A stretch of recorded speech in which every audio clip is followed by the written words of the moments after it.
They'll build a foundation for the rest of their lives. ITT Technical Institute, education for the future. Call 1-800-942-0088 or visit us on the web.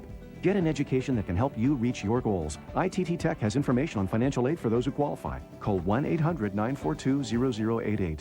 Still thinking of running the Bank of America Chicago Marathon? Now's your chance to do so and help a great cause. Sign up at bestbuddiesillinois.org and help us raise funds to enhance the lives of people with developmental disabilities. Plus, you receive a free marathon training course. For more info, visit bestbuddiesillinois.org. Dad, why are we Cubs fans? It's complicated. You wouldn't understand. But I really want to know. Look. Now this is why we're Cubs fans. So, they have stuff for all teams. I don't get it. I told you wouldn't understand. Some of us may not know why we're Cubs fans, but as long as we are, there's Wrigleyville Sports, your premier source for everything Cubs.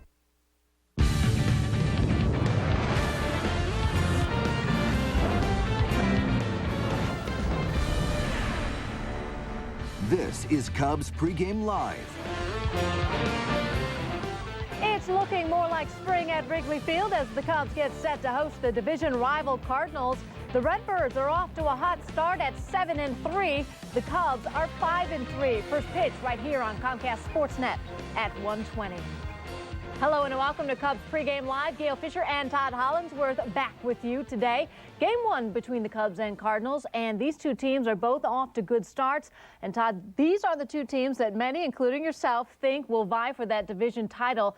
Can this first meeting tell a lot or just a little? Well, I think it can tell a lot. I think you can find problems, you can find good things, you can find bad things. Both of these clubs are playing pretty good baseball right now. Cubs winners of 3 out of their last 4. St. Louis has won 6 out of their last 7. They're coming off a great series in Arizona. Scored 12 runs yesterday. Yes, they lost Chris Carpenter, but right now things are going pretty well for the Cardinals. I think the Cubs are looking to change that tune a little bit. And it looks like a beautiful day for baseball. Let's get some of the news of the day from Wrigley as the Cubs get another starter back in the lineup.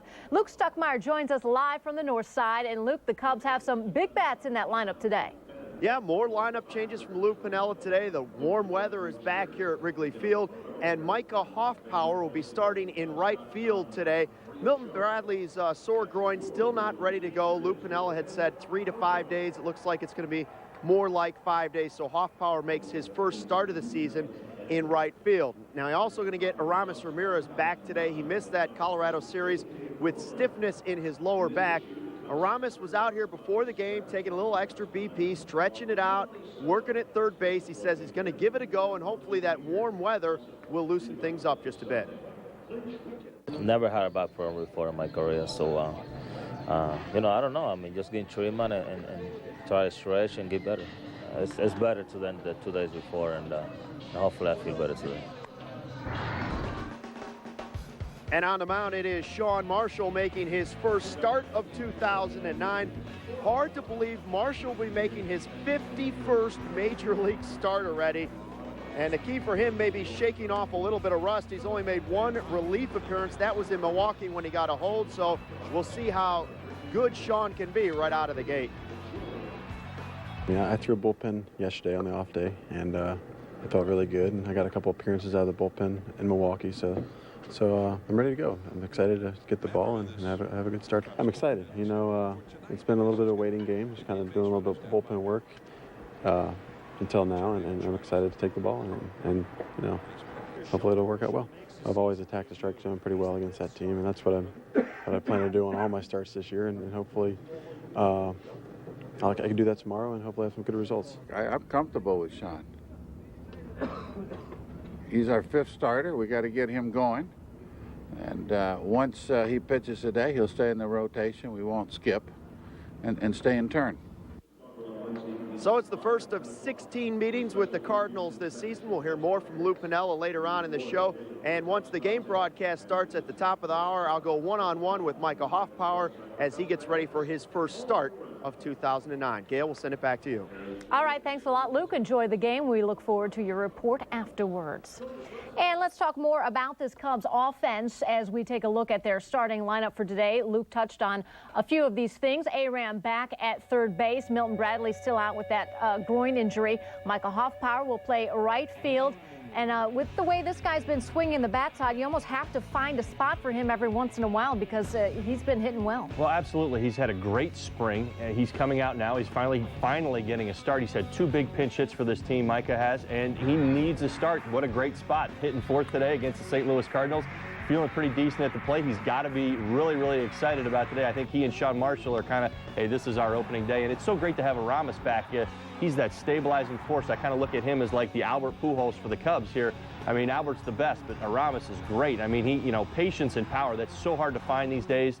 And, high walk totals, low strikeout totals, high average, high home run totals, and lots of RBIs. I mean, that's just a combination you don't find anywhere. And Aramis brings that to the Cubs. They've got to be excited to have him back today. And we hear Aramis was quoted in the paper today saying it's not his age and it's not the weather. He just suddenly had a back injury. Hopefully he'll nip that in the bud and he'll be back to 100%.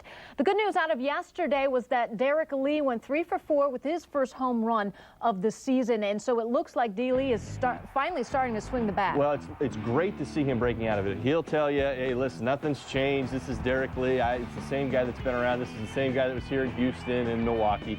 He is staying back. He is picking his pitches, and he's not missing it, just like he said. I mean, he really hasn't changed his game plan, but Derek is a guy who goes up there with one, and right now he's in one of those zones where he is enacting his game plan. He goes up to the plate. He's looking for a particular pitch from a particular pitcher, and he is not afraid to sit up there and wait for it. And right now, when he's got that good swing going, boy, you get great results. 5 for his last 7. How much of a setback can this be, though, for Milton Bradley, who wasn't really swinging the bat well to begin with to start the season, and now he's been out with the injury? Well, it's all about timing, and that's the big thing. You're losing your at-bats. You're losing your repetition at the plate. Now, granted, I mean, he's got an injury, and that's first and foremost. You've got to handle that. You want to be out on the field more, and if you handle it now, you don't go on the disabled list, miss 2 weeks, and it just seems like it's a long way back. But Milton even showed us in spring training with some of the stuff he had kind of going on at the beginning of spring with some injuries that he bounces back real quick. He had an incredible spring training after missing some time. Hopefully that's the case here because he's missed some ball games and his timing probably will be off a little bit. And how do players handle when you have an injury like Aramis with the back? Will he be compensating at all when he gets up there to swing? Well, time will tell, and I think that's why he was out on the field today just early, just like you heard. Is the weather's warming up, temperatures are climbing. All of those are good signs for Aramis, to feel good at the plate. But again, hitting is so much about timing and feel that he's going to know early if he's feeling good, if he's letting it go and nothing's he's not getting any pinches in his back or he's getting anything that's slowing him down, what kind of aggressiveness he can have at the plate. All right, well, let's get to today's pitching matchup. The Cubs going to their number 5 guy for the first time this season. The Cardinals throwing Adam Wainwright, another sinker ball pitcher. And this will be Marshall's first start of the season. As Luke touched upon, Wainwright is already 1-0 with a 1.74 ERA. How tough is it for Marshall? He's been waiting to make his first start. He did make a relief appearance, 2 of them, but it only added up to about an inning. That's a long way to go from spring training to today. Absolutely, and that's the thing. It's all that adrenaline building up. I mean, he's got this day circled on his calendar for quite some time, but this is what he's worked for. So, I mean, there's a little bit of balance here. Yes, he wanted to be the 5th starter. This is what he wanted to do. He set himself out in spring training to win the job. He won the job. He circled this day on the calendar. Here it is. He's ready. I think he's mentally prepared. You heard him in his interview that he's excited for today. It's been a long time coming. He's ready to rock and roll. Is it important that he chews up some innings with the fact that the Cubs had to go to their bullpen so early yesterday? Well, maybe so. I don't know. But they were able to use so many guys yesterday in the bullpen. They were able to use, 1 inning here, 1 inning here. I know Patton threw a couple innings. But, I mean, these were some guys that needed some work, too, at least in my opinion. I think they're in a good spot right now. Yeah, Harden only gave them the 3 innings yesterday. I think that they're feeling strong. I think it's time for this team to kind of start rolling. Guys are starting to find their role right now in that bullpen, and things are starting to turn out well. I think they're really strong right now. I think Lou's excited about how the bullpen is starting to move a little bit, just minus those walks. Right. Well, the Cubs had trouble with the sinker ball from Jason Marquis yesterday. Is Adam Wainwright going to force more ground balls today? Well, it's a possibility. I mean, another sinker ball pitcher. We talked about this yesterday. The Cubs had some problems with Jason Marquis. Adam Wainwright is... He's ace 1A for the St. Louis Cardinals. They're missing Chris Carpenter right now. The thing that I've kind of keyed on in this game today is that Adam Wainwright in his first 2 starts has walked 8 guys. Yes, his numbers are impressive. He's had bad numbers at Wrigley. I believe he's had an ERA over 6. He's had some problems here at Wrigley Field. That combined with the inconsistency, I know the numbers are good. 1.47 ERA stands out, but he has had 8 walks so far early. That's a lot of walks, and the Cubs have proven to be a pretty patient offense right now. They've got 40 walks on the season, 41 walks on the season right now. That's about 5 a game. That could be a good formula for some good offensive outbursts for the Cubs today. All right, we are just getting started as we lead you up till 1 o'clock. After the break, we'll talk about arguably the best hitter in baseball, Albert Pujols. How can the Cubs shut him down in this 4-game set at Wrigley? Todd will break that down next. And speaking of Pujols, as we head to break, here are the National League home run leaders entering today. And you'll see the top 2 sluggers this afternoon on the north side. Pujols and Alfonso Soriano both tied atop the league with 4 home runs. Cubs Pregame Live continues after this. Guests on Cubs Pregame Live receive gift certificates to Harry Carey's legendary Italian Steakhouse, located in Chicago, Rosemont, and Lombard. Add the perfect finishing touch to your landscape project with maintenance-free vinyl lattice now on sale at Menards. Lattice is a great way to add beauty to landscapes, decks, and much more. Available in 9 colors starting at $7.69. For any construction project, use AC2 Micro Pro Pressure treated lumber. It's an environmentally preferable product, has a lighter, more natural color, and an Osmos limited lifetime warranty. 1x4 through 2x12 lumber is on sale starting at $149. Save big money at Menards.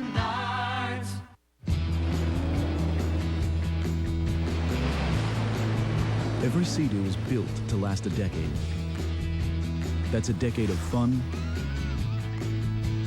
a decade of performance, a decade of exhilaration, and a lifetime of memories that only Sea-Doo can deliver. Sea-Doo, the good life just got better. A decade of thrills now comes with a double warranty. Hurry, offer ends soon. We'll head to the 9th with the Cubs up by 2. You're clear. Partner, that sweater is uglier than Shea Stadium. Surprised you didn't say that on the air. It's time for a new wardrobe. I assume you have somewhere in mind. Wrigleyville Sports. Oh no, that place is so intimidating. Too many choices. Too many choices? Ever hear of asking for help? Their staff is the best. Okay, say they help me pick out a new wardrobe. What do I do with this sweater? Easy. Burn it. Just like your hairpiece. Hey, baseball fans, are you thinking of heading to St. Louis to see the Northsiders play? Well, think no more. Now's your chance to win great seats to the April 25th game and a one-night stay at Lumiere Place, St. Louis's premier casino and hotel. Log on to csnchicago.com and click on the Lumiere Place icon to register.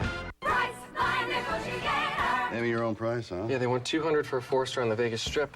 I'm going $190. Oh, you wuss. What? Go lower. $160? Namby-pamby. $99. Now you're negotiating. At Priceline, find half-price hotels every day.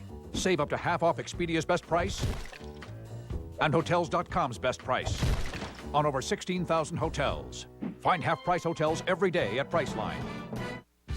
It's one of the best division rivalries in the game. The Cubs and Cardinals meet for the first time this season. And sunny skies at Wrigley Field. First pitch coming your way at 1:20.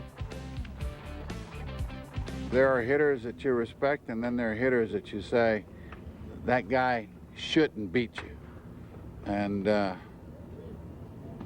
or we won't allow this particular guy to beat you. And Albert falls into the latter category.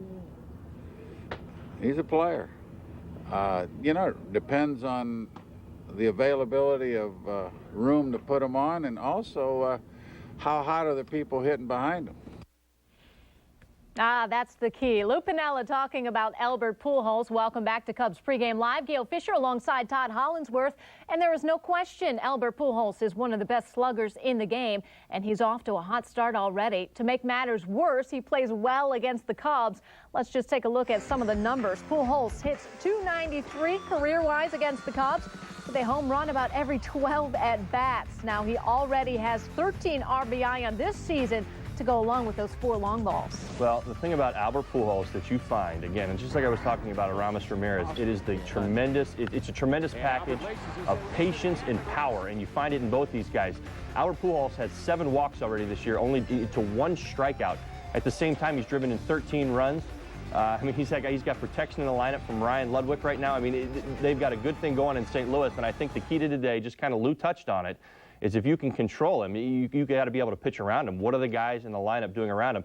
If you get the first two guys out, well, you can avoid him that way. But, I mean, if you get yourself into a bind where you've got to come to him, I mean, he knows it. He senses the game. He's got a great feel for hitting. And he knows when to be patient and when to be aggressive. That's what makes him so dangerous. And is that why it's hard to sort of pitch around him? Because he doesn't swing at a lot of junk. Exactly. And what you find with so many, big league boppers today is that they're willing to risk a little bit, high strikeout totals for high reward, high home run totals. That's why it's so unique to find in Albert Pujols, and he's done it year after year after year after year, which is 30 homers, 100 RBIs, high walk totals, low strikeout totals. I mean, he is the complete package offensively. Well, as you said, Pujols isn't the only one in this Cardinals lineup that can hit. Let's take a look at who they have going for today. It all starts with Ryan Ludwig there, who's hitting .407. He has an 18-game hit streak dating back to last season. This is a dangerous lineup, especially when Ludwig is swinging the bat well. Absolutely. He's protecting Albert in the lineup. He's swinging the bat well. What this team has been doing has been really meshing. They're coming off 12. They scored 12 runs yesterday. What they're finding, and Tony La Russa likes to do this, much like Lou, he gets different guys in there all the time. He's got guys coming in and out of the lineup. And when this thing is really rolling, it's because all of these guys are getting on in front of Albert and Ludwig and, this whole slew of lefties that they've got, Duncan and Ankiel. And when they're swinging the bats well, I mean, these guys are a good, dangerous team, and right now they are. So the Cubs have got to be ready for this. I mean, there's not really pitching. You really can't pitch around a whole lot of guys in this offense today because they all are swinging the bat fairly well right now. Yeah, Duncan had a good week this week, and with Albert's 13 RBI already this season, that means guys like Ryan and Ankiel are getting on base and setting the table for him. Well, absolutely, and that's what's going on here. At the same time, you've got protection from Ryan Ludwig. Here we go again. This is a gentleman who hit 34 home runs last year. He, again, is a little bit more of your number 4 hitter, strikes out a little bit more. But at the same time, if he's protecting Albert and he's answering the bell, he did it last night. They intentionally walked Albert Pujols. Ryan Ludwig came up, RBI single. That's what we're talking about. That forces a club, that forces a manager to say, well, wait a minute. Now, if we're going to pitch around Albert, we should be able to get this next guy out. Well, if we're not getting him out, well, then we're going to pitch to Albert. And a lot of times that hurts the team because, well, he's a very, very dangerous hitter. When you look at this Cardinals lineup and you look at the Cubs, you were talking about St. Louis being one of the top contenders for this Central Division title. What is it you like about this team? Is it just this offense, or they have the whole package? Well, it's just the ability to mesh. It's everybody understanding their role. You have smaller guys whose role is to get on base. You have guys who are trying to draw walks, move guys over. Tony La Russa has always, that has been the focus of his team. Small ball, guys like David Eckstein, laying down bunts, squeeze plays, catching the other team off guard. The Cubs offense is very much like this as well when they're meshing. The key is there's been some injuries early here, so that the regulars haven't been out there, and Lou really hasn't been in the position to kind of get that good routine where these guys are meshing together. Guys know where their spots are. Ryan, Terrio's been at the top, he's been at the bottom. Guys have been moving around a little bit because of the injuries. What's going to be good for the Cubs if they can get that consistent lineup out there. Milton Bradley back. They got Aramis back today. They can kind of get that gel going where, listen, they're putting guys on base, they're getting the walks, and they're getting the home runs at the same time. All right, Cubs and Cards, Game 1 coming up shortly. We'll hear more from Cubs skipper Lou Piniella about this matchup right after the break.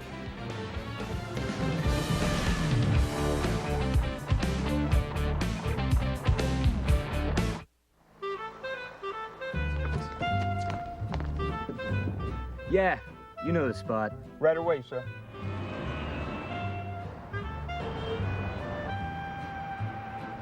Welcome to Giordano's. Your table's ready. Thank you. How's everything? Fantastic. What's your secret? It's the fresh ingredients, and it's been so for the last 30 years. We made it good. You made it famous. I met my wife on a blind date. It's my family that kind of got me started in the career path that I'm in now is in ITT Tech. My wife was responsible for me going there. We were actually driving right by ITT Tech. She said you should go in and just check it out. That definitely jump-started a lot of opportunities for him. It's nice to work normal hours for a change and be home for dinner and be able to spend more time with my family. I know they really appreciate that. It allows me to provide for them in ways that before my education, I don't think I would have been able to. We are educators helping people build a foundation for the rest of their lives. ITT Technical Institute, education for the future. Call 1-800-942-0088 or visit us on the web. Get an education that can help you reach your goals. ITT Tech has information on financial aid for those who qualify. Call 1-800-942-0088. Come out to Valley Falls Adventure Golf for exciting and affordable fun for the whole family. Watch the kids explore the premier miniature golf course in the Quad Cities as you sit back on the patio at Happy Joe's and Rudy's Tacos. Or take a swing yourself. There's adventure at every turn at Valley Falls. We also offer birthday, charity, fundraising, and special events packages for miniature golf and Happy Joe's. Valley Falls Adventure Golf, one slice short of heaven. Located behind Happy Joe's and Rudy's Tacos in Coal Valley. 1, 2, 3, 4, $5 foot long. $5 foot long. It's go-go. It's Subway. The famous Subway $5 footlong. America's made it their own. Many of your favorite regular footlongs continue to be just $5 each, like the Stack It, Pack It, made-to-your-order Spicy Italian. Subway. Eat fresh. Live tonight at 5:30 on Comcast Sportsnet, fans' best friend. And now, it's time for the Stay in the Game Hold of the Day, brought to you by Just for Men Hair Color. Here's a look at our Just for Men Hair Color Stay in the Game Hold Spotlight. The Cubs have 2 players leading the National League in holds so far this season. Carlos Marmol and Aaron Heilman are 2 of the 7 senior circuit relievers with 3 holds so far on this young season. Just as these middle relievers keep their team in the game, you too can stay in the game with Just for Men Hair Color. The Cubs are getting ready to face the Cardinals for the first time in 2009. First pitch is coming your way at 1:20. Earlier today, Lou Piniella met with the media at Wrigley Field. Let's listen in. I think it's real early to evaluate everything. I think you let it play itself out for a while, and you'll know exactly what you have in a month. Well, we got to get them in the lineup. I mean, we've got 3 choices. We got first base. Actually, we have 4. We got left field, and we got right field, and then we got short center. I thought maybe you were going to say DH. No. So, but those are the 3 choices, obviously. Wainwright and Marquis are different type pitchers. Marquis did do a nice job yesterday, but this guy here will present a different challenge. St. Louis has got a good ball club. They're leading the league in runs scored.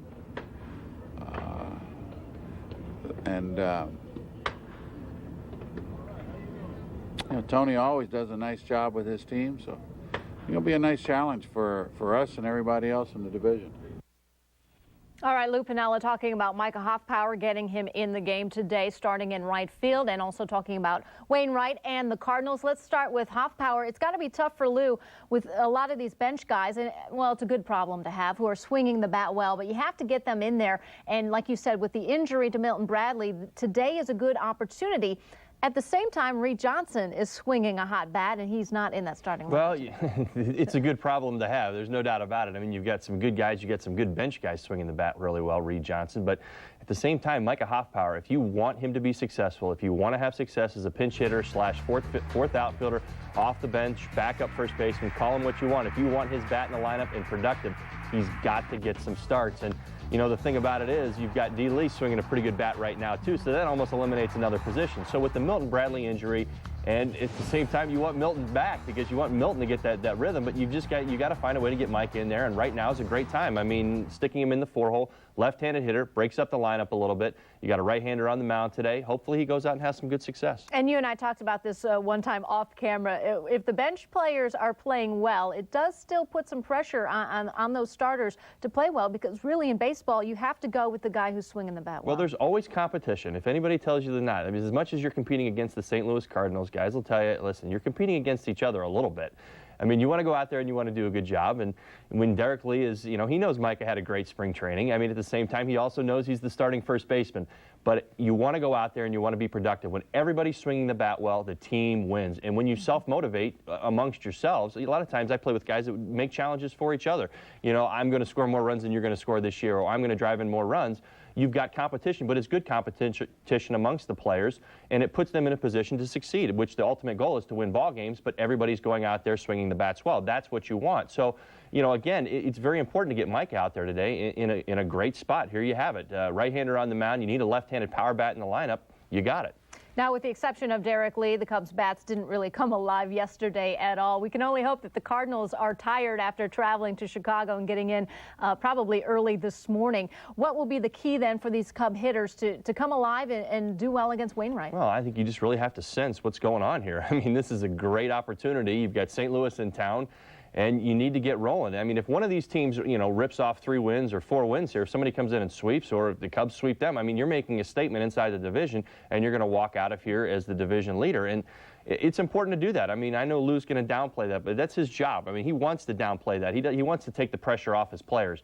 But we as fans understand now, we look at this game, this is a big series against the St. Louis Cardinals. They're in town for 4 games. Somebody could make a statement here, and if they do, I mean, you could run away with this division if you get some momentum going. All right, we have to take our final timeout as we approach the top of the hour. When we come back, we'll have Todd's keys to a win over the Cardinals. But as we head to break, a look at our Cubs poll question of the day. Yeah, it has to do with Fat Albert. If first base is open, would you pitch to Albert Pujols? A simple yes or no. Visit CSNChicago.com. Go to the Cubs page to give us your vote, and we'll have the results after the game on Lowe's Cubs Postgame Live. Mm-hmm. Okay. No, you don't need. We don't need that. Yes, next week. Just for Men takes 5 easy minutes, targets only the gray hair, and can take you to a more interesting place.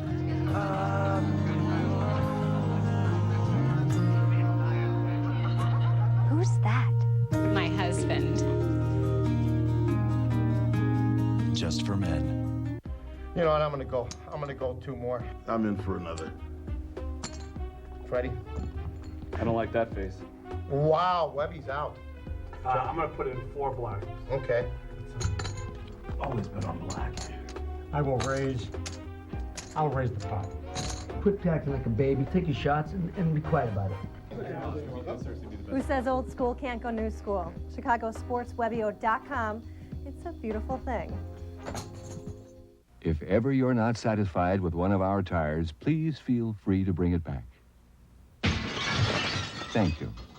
Discount Tire Company. Low prices, more choices. Discount Tire. I'm Faye McClure, Vice President of Strategic Marketing for Farmers Insurance. Farmers is proud to be the sponsor of diversity programming on Comcast Sportsnet. To learn more about our diversity initiatives, please visit iChooseFarmers.com. Sit right here and have another beer in Mexico. Let the warm air melt these blues away.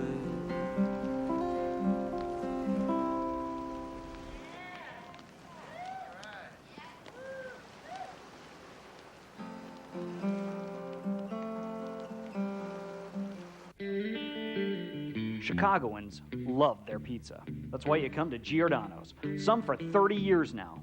We use only the finest ingredients to make Giordano's famous stuffed pizza, our equally famous thin crust pizza, plus salads, pastas, sandwiches, and more. Come on into Giordano's and celebrate 30 great years with us. Giordano's famous stuffed pizza. We made it good. You made it famous. Hi, I'm Dan Jenkins. And I'm Mike North. Friday on the Monsters in the Morning, we'll recap Game 1 between the Hawks and Flames with Captain Jonathan Taves. First, we'll be joined by Bulls head coach Vinny Del Negro to preview the playoffs. Wake up with us Friday on Comcast Sportsnet. Tonight, the quest for the Stanley Cup kicks off on Comcast Sportsnet as Patrick Kane, Jonathan Taves, and the Hawks try to put out the Calgary Flames at the United Center. It's the Stanley Cup Playoffs, Game 1, tonight at 7 on Comcast Sportsnet. Remember, keep it here after the game for Lowe's Cubs Post-Game Live. Todd and I will be back to recap the game, plus we'll bring you post-game press conferences. That's immediately after the Cubs and Cardinals go final. All right, it's that time in the show where Todd Hollandworth gives us his keys to the game and hopefully a Cubs victory. Well, I think so. Wear down Wainwright. That is number one. The key here, he's got good numbers. He's not had good numbers at Wrigley Field. He's got 8 walks on this season. We've got a patient Cubs lineup I think is going to produce some runs. The one weakness that I look at the St. Louis team so far this season has been their middle relief. So if you can wear down Wainwright, you're going to put yourself in a very, very good position to get into that bullpen. They've already sent a couple guys down. I know Thompson's been sent down. They've already called some guys up. I mean, those are signs that they're not happy with maybe what's going on down there. I know they've had some problems at the end of their bullpen. They've got 3 different guys in their bullpen with saves already. That tells you that there's some inconsistency down there. Number 2, Sean Marshall, it's your time to shine. This is what you've worked for. You've come through spring training well. You've circled this day on your calendar. Here you are. You've got a beautiful day at Wrigley Field, and you've got the Cardinals in town. And finally, the home cooking. It's time to defend Wrigley Field, defend the turf against St. Louis Cardinals. You're going to go out there today, hopefully, Cubs, and handle your business. Like I said earlier, if one of these teams wins 3 out of 4 games or 4 out of 4 games, I mean, you are definitely making a statement in this division. You've got the Cubs fans behind you. The Cubs have been great at home over the last few years. I think it's just time to go out there and handle the business. All right, let's hope they get it off on the right foot. Time for Todd and I to step aside and send it out to Wrigley Field for the rest of this pregame coverage. We'll see you after the game. Cubs broadcasters Len Casper and Bob Brenly take it from here. Guys? Gail and Todd, thanks very much. Well, partner, it's just warming up as every day goes by. Should be a great weekend, Cardinals and Cubs. Well, you don't even need good weather to make this a big series, but it would help with a little bit of sunlight, a little more warmth, and hopefully that'll heat up the Cubs' bats against Cards. Let's go back to yesterday, game 2 of the 2-game series against the Colorado Rockies. Another cold one. We were dry, but it was cool and windy here at the ballpark. Former Cub Jason Marquis returning to Wrigley Field. First time since he was traded to the Rockies, and it was his offense that ended up being pretty huge in this game. He ended up with a big 2-run single off Rich Harden in the 2nd inning, and that made it 2-0 Rockies early on. Seth Smith would add some insurance off Harden, who had a great first inning and then really scuffled after that. Rich went just 3 innings. Smith with his 2nd home run of the season, 3-0. Then an error by Alfonso Soriano on a Garrett Atkins single to left allowed Todd Helton to score. 4-0 Rockies. Micah Hoffpower coming in as a pinch hitter, doubling into the right field corner in the 5th. Reed Johnson trots home. Cubs get on the board. They're down 5-1 late. Houston Street couldn't close it out. He got taken out, and Derek Lee knocked one out for his first home run of the season. But Jason Grilli came on, and this was a key play of the game, Bob. Tying run at the plate. It really was. It looked like a promising inning for the Cubs. Mike Fontenot misread that ball as it got away from Chris Iannetta, was thrown out at third base, and then Giovanni Soto grounding into a double play. What looked like a promising rally ended quickly. So the Rockies win game 2, 5-2 the final. Jason Marquis was the story yesterday. Gave up 1 earned run in 7 solid innings in his return to Wrigley Field. Looking ahead to today, Micah Hoffpower is in the lineup and making his first start. He's in right field, and he's on the field with our Luke Stuckmeyer. All right, thank you. Here with Micah Hoffpower. Micah, first of all, nice to see the sun, isn't it? Absolutely. I think it's going to be a beautiful day today. It feels great out, and it's cool but not cold. So great day. You excited about making your first start of the season? Absolutely. I think Joe Agath and I were talking about it, and kind of giving each other a hard time about the only 2 guys that hadn't started. And I was giving him a hard time today, telling me, now you're the only guy. So yeah, it's awesome. It's a good feeling to be able to get out there and hopefully contribute and help the team. Is your approach any different when you're coming off the bench as opposed to when you know you're going to go in and start a ball game? You try to say it's not, but I think it is. I mean, your preparation for a pinch hit at bat's a lot different than what it would be for, say, getting ready for a game. I mean, for a game, you got to get loose and you got to stay loose. For an at bat, you're sitting on the bench for a few innings, and then you get up and it's time for your at bat. You get loose and you have that at bat, and then you go in and you just kind of get tied again and just kind of root your team on. Well, you've been successful pinch hitting so far this season. You had a nice RBI in Houston. Have you felt comfortable at the plate so far? So far, pretty good. I've had a couple of at-bats where I tried to do a little too much and wasn't successful. I mean, I'm not going up there every at-bat looking for a hit, but I would really like to square a ball up and put it in play and take my chances. Tell me about right field here at Wrigley Field. Saw you taking a bunch of fly balls out there before the game. How is Wrigley different than anywhere else? Minute Maid, wherever it might be. I think it's just the little well, as they call it. I think that's the only difference that you really have to worry about. And obviously, I think the wind plays a little part in it, but today it's not too bad. So other than that, it's pretty much right field anywhere. Lou says you can play first base, right field, left field, and short center if they need. You ever played short center in softball? I don't know where short center is, but I tell you what, if it gets me in the lineup, I'd do it. Today, Adam Wainwright, sinker ball pitcher. Yesterday, Jason Marquis, sinker ball pitcher, and some of the guys struggled against him. Can you learn from something yesterday and take that over in today's game? I think so. I think that with any sinker ball pitcher, you gotta make the guy get the ball up. You can get the ball up, then you can obviously do some things with it. Yesterday, Jason did a great job. He kept the ball down in the zone. He worked inside and he worked outside. So you tip your hat to a guy when he makes a pitching performance like that, and hopefully we can get on Wainwright today and have some good at-bats. Tell me what it's just been like trying to make the team, get on the roster, and then to make the team be there opening day in Houston, be here opening day at Wrigley Field. What are your emotions right now? Oh, a dream come true. I mean, this has been my goal from day one, was to play in the big leagues and to help a team win in the big leagues, and hopefully I can continue to do that for a long time. Guys, I know this always say the key is winning series. Well, you beat two teams in your division in series. Now the Cardinals, the biggest rival, comes in. You guys focus on that stuff early on, that it is a division team and that it's one of your rivals? Or do you just go ahead I don't think you look at it so much as one of your rivals, as just an opposing team, and they're in your division, and they're a team that's looking to take you. And so I think you strap it on just like you do any other day. But yeah, obviously we would like to win the series. All right, go get a couple hits today. All right. Thank you. I appreciate it. All right, appreciate it. All right, Micah Hoffpauir, we'll send it back up to you, Len. Luke, thanks very much. Sean Marshall will get his first starting assignment of 2009. It's a number 5 versus a number 1 on the mound. We'll tell you about the pitchers when we come back.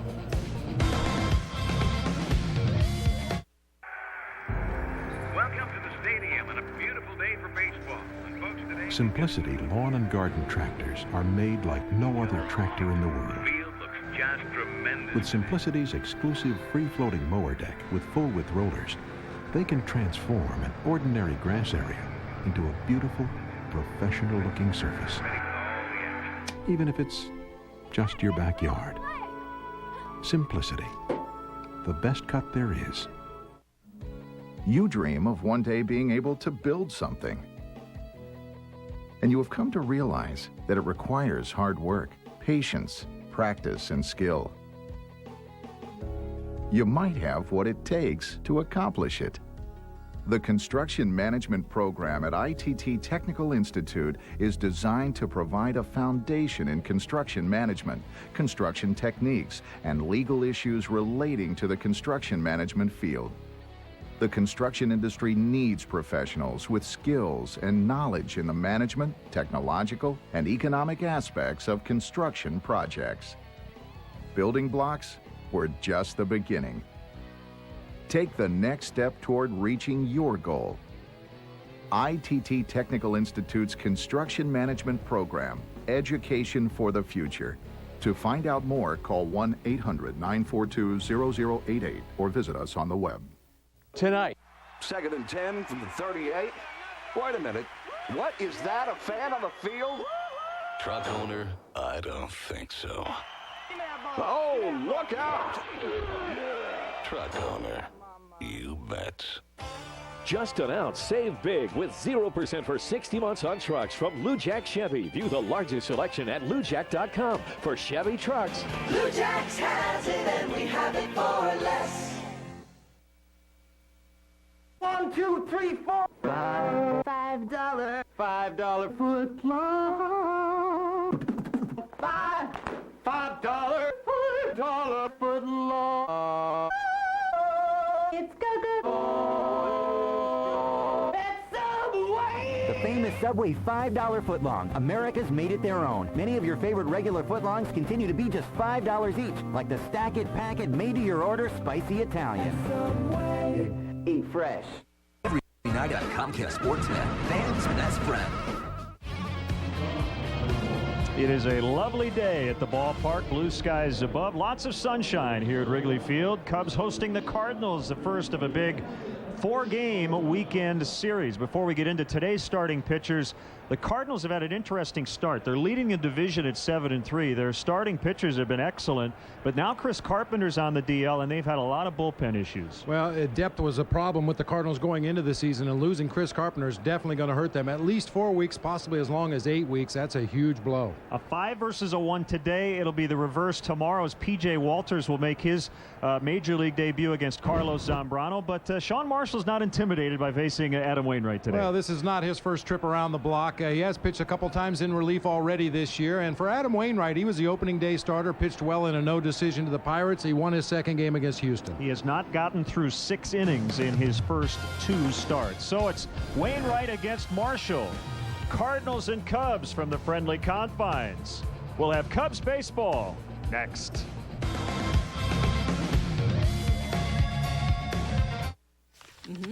Okay. No, you don't need. We don't need that.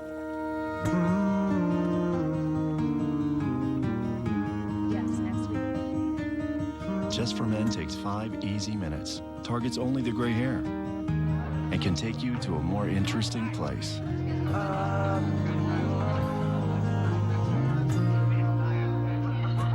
Who's that?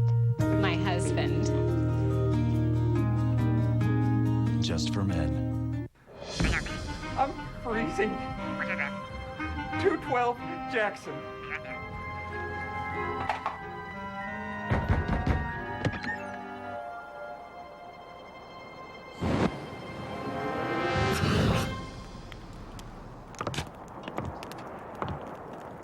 Don't get burned. Call 4 Seasons Heating and Air Conditioning at 866-4Seasons. For all the right reasons, 4 Seasons.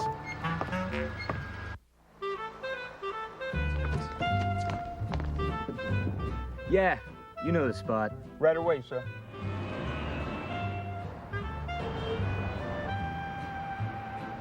Welcome to Giordano's. Your table's ready. Thank you. How's everything? Fantastic. What's your secret? It's the fresh ingredients, and it's been so for the last 30 years. We made it good. You made it famous. You know what? I'm gonna go 2 more. I'm in for another. Freddie? I don't like that face. Wow, Webby's out. I'm gonna put in 4 black. Okay. Always been on black. I'll raise the pot. Quit acting like a baby. Take your shots and be quiet about it. Who says old school can't go new school? ChicagoSportsWebio.com.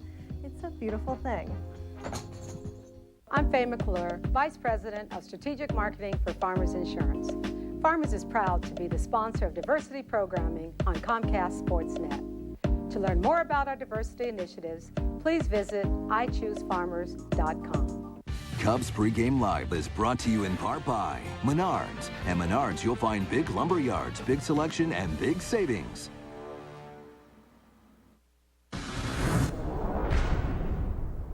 The Cubs have already seen quite a few opening days, but today the season really begins. Chicago and St. Louis are separated by just over 300 miles, and the Cubs and Cards have dominated the NL Central during this decade. Today, the great rivalry renews. Cubs, Cardinals on Comcast Sportsnet. Next.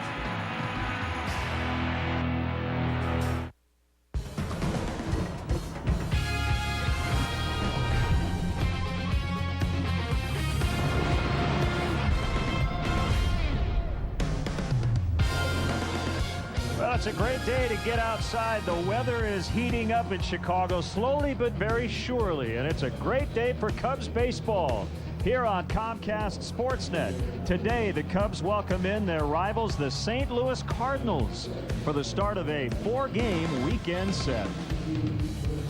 Hi again, everyone. Bob Brenly and Len Casper with you. This should be fun. The Cubs went 1-1 against the Rockies. The Cardinals lead the division by 1. And Bob, it's a great rivalry, but it's even better when these two teams are as good as they've been here lately. Well, they pretty much dominated the National League Central Division since 2000. It's either been the Cardinals or the Cubs winning the division, with the exception of the 2001 season when the Astros won the division, and it figures to be the same this year. Certainly the Brewers will have something to say about that. The Astros will be in the mix as well, but you got to like the Cardinals and Cubs' chances of winning that division. A lot of interesting storylines kind of between the lines. You have Tony La Russa and Lou Piniella, both from the Tampa area. They've known each other for a long time. And I saw Derek Lee and Albert Pujols chatting briefly before the game. Two of the elite, not only offensive, but defensive first basemen in the game. Well, and throw in two of the best guys in the game on top of it. But these two guys have been the cream of the crop in the National League, certainly in our division. Derek Lee off to a good start here at home at Wrigley this year. Hit the big home run through the wind yesterday. That's always a great sign. And Albert Pujols, I mean, Lou said it before the game. He cannot beat you. Well, he's such a disruptive player. You always have to know where his spot in the lineup is. So Sean Marshall will get his first start. He's now in the rotation after a couple of relief outings. Adam Wainwright, the opening day starter for the Cardinals, will get the nod for St. Louis today. Chris Carpenter was placed on the disabled list with a ribcage strain yesterday, so they're going to bring up a rookie tomorrow to make his major league debut. Let's throw it down to the field now. Our national anthem is coming up, and today, ladies first from Indiana University. Hitting sixth and playing second base, number 17, Mike Fontenot. Batting seventh and catching this afternoon's game for the Cubs, number 18, Giovanni Soto. Batting eighth and playing shortstop, number 2, Ryan Theriot. And batting ninth, the starting pitcher for the Cubs today, making his first start of the season, warming up in the left field bullpen, left-hander number 45, Sean Marshall. Today's starting lineups are brought to you by Best Buy. And now, ladies and gentlemen, we ask that you all please rise, kindly remove your caps, and join ladies first from Indiana University as they perform our national anthem.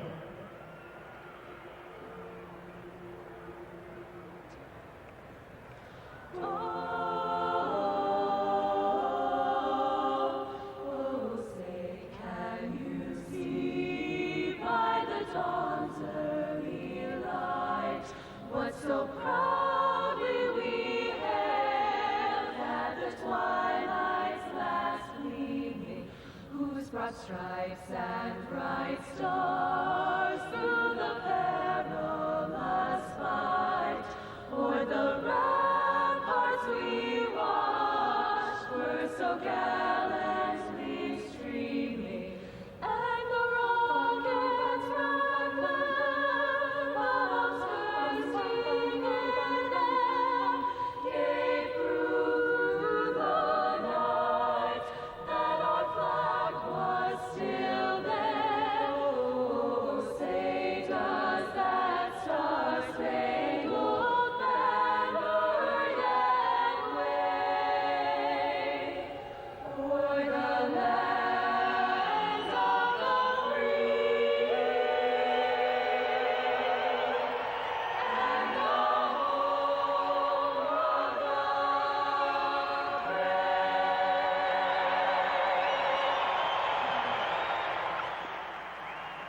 There's always a little more energy in the ballpark, whether it's here at Wrigley Field or at Busch Stadium in St. Louis when the Cardinals and Cubs hook up. It's the first of 16 meetings in the regular season. We'll have game 1 of this series coming up next. Your kids give you more than they'll ever know. For Dada. Here. For Daddy.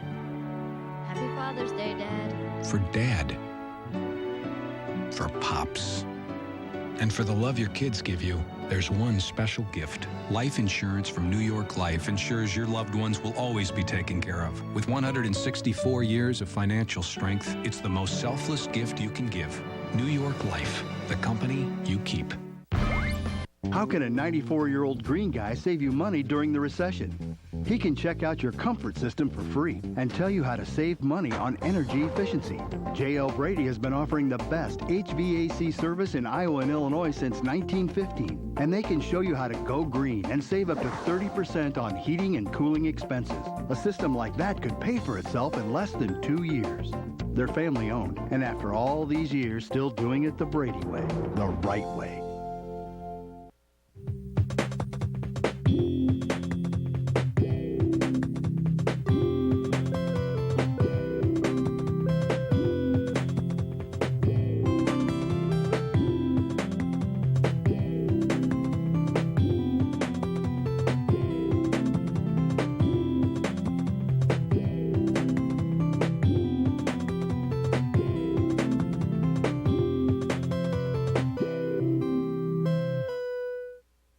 Brought to you in part by the all-new 2010 Lexus RS, reinventing the vehicle that invented it all. Menards. At Menards, you'll find big lumber yards, big selection, and big savings. Blue Cross and Blue Shield of Illinois, dedicated to giving you the security to experience wellness everywhere.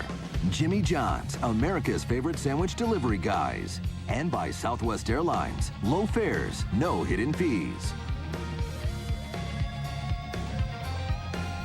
Cardinals come in 7-3. They lead the Central by 1 over the 5-3 Cubs, who started this 9-game homestand at 1-1. Let's check in on Tony La Russa's Cardinals Southwest starting lineup. Brendan Ryan gets the start at second against the left-hander Sean Marshall. Rick Ankiel is in center. Pujols at first, off to a great start as per usual. So is Ryan Ludwig. He's hit an 18 straight going back to last year. Yadier Molina has become a good offensive catcher the last couple of years. Chris Duncan's hot. Khalil Green, the former Padres, at short. Brian Barden filling in for the DL Troy Gloss. And Adam Wainwright can handle the bat. In his career, he's hit .292. Let's take a look at the Home Depot Cubs defense today. Soriano in left field, Fukudome in center. Michael Hoffpower getting his first start of the season in right field. Aramis Ramirez back in the lineup at third base after missing a couple of games. Ryan Theriot at short. Mike Fontenot at second base. Derek Lee over at first base. Giovanni Soto behind the plate today. For left-hander Sean Marshall making his first start of the season after 2 relief appearances. Michael Hoffpower getting his first start of the season. Only Cubs position player now to not get in the starting lineup is Joey Gathright. And Lou was asked about getting Micah somewhere on the field defensively. Well, we got to get him in the lineup. I mean, we've got 3 choices. We got first base. Actually, we have 4. We got left field, and we got right field, and then we got short center. I thought maybe you were going to say DH. No. So, but those are the 3 choices, obviously. This is not softball, unless you wanted to go with 3 infielders and 4 outfielders, but it'll be a Sunday today. And Bob, I think Mike Quaddy, the outfield instructor, and Lou, what they want Micah to do is make the routine play. Might not make the spectacular catch, but just try to make the routine play out in right. That's all you can expect from a guy that hasn't seen a lot of playing time in the outfield, especially here at Wrigley Field. And as you heard Luke Stuckmeyer when he interviewed Michael Hoffpower earlier today, put in a lot of extra work this morning out in right field, just getting used to the angles, how the ball might carry out there today as we move into the afternoon and that wind possibly shifts around a little bit. But I'm sure Michael's going to give it his best effort out there. You don't expect Gold Glove caliber defense in left field, but as you said, just make the routine plays. So a 6'7", 220-pound, 26-year-old lefty. Sean Marshall, who's done a little bit of everything since coming up to the minor leagues a few years ago. His ERA has been better as a reliever than as a starter, but he simply won the job, the 5th spot job in spring training. He was really good early and got the job before spring training ended. And one thing possibly working against Sean Marshall in the early going here today, the Cardinals have played 10 games this year. They've seen 5 left-handed starting pitchers already. Now the umpires, Larry Vanover, is in his 17th year. Sam Holbrook, Dan Iasonia, and the crew chief Charlie Rilliford around the bases. That kind of sums up the feeling today, I think. Just a happy day. That big ball of fire in the sky. We haven't seen much of that around the Chicago area early in the spring, so the fans are really enjoying the sunshine today.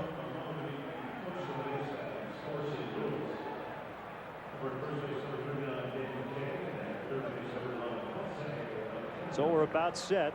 It'll be Marshall against Ryan.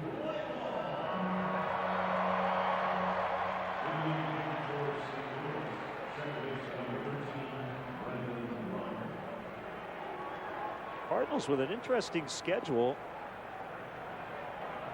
14 in a row before their first off day.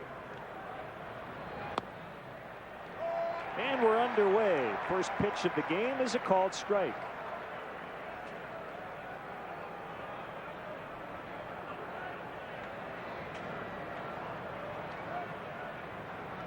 Ramirez back in the lineup. He's playing in on the grass at third base. 1-1 on Ryan.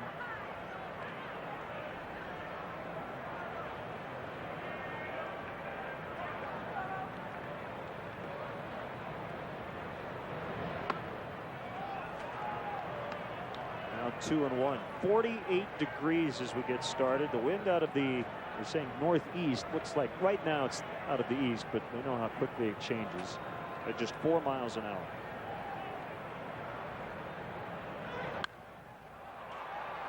Fouled off to the right. That wind out of the east translates into blowing straight in from right field toward the third base foul line. There you see the conditions here. Forecast is for a cool afternoon, although those fans that are sitting in the sun will probably really enjoy this afternoon. Wind not nearly as strong as we have seen here in that Colorado series.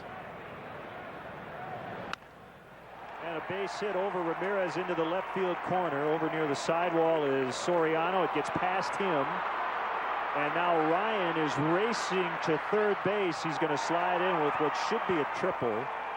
The ball did get past Soriano, but I don't think he ever really touched it as he tried to cut it off. Well, that's that tough area in that left field corner where the foul line comes very close to the restraining wall. Ryan hooks that ball over the head of Ramirez down into that corner. It looked like Fonzie was trying to play the carom off the side wall. That's always a dicey proposition. You could see it hit the more flat area of the bricks and got away from him, and Ryan chugs on into third base. They're calling it a double and an error.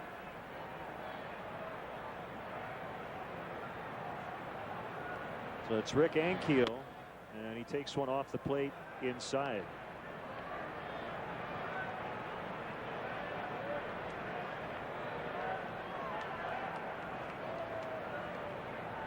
So that's the second error on Soriano the last 2 days. The pitch, ground ball to Lee, and Ryan's not going to test Derek's arm. He stays at third. That's the first out.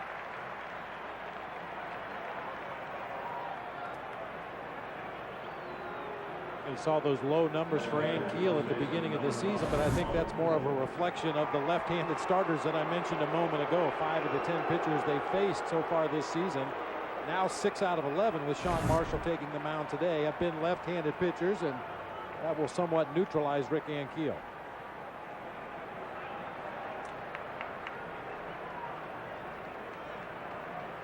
So it's Albert Pujols. Talk about, don't let Albert beat you, but what do you do here? I mean, you're in the first inning. This is what should be an easy RBI situation for Pujols, relatively speaking. And you have Ryan Ludwig on deck, who's hitting .407. Well, the Diamondbacks tried to walk Albert Pujols in a ball game in Arizona and pitched to Ludwig, and Ludwig made him pay with a home run.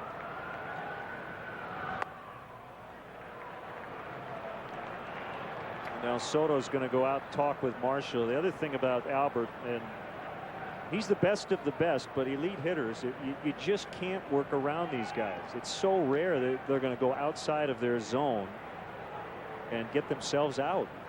Really, the only people you could expect to do that, and by do that I mean pitch around Albert Pujols, would be an equally great pitcher out there on the mound. A perennial Cy Young candidate or somebody that had great stuff on a given day. If you're not going to pitch to him, you may as well just go ahead and walk him, because he's not going to chase bad pitches very often.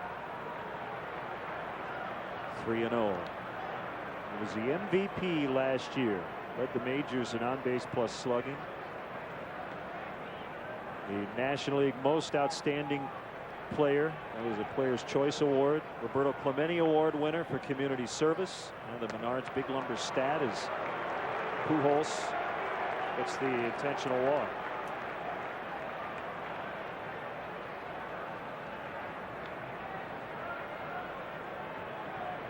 Next batter, right fielder number 47, Ryan Ludwig. Now here's Ludwig. He's hit an 18 straight going back to the end of last season.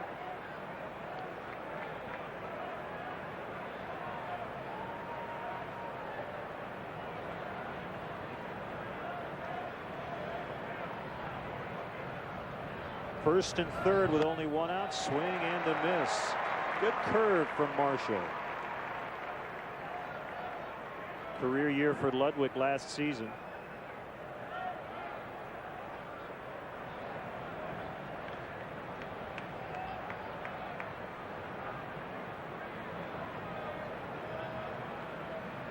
.80 extra base hits for Ryan Ludwig last year, an all-star and a Silver Slugger winner. And he hasn't been playing every day. They have a 4 outfielder rotation right now.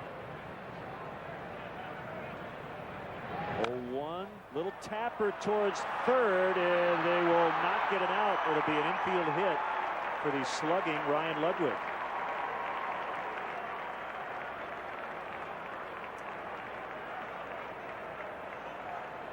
That's unfortunate. Sean Marshall made a nice pitch, got the desired result, a weak ground ball. Unfortunately, it was too weak to reach any of his defenders. Ball just dribbling down the third baseline, almost like a well-placed bunt for a base hit.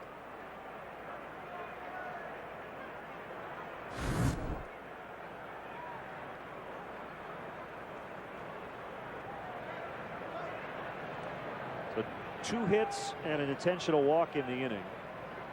And it's Yadier Molina. Used to just talk about Molina's defense, but you have to talk about his offense. Last year, Yadier Molina hit .304 just 2 years after batting .216. That's a remarkable improvement. He comes in early on this season at .333. Had a big day yesterday in Arizona. I think Molina came to the realization that hitting behind Rick Ankiel and Albert Pujols and Ryan Ludwig in this Cardinals lineup, he was going to have a lot of opportunities to do some damage.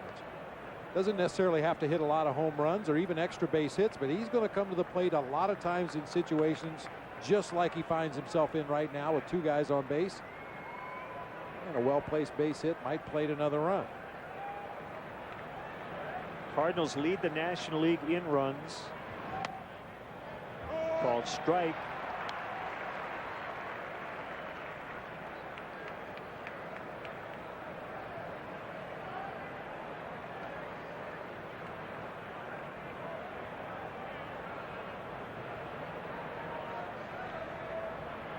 Molina definitely a double play candidate if Sean Marshall can induce another ground ball. Half swing, he went too far. 1-2.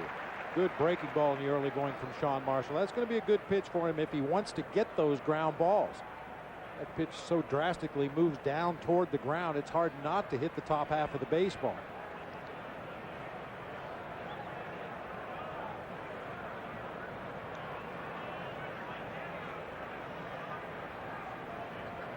A long look by Marshall, has a sign from Soto. And here's his 1-2. A fly ball to right. Hoffpauir is there. He's going to make the catch. Oh, nice throw back to the cutoff man, Ryan Theriot, to keep Pujols at second. 2 outs. There you go. Make the routine plays. Lazy fly ball hit the medium depth right field. Micah not only made a nice catch, but got behind the ball, got rid of it quickly, and held Pujols at second base. You know, we all know about Tony La Russa and his preparation for an opponent on a given day, and I'm sure the Cardinals are very well aware that Micah Hoffpauir has not played a lot of outfield, and I would imagine that they're going to test him if they get the chance. Now Chris Duncan, the son of their pitching coach Dave, he's hit a 9 in a row, and Soto smothers that curveball.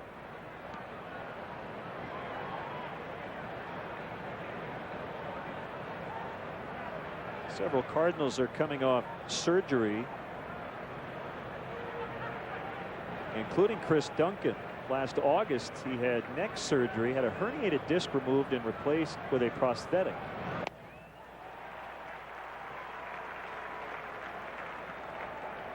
And he struggled last year. Did not hit for the kind of power he had hit for previously. 1-1.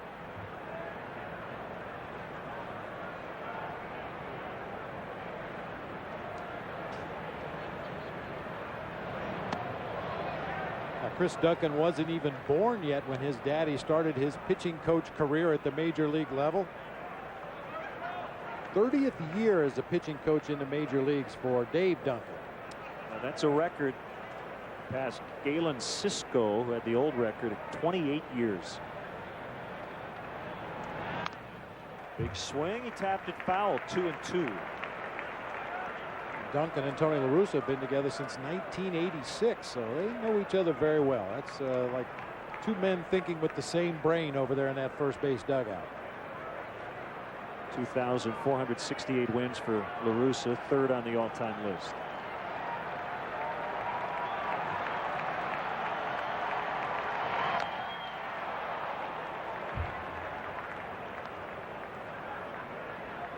Funny looking defensive hacks against Sean Marshall already in the early going. Getting back to what I said a moment ago, seems to have a real good curveball, at least here in the first inning.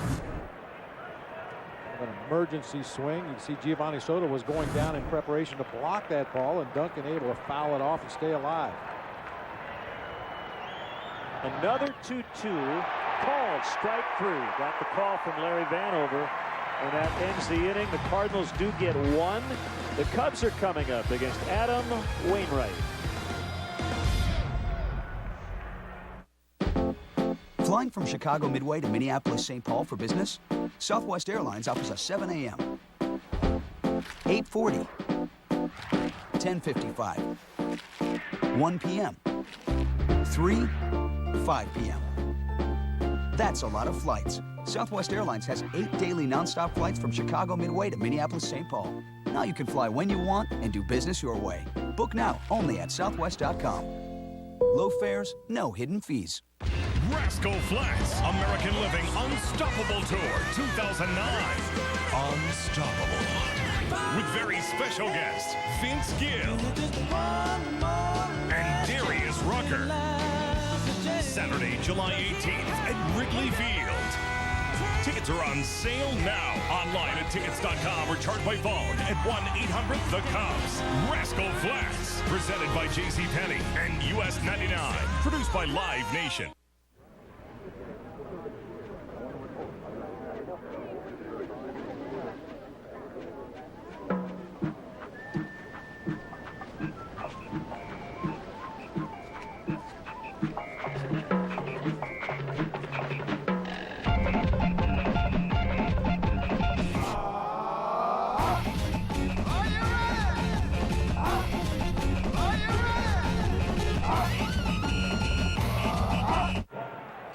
Now the Cubs Southwest starting lineup as written out by Lou Piniella. Soriano, Fukudome, Lee, Hoffpauir in right, the walking wounded slowly returning. We saw Soto back in there yesterday. Ramirez missing the first 2 starts in this homestand, back in there as Adam Wainwright's ready to go. Milton Bradley still day-to-day. Not quite sure if he'll play this weekend. He is feeling better with the groin injury. Low and outside from Wainwright. Bob, the numbers are good, except he's been a little wild. He, as you see, has walked 8 in less than 11 innings. And that's put him into some trouble and probably caused him to leave some ball games early. I mentioned he pitched the season opener against the Pirates, went 5 1/3 in that game, walked 5. And he came back his second time out against the Astros, did pick up a victory in that game, went 5 innings, only walked 3 in that game. But with the patient offense that the Cubs have showed early, that should play right into their hands. Have Wainwright throw a lot of pitches, fall behind some counts, put some guys on base, and here we go already.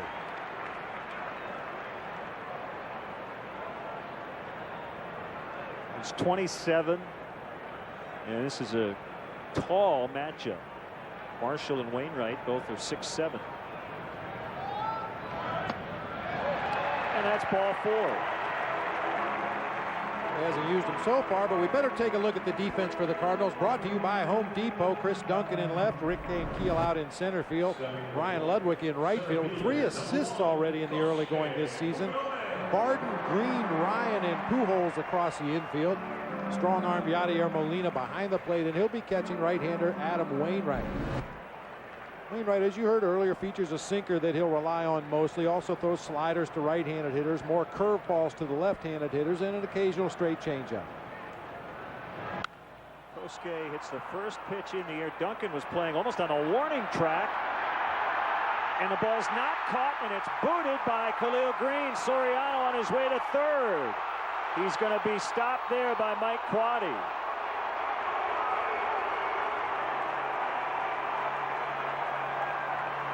I didn't get a look at Duncan before the pitch, but Bob, it looked like his heels were almost on the dirt. He had a long run. Well, if he was much deeper, he'd need a ticket. Chris Duncan is not a good defensive outfielder. You give him an A for effort, but just doesn't really have the speed or the instincts to be a good outfielder. He was playing extremely deep. Khalil Green tries to make the over-the-shoulder catch and then kicks it further down into that left field corner. The original call was error on Khalil Green, but I tell you, you go out that far as a shortstop, I would have given Kosuke a double, but at any rate, second and third, no outs. Low and away. Derek Hott on the homestand. He went 2 for 25 on the first trip, and he's gone 5 for 7 since. That's tough air for Khalil Green. Not that he needs us to stick up for him, but that's not his play. Right? Nope. As Ludwig will come over, makes the catch. His throw is going to head towards second base. Both runners tagged. Soriano scores. We're tied. And that's a 2 for 1 as Kosuke is now at third with only 1 out. Sac fly for Lee.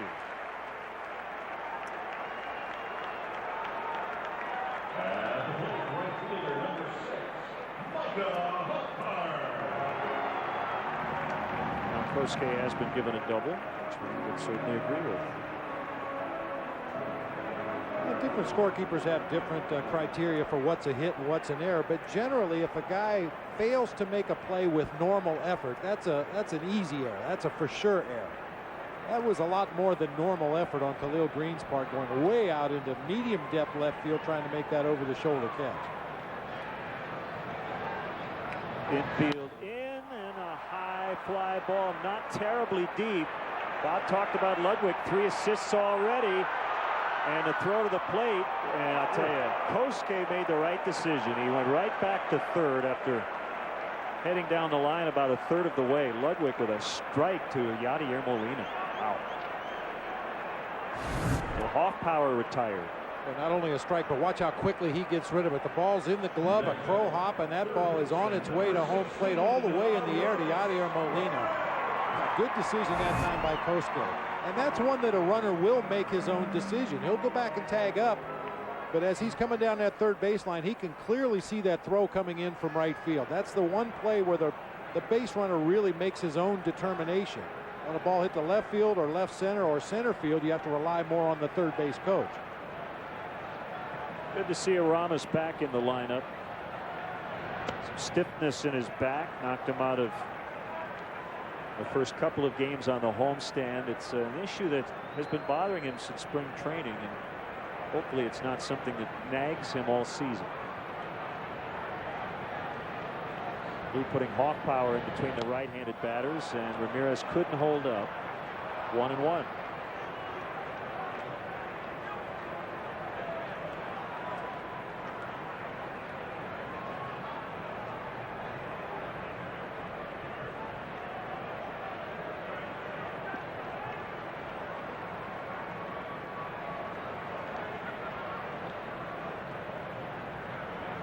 Kick and the pitch. Blocked by Molina. You know, Len, I don't recall that I have ever seen Aramis Ramirez try to bunt for a base hit. But if he chose to do so and got that ball past Adam Wainwright to the left side of the infield, he could walk to first base. Brian Barden playing way back behind the baseline at third, as is the shortstop Khalil Green playing way back with his heels on the outfield grass. Any kind of a mediocre bunt to the left side would drive home a run. That's not what they pay him for. And you can barely see Chris Duncan. As you said, he almost has to buy a ticket out in the bleachers and left. I don't think I've seen a left fielder play that deep ever here at Wrigley.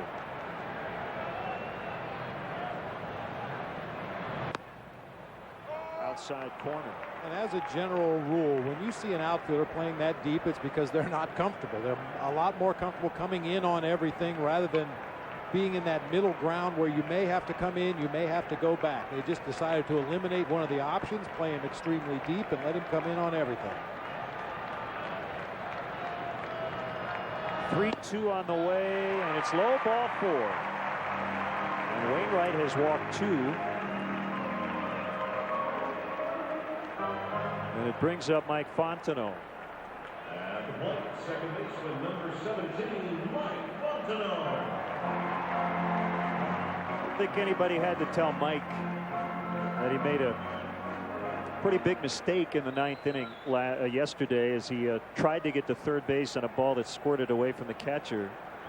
His run didn't mean anything. The tying run was at the plate, and he got thrown out. He thought it was farther away than it was from Chris Iannetta. Well, we'll show you a replay of that particular play in a moment, and you know, once again, Mike doesn't need me to defend him, but possibly if you see this replay, you'll understand why he had a hard time reading that ball as it got away from Chris Iannetta. Our Coors Light freeze cam yesterday, you'll see that ball just barely got away from Iannetta, but because of the line that the ball took as it rolled back into the on-deck circle, Mike was really screened by the catcher himself. He saw the ball get behind Iannetta. As Iannetta turned to go after the ball, Mike couldn't see how far away it had rolled. Ground ball to second, and Ryan will flip to Green to end the inning. Each team with a run in the first. It's 1-1 to the second.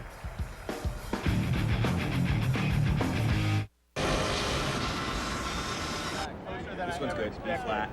Let's drive this thing and see what it sounds like.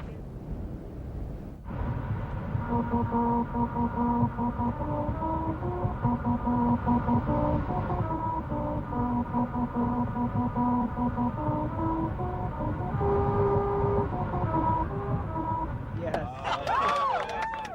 It worked.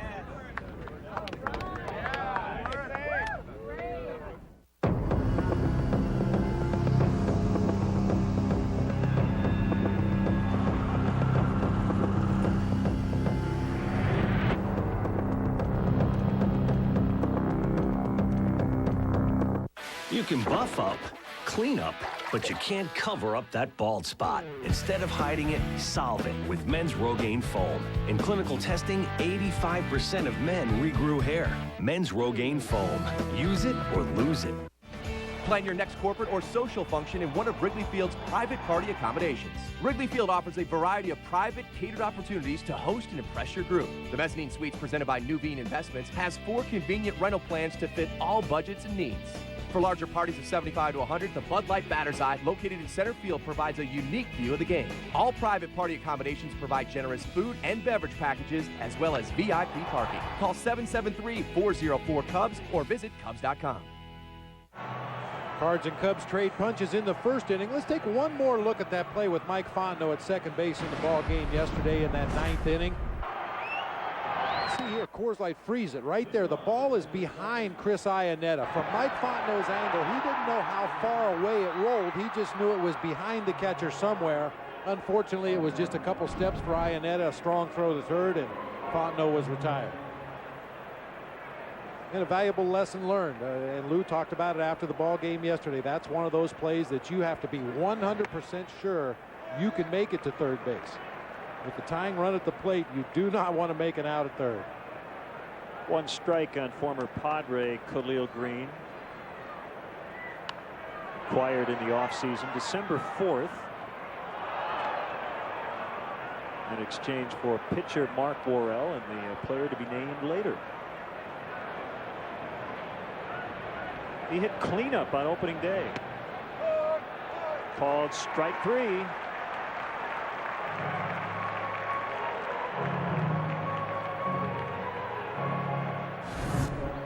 Good curve in the early going. See the big bender from Sean Marshall just freezes Khalil Green. That ball dropped over the inside part of the plate. Look at the movement on that pitch. Not only straight down, but a little bit of side-to-side action. Couldn't pull the trigger. Brian Barden has done a nice job filling in at third base for Troy Gloss, who had arthroscopic right shoulder surgery in January. He's not going to be back for a while, maybe in the middle of the year. Game-winning homer in the 8th on Monday for Barden at Arizona. His first career home run against the team that put him on waivers back in '07. Had family and friends in attendance as he lives in Tucson in the offseason. Well, Brian Barden, a guy that figures to get playing time all over the diamond this year for the St. Louis Cardinals. I was talking to Joe Patini, their bench coach and infield instructor, before the ball game, and he says that Barden has already made 3 or 4 highlight reel plays at third base. Just a tremendous glove man, and gets himself a base hit here into left field. Joe Patini next to Dave Duncan. Al McRae, the hitting coach. Having seen the Cardinals this year with Wainwright on the mound, but based on his offensive prowess, this is not an automatic sack bunt spot for the pitcher. He's hit .292 in his career, Bob. He's slugged .415. And 1 for 2 in the early going this season with a sacrifice bunt. Showing bunt early, but don't be fooled. The Cardinals do that as a rule. In an obvious bunting situation, they'll have the pitcher or position player, whoever happens to be at the plate, show bunt early, pull it back as the pitcher goes into his set position, and then you're not quite sure if he's going to bring it back down and bunt, or is he going to keep the bat back and go ahead and slug away. And he swings away.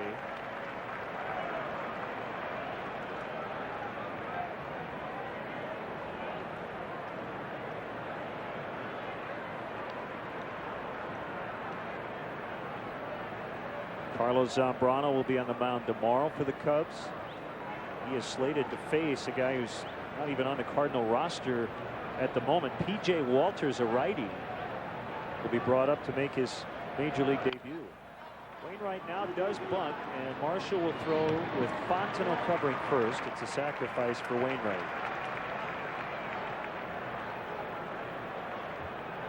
Watch the Cubs take on the Cardinals tomorrow at 1:20.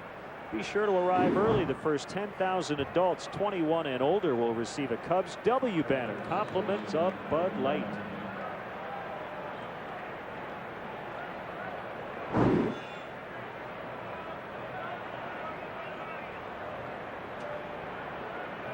Ryan with the first inning double. And the first Cardinal run. The old school Cardinal stirrups with the stripes. Mid calf.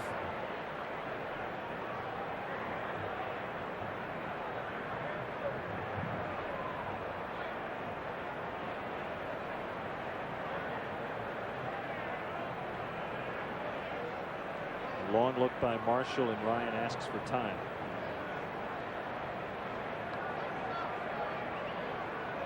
They're officially opening up Yankee Stadium today, and the Yankees trail at home against the Indians with CC Sabathia facing his former team. It's 1-0 Cleveland in the 5th.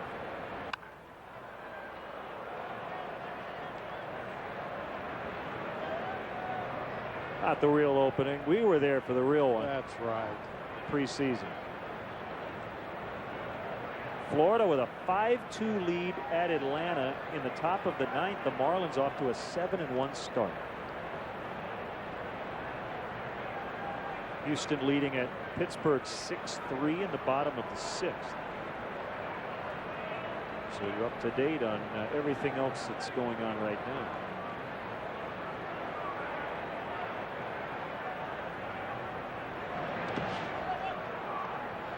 Soto pounced on that ball and kept Barton at second. Well, you know, Len, as a starting catcher, depending on who the pitcher is on a given day, you know ahead of time, I'm going to have a busy day blocking pitches in the dirt, or this is going to be a relatively easy day. And with Sean Marshall on the mound and that big breaking curveball, when he gets ahead in the count, he wants to bury that pitch in the dirt. So Giovanni Soto knew going into this game he was going to have to be a dirt dog, get down there and block some of those curveballs. Swing and a miss, strike 3. Third strikeout for Marshall as the Cardinals strand a runner in scoring position. So Marshall settling in. Did give up a hit in the inning, but no runs. It's 1-1 after an inning and a half.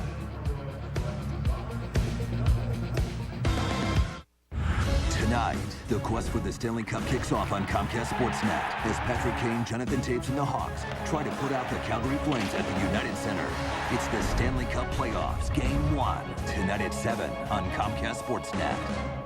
Menards is your lumber source. Get the quality lumber professionals use from the finest mills. All 2x4 through 2x12 premium quality construction lumber is on sale, starting at $149 for an 8-foot 2x4. Make wood look beautiful with Minwax products. Save big during Minwax's National Woodworking Month. Choose from a wide selection of clear finishes. Right now, you can save up to $20 by mail-in rebate on all Minwax clear finish quarts and gallons. Save big money at Menards.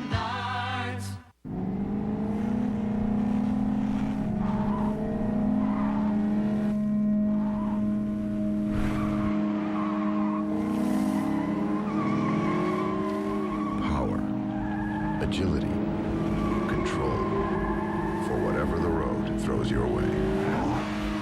The IS from Lexus. Lease the 2009 IS 250 all-wheel drive for $349 a month for 36 months with $35.49 due at signing at your Lexus dealer. Tonight on Comcast Sportsnet Plus, Jim Thome and the White Sox swarm Tropicana Field as they try to sting the former AL champions, the Tampa Bay Rays. White Sox Rays in HD tonight at 6 on Comcast Sportsnet Plus, fans' best friend. Ticket sales are at a record pace, but plenty of tickets are still available for the 2009 season. To purchase tickets, visit Cubs.com, call 1-800-THE-CUBS, or visit the Wrigley Field box office. Called strike. Wainwright against Giovanni Soto.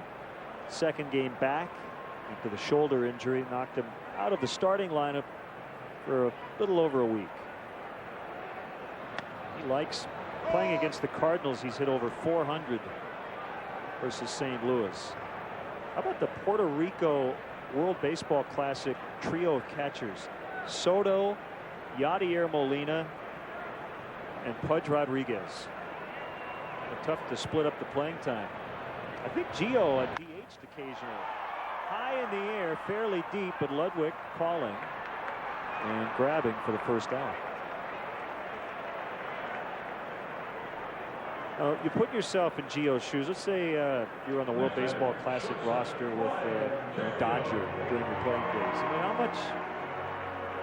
how much conversation about this rivalry goes on between guys like Soto and Molina? You talk shop a lot? I would assume very little about your regular season occupation and teams. I think when you're in a situation like that, you concentrate on the task at hand. It may come up, but I'm sure they probably didn't sit around swapping notes about the Cubs-Cardinals rivalry. Probably spent more time talking about the opposing team's lineup and the pitchers that they had on their own staff that maybe they hadn't seen much of and wanted to get as much background as possible.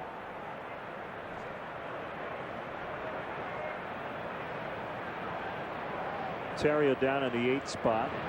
He's moved around a lot in the lineup. Green was positioned ideally to get the out. Terrio hit it right at him. Lou Pinella's favorite spot to hang after the game is Harry Carey's Tavern at the corner of Sheffield and Addison. Go where Lou goes for Wrigleyville's best salads, pizzas, and burgers. Call 773-HOLY-COW or visit harrycareystavern.com for reservations.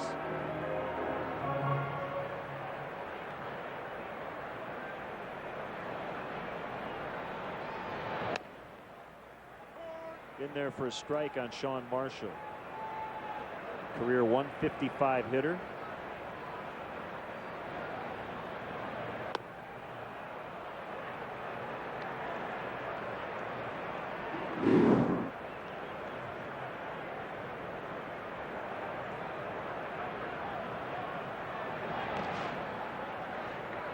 He didn't go after that curveball.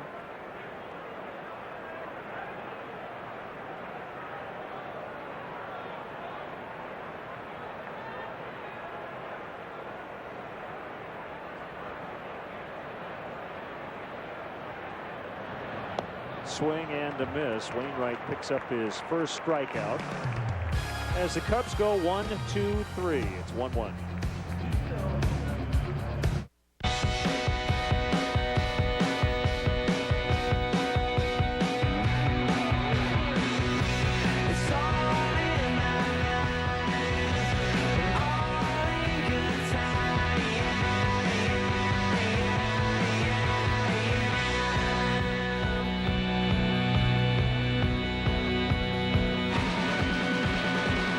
Text Jaguar to the number 24442 to learn about 0% APR and exceptional lease offers.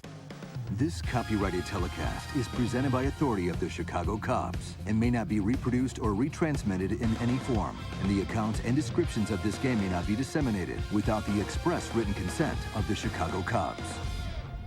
Last week.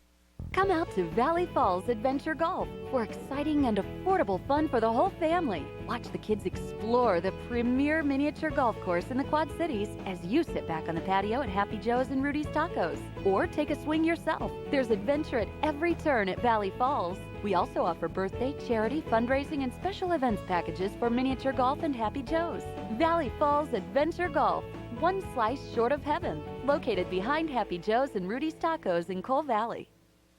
Let 20 Sports Grill and Nightclub take you out to the ball game. Every seat is the best seat in the house with 16 plasma TVs and a state-of-the-art sound system to make sure you never miss a play. Sink your teeth into mouth-watering burgers, wings, and more. Save big on delicious food specials during the game. You won't believe the beer selection at 20 Sports Grill. 20 beers on tap, each one with its own glass. Come to 20 Sports Grill and Nightclub for great food, sports, and always the right beer in the right glass.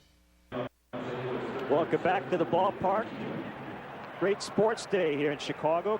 Cubs hosting the Cardinals in the afternoon. Blackhawks and the Flames tonight start their first round playoff series. Catch it right here on Comcast Sportsnet.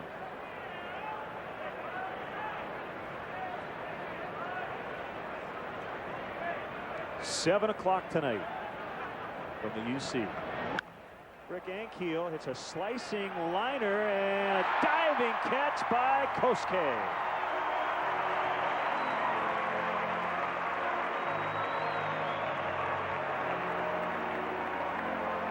Well, that ball really was slicing drastically as it got out there into center field.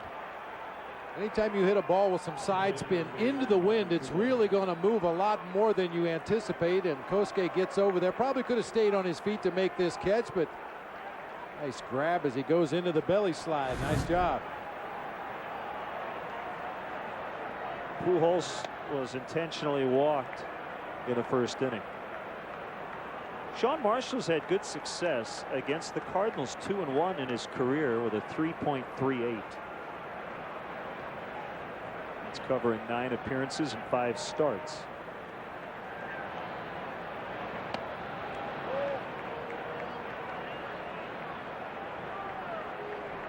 That's a big first out with Pujols at the plate. And nobody on, 1 out. The more times you can get the big guy to the plate with nobody on base, the better your chances of winning a ball game. saying about the guy being in scoring position as he stands in the batter's box. That's certainly the case with Albert Pujols, but he's a deadly hitter when you give him some ducks on the pond, some holes in the defense. This is exactly how you like it. Nobody on.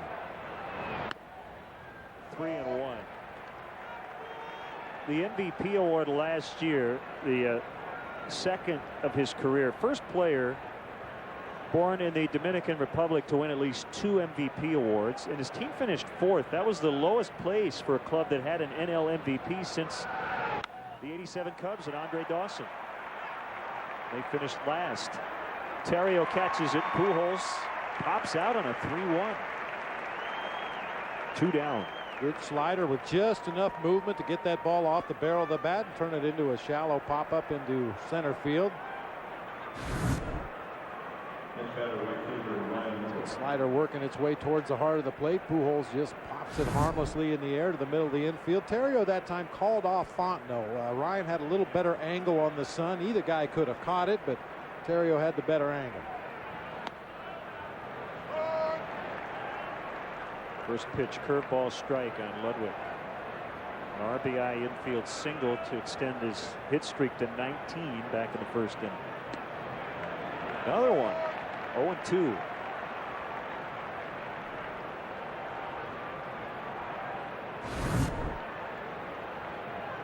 That yacker going.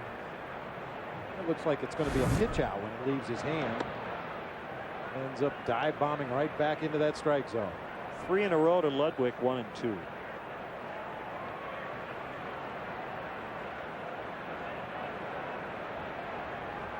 You'll see 4 in a row. He broke his bat and deposits it down the line. Foul. Just foul. Jose Oquendo is going to go out and talk to Charlie Relaford. Jose thought that ball hit the chalk. We have the benefit of instant replay here, and you'll see just a little bit of green between the baseball and the foul line. Charlie Relaford a lot closer to the play than we were, and got the call right. Instant replay is back, but only for boundary calls. That would be disputed home runs.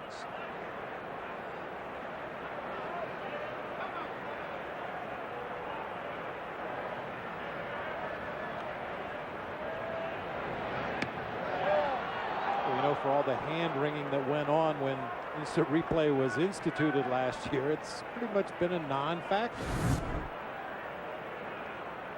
Nip that outside corner with a backdoor slider. Giovanni Soto may have caught it close to the outside corner, but that ball was never really in the strike zone. Still hasn't thrown him a fastball.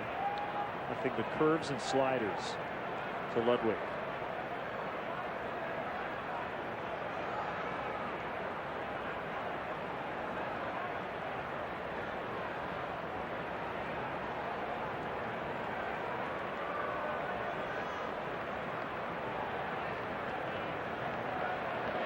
Two pitch, high fly, and he hooked it foul. This at bat kind of reminds me of an at bat that Bill Madlock had against the Giants when I was playing in San Francisco. I think we had thrown him about 12 straight breaking balls over the course of 2 at bats. And finally I called for a fastball in, and he pulled a double down the left field line. I told the pitching coach I thought we could sneak a heater by him. He said, you could throw him 100 breaking balls in a row, he's still going to be on the fastball. Well, they get Ludwig on the curveball on the 3-2, so Marshall wins that battle. Bottom third coming up. Cardinals 1, Cubs 1. People think life in California is one big vacation. It's really a lot of work. We have board meetings. Lots of board meetings. We're always playing catch up. We're really just a bunch of pencil pushers. We burn the midnight oil. Hey, it's a dirty job. Someone's got to do it. So if California seems like your kind of work, when can you start? Find yourself in California. Southwest Airlines has over 85 daily flights from Chicago Midway to California. Book now at southwest.com/California. Low fares, no hidden fees. Hey Cubs fans, are you looking to get tickets to the hottest Cubs games this year? Visit Cubs.com and click on StubHub, the official fan-to-fan ticket marketplace of Cubs.com. Don't miss all the fun and excitement at the friendly confines with StubHub. There's always a ticket available to a Cubs game. Dames en heren, we gaan beginnen!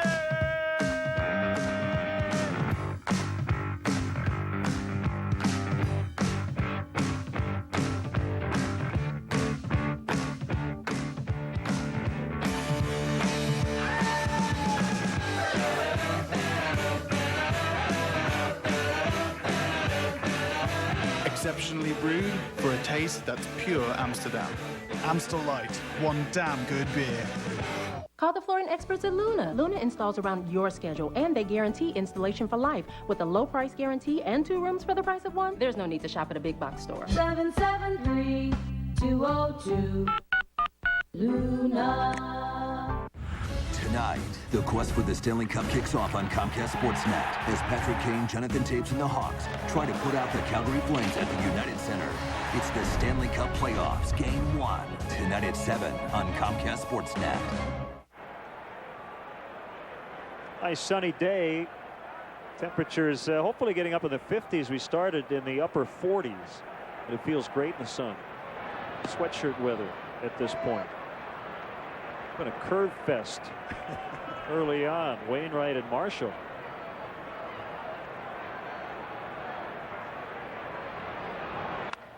Soriano lofts one over Green and into left for a base hit. That's a good spot for Cubs batters today with Chris Duncan playing so deep out in left. You know, I mentioned the Cardinals will probably be a little overly aggressive on balls hit to Micah Hoffpauir, and I would assume that the Cubs in their advance meeting talked about the same thing with Chris Duncan in left field. Don't take anything for granted. Run hard. Force him to make a play and a throw to stop you on the bases. Top of the order getting on base. Soriano with a walk and a single and a run. Kosuke with a double his first time. And also a nice diving catch on defense. Been all about the starters for the Cardinals. They have tried to piece together the back end of their bullpen here early on, but their starters, including Chris Carpenter, who hasn't given up a run in 10 innings, but now is on the DL. They have done the job. And we talked about the bullpen situation for the Cubs at the tail end of the ball game with Kevin Gregg and Carlos Marmol getting opportunities to save ball games and in turn set up for the other guy. The Cardinals have a very fluid situation in their tail end of the bullpen. Tony La Russa more likely to play matchups and historical numbers rather than just name a full-time closer. Jason Mott got an opportunity earlier. He failed. Dennis Reyes has had save opportunities. Ryan Franklin said they would probably go more by past matchups and righty-lefty matchups than just naming one guy a closer, at least at the beginning of the season. Carpenter has allowed just an unearned run, 5 hits in 10 innings. And then he got hurt swinging the bat in Arizona. He said he felt it during the course of the at-bat, and then when he went out to try to warm up for the next inning, with each successive warm-up toss, it got worse and worse until eventually they had to call the trainer out. Both the Cubs and Cardinals have only allowed each 1 stolen base so far this year. They've done a nice job limiting that damage. They get an out at second, and that's it. Fielder's choice for Fukudome. It goes 4-6 to get Soriano. Tonight, catch the latest edition of Chicago Tribune Live on Comcast Sportsnet. David Kaplan, Tribune writers, sports stars, and celebrities discuss the day's hottest sports topics and set the table for the night ahead. Don't miss Chicago Tribune Live tonight at 5:30 right here on Comcast Sportsnet. Heard on the way in that Kevin Garnett has an injury. The Celtics. Darn. So that could change the complexion of that series with the Bulls. He's got a knee injury.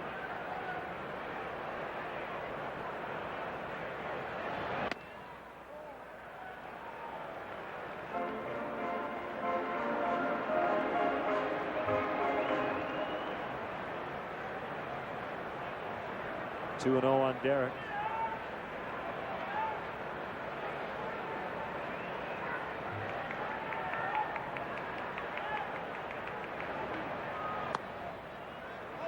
Now it's 2-1.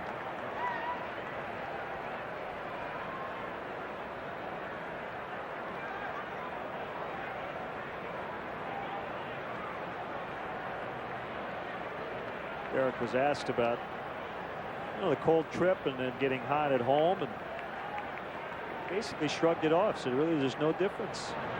Confidence is up, but good swings, hitting his pitch. Sometimes the answer is, I don't know. It just is. Just is. It's a long baseball season, and guys who have played a number of seasons in the major leagues, they understand you're going to have peaks and valleys. But when you're in one of those valleys, it isn't always because you're not swinging the bat well. Sometimes you're hitting the ball right at people. Sometimes you're just not getting a lot of good pitches to hit. Other times you get yourself out. I think that's when any hitter gets a little upset because of one of those valleys. If you're chasing bad pitches, hitting the ball weakly off the end of the bat or down near the trademark. But if you feel you're seeing the ball well, hitting the pitches you should hit hard, well, then that's just the breaks of the game. You'll eventually break out of it. Cardinals thinking that Kosuke's probably going 3-2-1 out.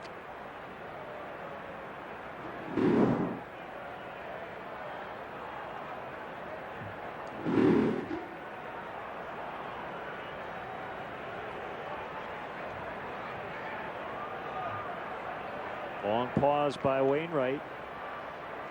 Kosuke is running, and it's hit foul straight back.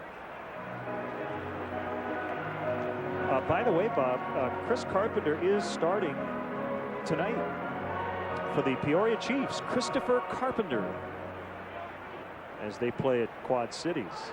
And young Michael Brenly is eligible for action with the Peoria Chiefs. He's back off the DL. First day on the active roster. Looking forward to some action against Quad Cities tonight. Ironically, Quad Cities is the Cardinals affiliate in the Midwest League. Swing and a miss, throw to second, and Kosuke tagged out. Strike him out, throw him out, double play. It's 1-1. Cubs hosting the Cardinals from Wrigley.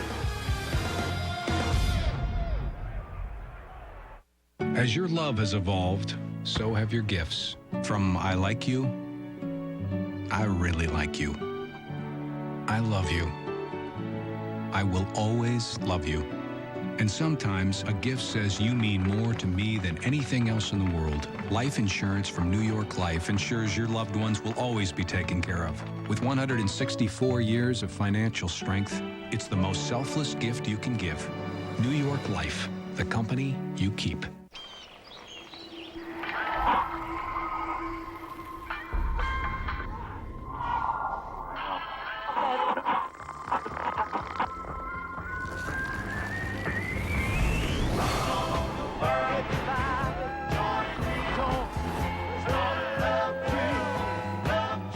At the end of a long, hot day, grab a beer with a taste as cold as the Rockies.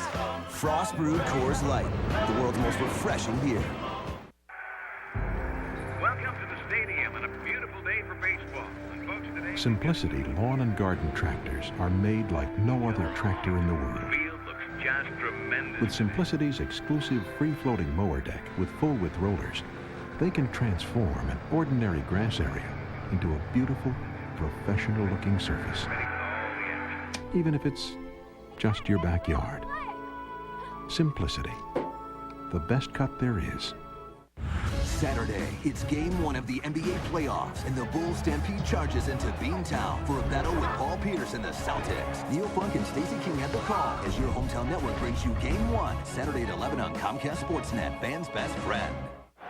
It's time for our Jimmy John's delivery. We're going to focus on Sean Marshall today. Watch how tall he stays on his back leg. As Len mentioned earlier, 6'7", tries to take full advantage of every bit of that height, the high three-quarters arm slot, driving that ball on a plane down towards his catcher, Giovanni Soto. That's our Jimmy John's delivery, America's favorite sandwich delivery guys.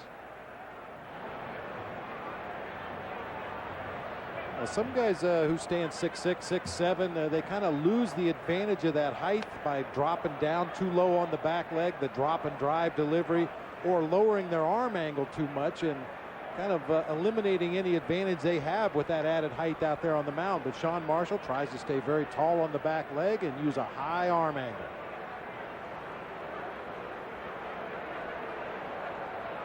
So each starter giving up a run in the first inning and nothing since.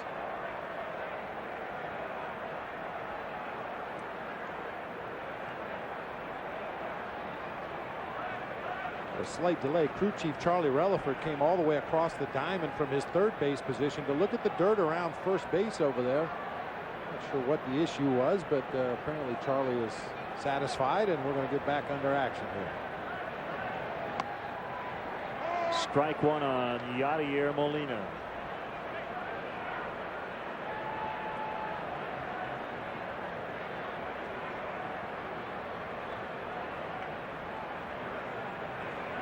Fly to right his first time. Curveball in the upper 60s. Didn't curve enough.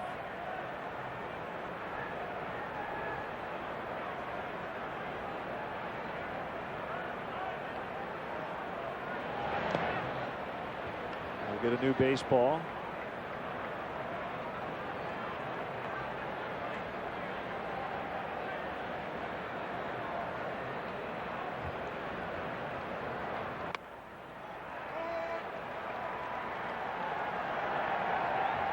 Cardinals haven't seen too many heaters from Sean Marshall. A lot of curves and sliders. Got a cutter. Because we haven't seen a lot of fastballs, you probably won't see many changeups, even to righties. You would think you got to throw your fastball a lot to make that changeup effective, right? Well, that's usually the case, and this is not unusual for a starting pitcher. He leaves that bullpen. He knows what pitches he has working well as he goes out there to take the game mound. And right now, Sean Marshall appears to feel more comfortable throwing his breaking stuff than his fastball. Ball four. That's the second walk he's given up. First time unintentionally, as they had the leadoff man on base. Aflac trivia question. Okay, Mr. Duck. Pushy. Yeah, which NL player holds the record for most home runs through April 30th? Is that a hint? I'm told it's not. It's just kind of a random shot. The Sammy flag. Okay. Diversionary tactic.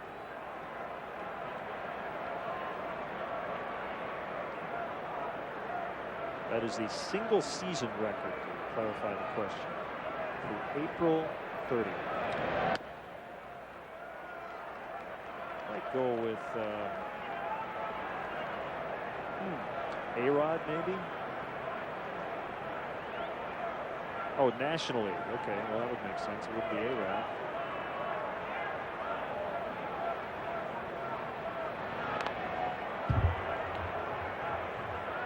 Foul by Duncan. 1-2 the count.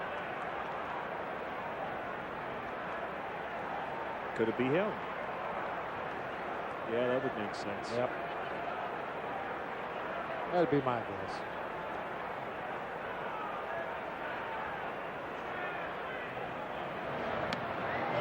Duncan turned away. Marshall tried to get that front door curveball. Just stayed a little bit too far inside, a little bit too up, but you can see Duncan just freezes on that pitch. It drops down to belt high. Needed to get down a little further to get the call. Kick and the 2-2. Another one. Full count.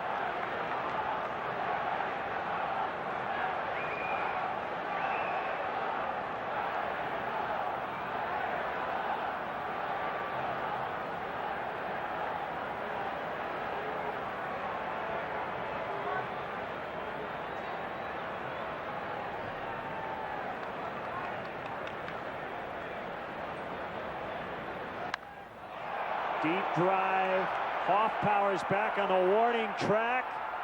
And it's up into the basket, a home run. Chris Duncan just snuck it over the basket. And on a 3-2 pitch, he gives the Cardinals a 3-1 lead.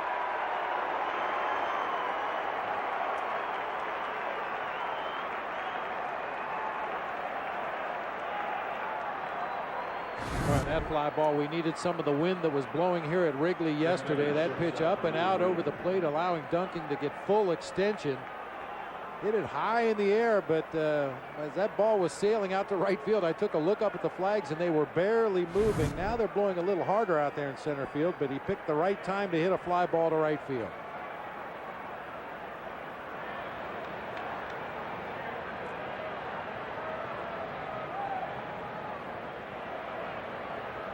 Cardinals have their second advantage.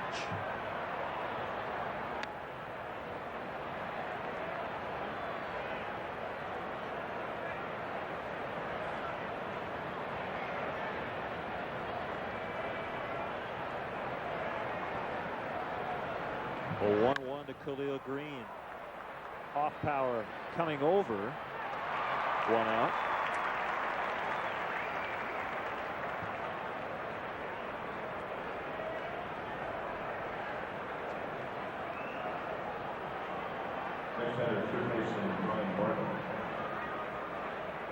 I tell you, Micah did everything correctly on the home run. He was in the spot. Unfortunately, he's not 9 feet tall.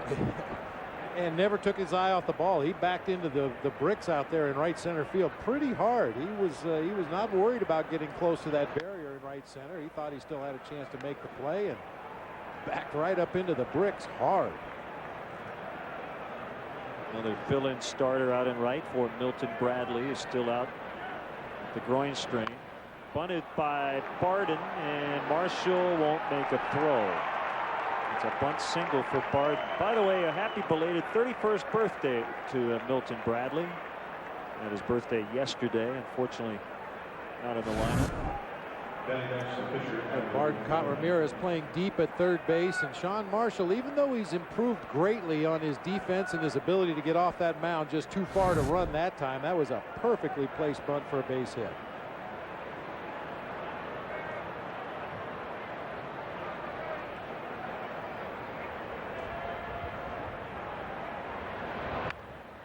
Wainwright bunts. He'll collect it, gets it to Fontenot. And Wainwright, 2 plate appearances, 2 sack bunts.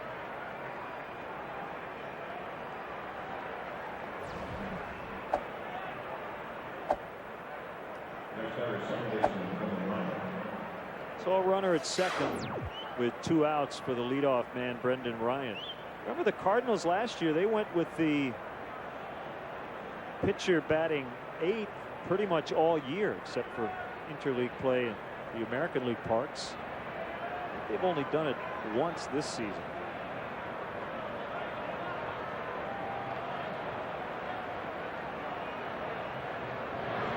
Well, if you're going to do it, and I know it has nothing to do with the prowess of the pitcher, but you'd think you would consider it with Wainwright,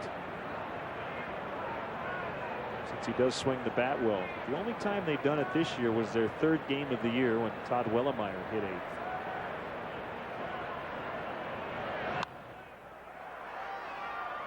And the theory being, with Pujols in the 3 spot, he becomes a cleanup man after you go through the lineup the first time.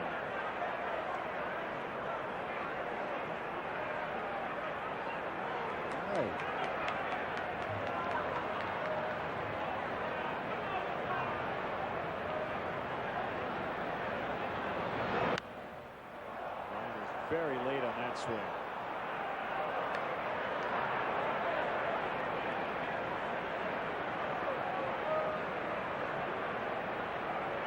Usually you see a defensive swing like that on an 83-mile-an-hour slider. You would figure a guy is set up for a fastball right in on his knuckles. If he's tardy on an 83-mile-an-hour pitch, you might be able to overwhelm him inside with a fastball. He strikes him out. And that's the inning. But Chris Duncan with a 2-run blast has given St. Louis a 3-1 lead. It's so nice to have company after the accident. What is it? Someone paid me cash. But who? Who? Affleck. Who pays you cash when you're hurt and missing work? Affleck. Cash to help with expenses that health insurance doesn't cover. Like the mortgage, gas, and food. Affleck. What now? Someone's standing on my foot. Who could it be?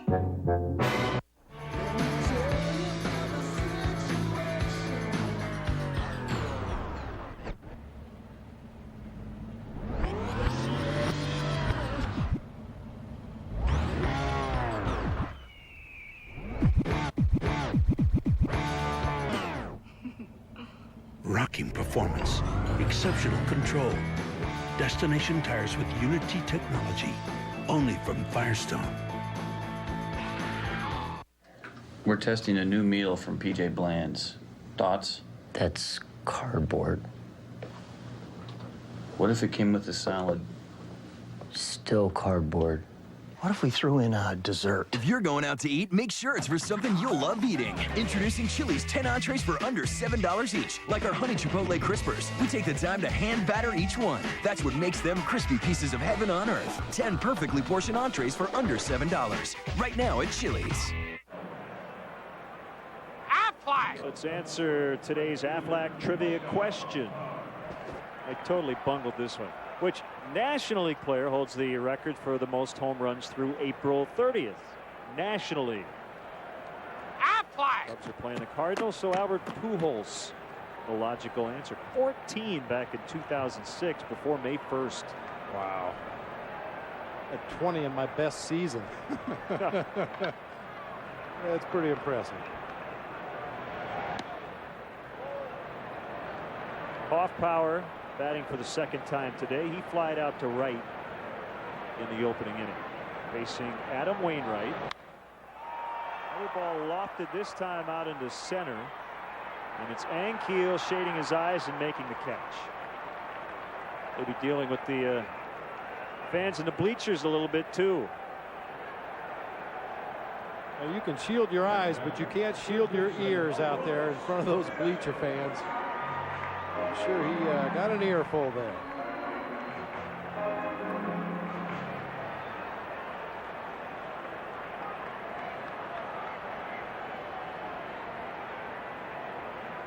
Now Ramirez. Ball one.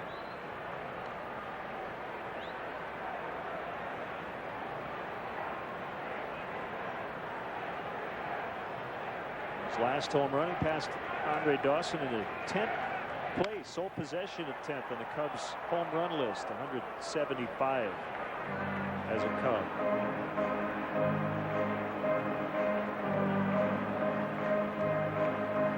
Oh, left him hanging. Went for the high five, and the guy turned his back. You mention this all the time. Oh, watch the players. Players get out of the way. They get the heck out of the way. They don't want anything to do with those foul balls, and the fans throw their bodies in front of them.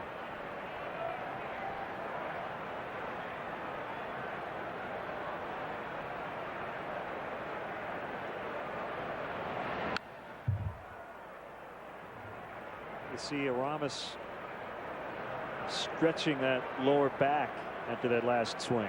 That's very similar to what he did in Milwaukee on Sunday night when he originally injured the back. You could clearly see it on a swing just like that. He stepped out of the batter's box and kind of hunched his shoulders and bent over a little bit. And really took a long time before he got back in the box. The second baseman, Ryan, shaded up the middle. So Ramirez has a lot of room to roll one through the right side, although Pujols plays as far away from the bag at first as any first baseman in the game. It's that area we're talking about, and he found it. Little lob wedge single. That'll work. If you think about Aramis Ramirez in his days as a hitter here in Chicago, he rarely hits a ground ball to the right side of the field. He usually pulls the ball on the ground. He hits them all over in the air, and this one just a little splash down sand wedge out into shallow right field.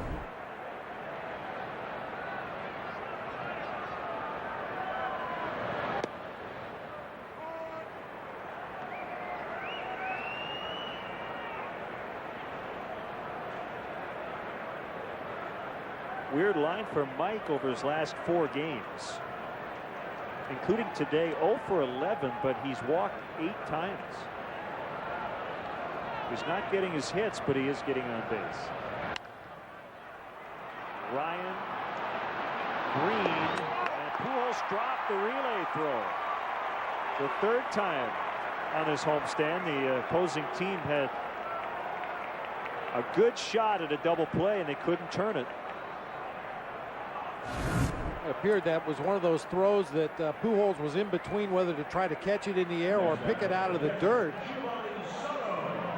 He just missed it. It looked like Green's throw did get there in the air. It was down around ankle high, but Pujols just knocks it back toward the infield, and Mondo safe at first base. And that one gets away from Molina and is going to end up out of play. A wild pitch. So now Fontenot's in scoring position. That's a very uncharacteristic play by Yadier Molina behind the plate. Normally very good at blocking balls in the dirt. That time just kind of a backhanded stab attempt at that ball, and it bounced over into the Cubs on deck circle and then up on into the stands. Try to clarify the rule on balls that go out of play. On a pitch, it's 1 base. On a throw, it's 2 bases. But it's 1 base, meaning if you're not to second, you're only given second.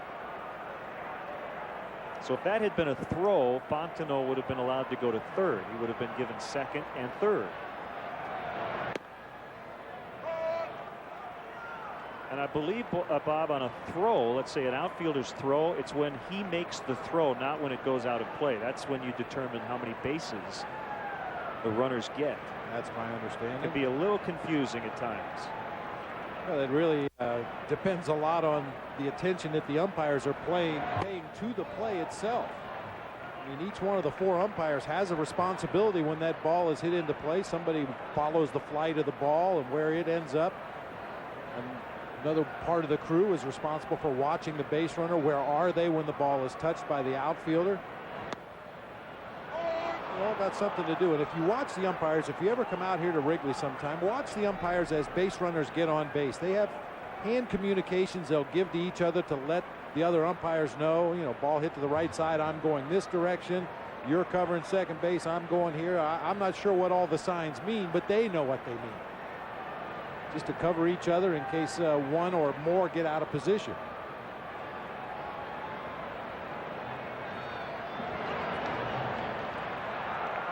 And Fontenot holding up on that one. That's a little easier play. It's in front of him. Ball kicking toward third, and Yadier Molina's behind the plate. Yeah, and this one Mike can see clearly. The ball's right there on the left side, not far away. And with 2 outs in the inning, you're already in scoring position. There's no reason to take a risk right there to go to third base.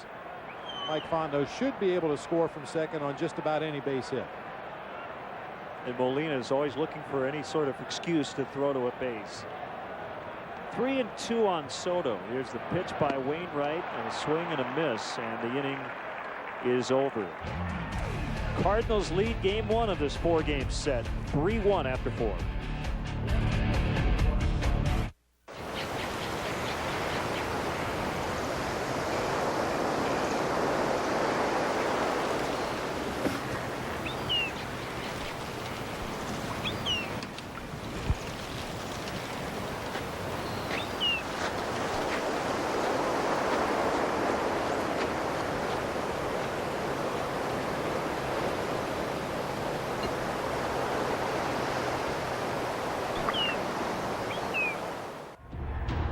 For more than 20 years, people have been coming to Bud's Skyline Inn, the Quad City's #1 supper club.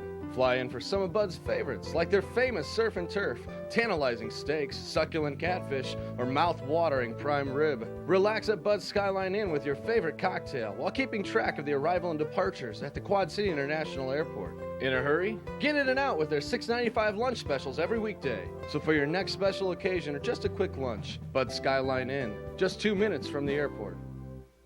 How can a 94-year-old green guy save you money during the recession? He can check out your comfort system for free and tell you how to save money on energy efficiency. J.L. Brady has been offering the best HVAC service in Iowa and Illinois since 1915, and they can show you how to go green and save up to 30% on heating and cooling expenses. A system like that could pay for itself in less than 2 years. They're family-owned, and after all these years, still doing it the Brady way, the right way. Comcast Sportsnet, fans' best friend. Cubs baseball is brought to you in part by Bank of America. Want to show the world it's not like, it's love. Get MLB banking only from Bank of America. Well, back here at Wrigley Field, the Menards grounds crew taking care of the infield dirt. Looking nice and smooth. We've had to make some adjustments as this game has gone on. You see him dragging the infield here between innings to make sure there's no bad hops. And because of the rain and the conditions we had here on opening day against the Colorado Rockies, a lot of that diamond dry surface was thrown out on the field to soak up some of the wet spots. And we have to constantly manicure that infield, make it just right. Former pitcher Rick Ankiel, now an outfielder. 1 ball, no strikes. One number I don't like going into this series, he has no extra base hits. You know he's going to get them as the season goes on. He had sports hernia surgery last September. And last year he joined Babe Ruth, the only players ever to hit 25 or more homers in a season after having previously started at least 25 games as a pitcher.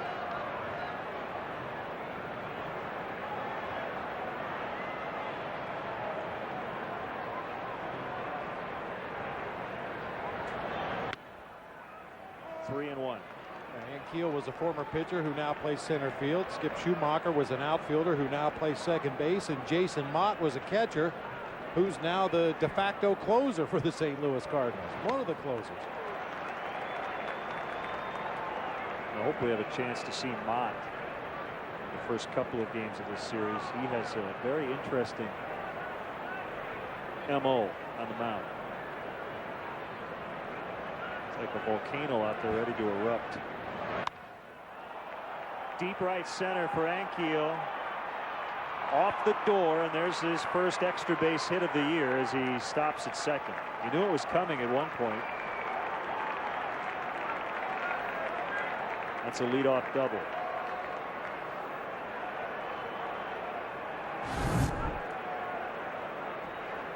A rare fastball from Sean Marshall on the inside part of the plate and down. Ankiel showing a quick bat, hit that ball off the door out there in right center field. Well, perhaps the inexperience of Micah Hoffpauir showing right there. That ball was caroming right back to Kosuke Fukudome coming over from his center field position, and a much easier play for Kosuke, but they were able to hold Ankiel to a double anyway. I've got a theory. Just kind of popped into my head. We'll see if you agree or not. As Pujols stands in and pops a foul. You think sometimes teams would rather have opposing hitters come in red hot as opposed to stone cold in this sense? You know who the hot guys are, and you do everything you can to either avoid them or pitch around them, be careful with them. But sometimes the guys who aren't hot, you go, go right at them. A guy like Rick Ankiel, you know he's going to put together a big streak at some point. Those are the guys that tend to scare you. You know, I'm talking the really good hitters. I mean, guys who normally should be better than Rick Ankiel had been starting the season. Or take it a step further, a team that figures to be very good, but they come into your series, you know, losing 8 in a row. That's always a concern because you know they're too good a team to lose for much longer, and they're going to snap out at some point. Yeah, you just like guys coming in, you know, hitting 250. You know, they're getting their hits, but they're not knocking the cover off of it. And you like teams that win as many as they lose when they come into your series.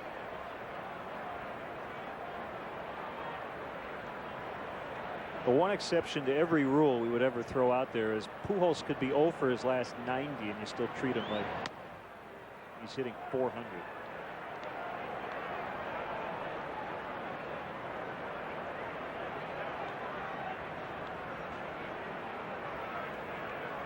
I mean, there's a lot of reasons why I consider Albert to be the best hitter in the game right now, but more than anything else is his ability to use that old cliche that hitters and hitting coaches use, stay inside the ball. Rocket line drive hit the Terrio short, got to be an easy out.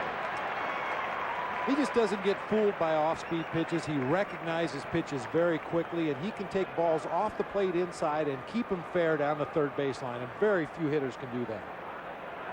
The 4th annual Race to Wrigley 5K on Saturday, April 25th, starts at Clark and Addison, continues through the Wrigleyville neighborhood, finishes with a run down the Wrigley Field concourse and under the famous marquee.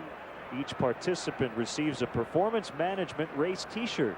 Proceeds benefit Chicago Cubs charities. To register, it's cubs.com/race.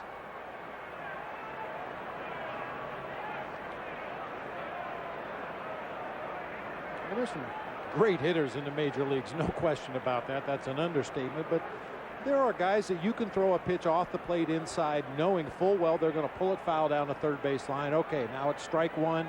Now you go to work. High and deep. Soriano's on a warning track, and he has room. And Keel tagging and sliding in, but there are 2 outs. That ball just stayed in.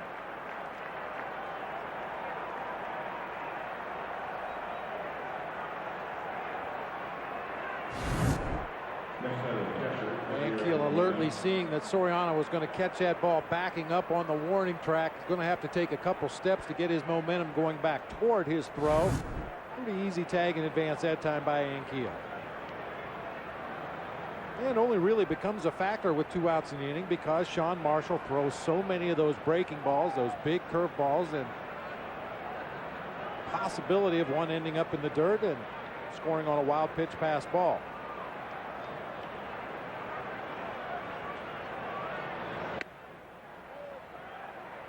Ball 1 to Molina.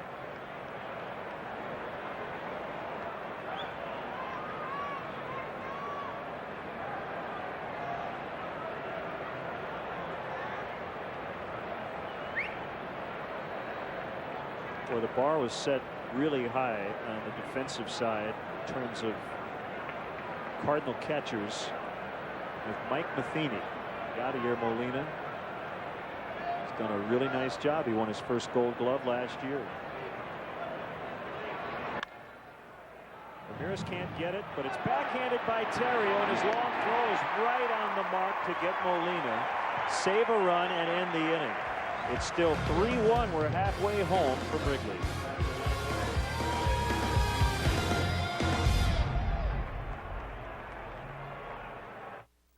Thank you. How you doing? Oh, fine, thank you. 9, please.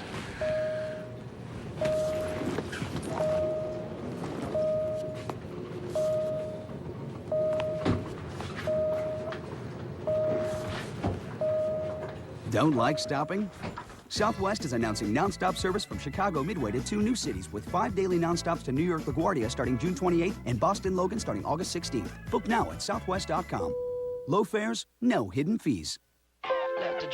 This isn't the soft kind of luxury. This is start a business, sell it, and then start another one luxury. This is advanced digital IV tech luxury. It can find you an uncrowded highway or a crowded club. The Acura TSX. Luxury for a new generation. Take advantage of attractive lease rates on the 2009 Acura TSX for well-qualified customers.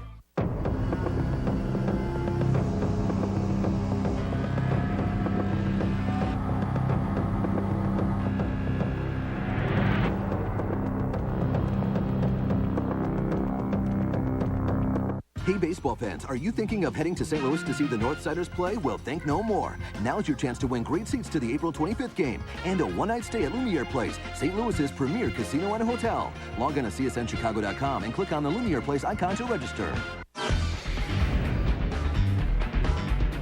Hi, everyone. Gail Fisher with you. Join Todd Hollandsworth and me after the final out for Lowe's Cubs post-game live.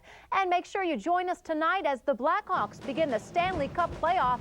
Chevy Blackhawks pregame live previews the game at 7. Then it's Hawks and Flames from the west side at 7:30 with postgame live and Sports Night providing comprehensive coverage after the game. Now let's go back to Len and Bob. Thanks, Gail. Called strike on Ryan Theriot as we play the bottom of the 5th.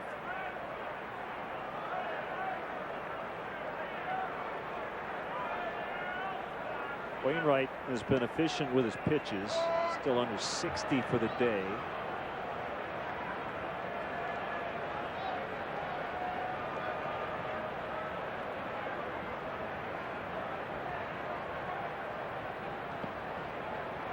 One and two. His longest outing, 5 1/3 on opening day. 5 innings his last time out.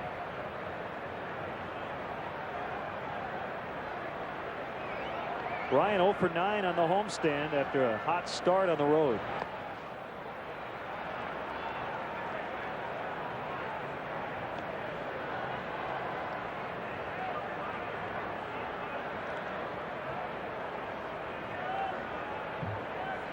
Theriot made a nice play on Yadier Molina to end that last half inning. Went deep in the hole for that backhanded play. There's his first hit of the homestand that sends Duncan over into left center. Theriot the big turn. He's will stick with 1. You're seeing Araya pull the ball a little bit more in the early going this year. This time just slaps it right by Khalil Green, who was shading up the middle of the field. Nicely done. Hey fans, sign up for a subscription to Vine Line, the official monthly magazine of the Chicago Cubs. Only Vine Line offers exclusive coverage from spring training all the way through the Cubs' next postseason run. Visit the Vine Line blog at Cubs.com and order today.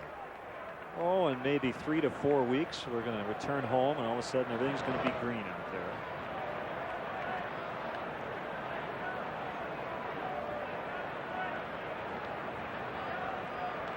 Well, if it comes up a different color other than green, we're all going to be shocked.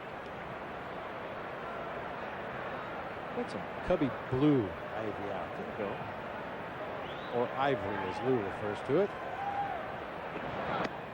Marshall bunts through strike 1.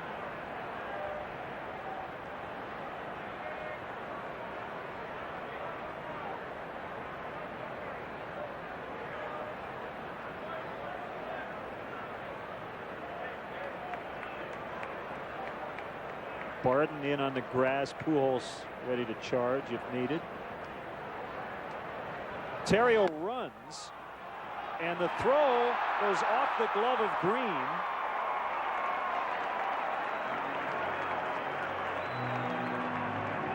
And it'll be a stolen base for Theriot. That was an interesting play. I guess maybe off his head. It looked like the helmet. Got a piece of Ryan's helmet as he went in there. Just a terrible tailing throw from Yadier Molina. Caught him on top of the helmet.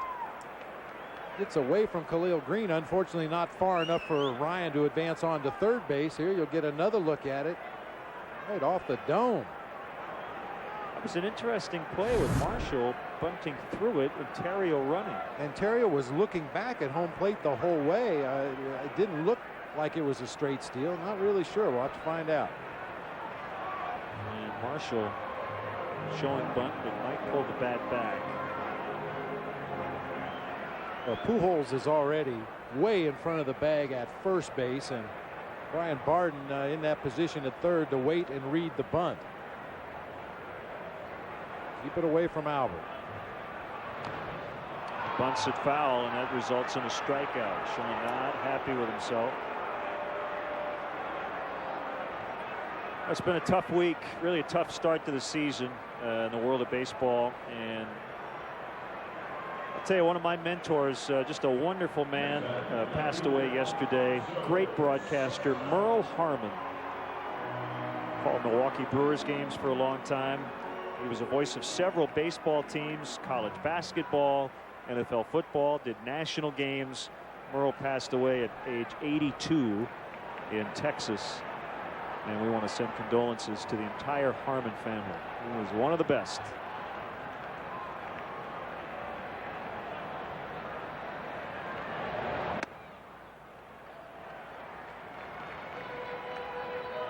4-0 on Alfonso Soriano. The great picture in Merle Harmon's book when he was doing radio with Bob Uecker in Milwaukee. They were on the Loge at Old County Stadium doing a game shirtless. It's kind of reminiscent of Harry out in the bleachers. Rolled foul.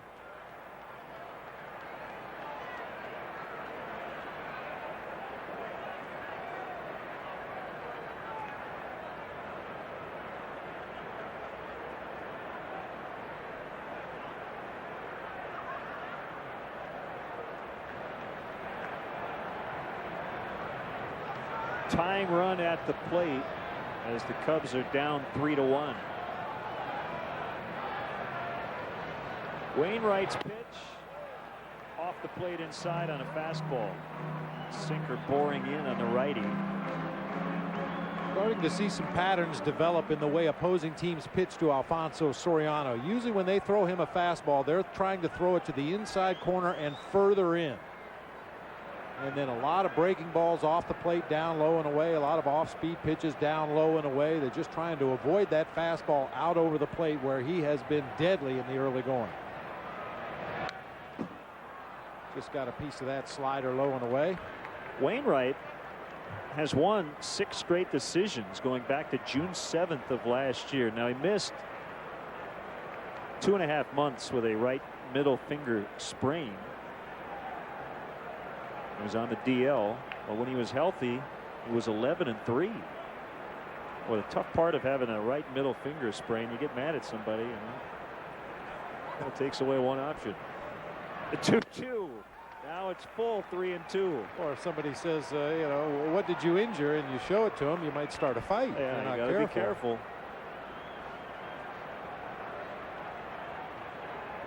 Don't try that at home. We do not encourage the use of that particular gesture.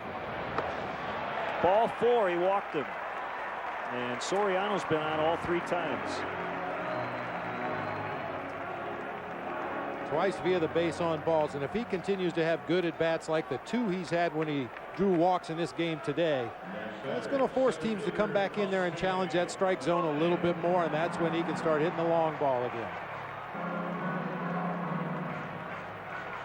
I mean, if Alfonso Soriano, and we know he's capable of doing this, if he starts to chase those bad pitches out of the strike zone and get himself out, there'd be no reason for teams to throw him strikes. But if he continues to take his base on balls and lay off those breaking pitches out of the zone, that's going to force teams to challenge him more with fastballs, and that's when he can do damage.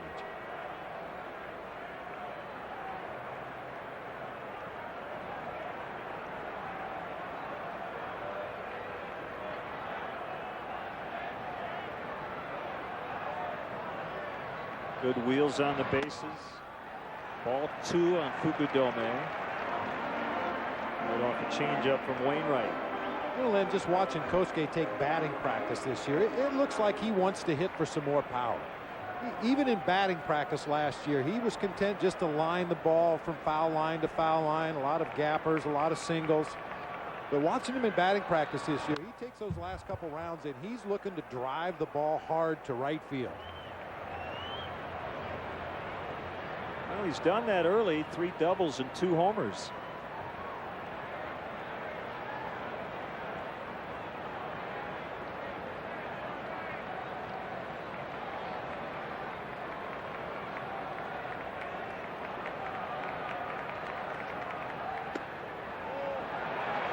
Good eye. It's 3-1.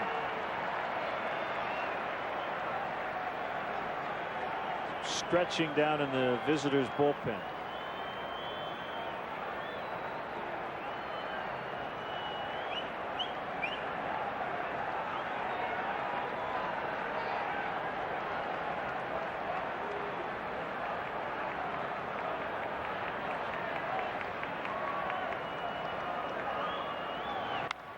There's a drive by Kosuke. It's very deep, and it's gone. And the Cubs lead 4-3.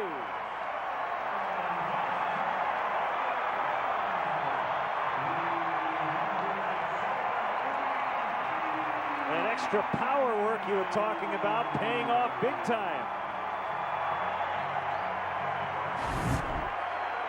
He got himself in a great hitter's count, got that fastball middle of the plate in and down right where he likes it. That ball was blasted into the gap in right center field, through the wind and out of here. He was 0 for 3 with a strikeout coming in against Wainwright. He has doubled and homered. And the Cubs now have the lead. Derek Lee scalds one right at Ankiel.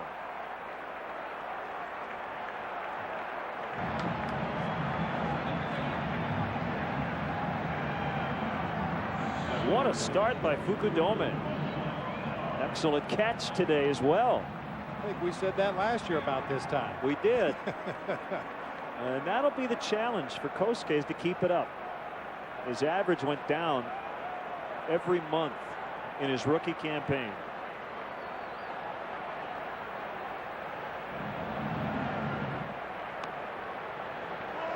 A nice gesture there by Derek Lee. Came back to the bench after lining out to center field, and he wasn't moaning and whining, just went over and patted Kosuke on the back and said, way to go.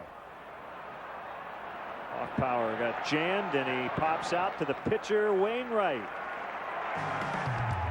Kosuke, the story today, a 3-run blast, and the Cubs have their first lead of the game. It's 4-3. Rascal Flatts American Living Unstoppable Tour 2009. Unstoppable. With very special guests Vince Gill and Darius Rucker. Saturday, July 18th at Wrigley Field. Tickets are on sale now. Online at tickets.com or charged by phone at 1-800-THE-CUBS. Rascal Flatts. Presented by JCPenney and US 99. Produced by Live Nation.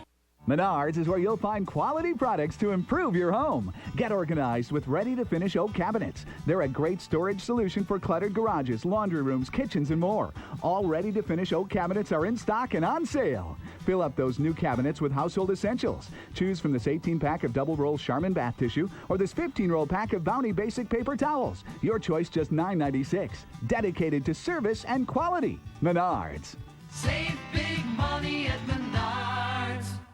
8 out of 10 men prefer Degree fragrances over a leading Old Spice fragrance.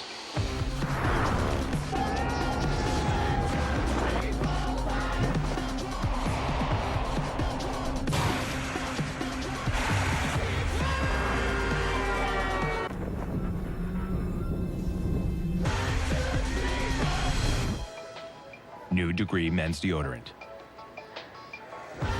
Mind-blowing fragrances. Tonight, the quest for the Stanley Cup kicks off on Comcast Sportsnet as Patrick Kane, Jonathan Taves, and the Hawks try to put out the Calgary Flames at the United Center. It's the Stanley Cup Playoffs, Game 1, tonight at 7 on Comcast Sportsnet. Kosuke Fukudome with his 13th Major League home run, 205 in his career if you count the 192 he hit in Japan. Well, that's a go-ahead homer. Great feeling for a position player after you've hit a big home run to give your team a lead, to run back out to your position that next half inning, and the cheers of the crowd out there in the bleachers. That's a great feeling. So I'm told.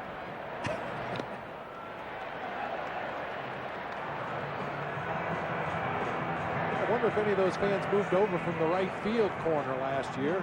Sat behind Kosuke as he played right field last season. Now playing more center field this year.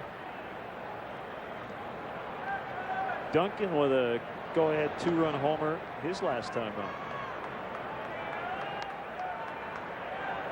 It's a sad commentary on your career when you get more cheers on the road when you take your position defensively. Way to go. Way to hit into a double play, you bum.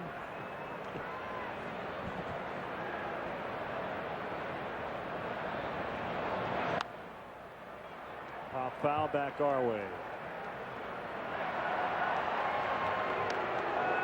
The Cardinal fan who made the catch in the second row in the upper deck was cheered when he caught it until Cub fans realized he was wearing Cardinal red. Nice play. Now sit down. Oh, by the way, give it to a kid.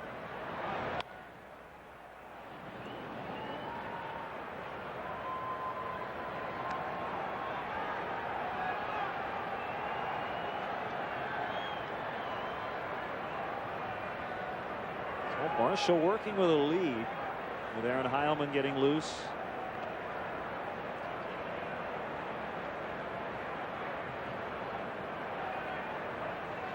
Pitch count over 90 for Marshall. Any trouble here, and Lou's probably going to go to the pin. Just missed.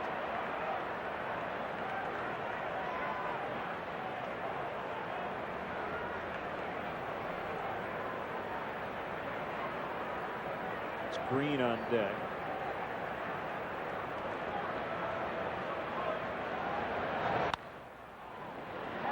Derek can't get it. Duncan has a second hit.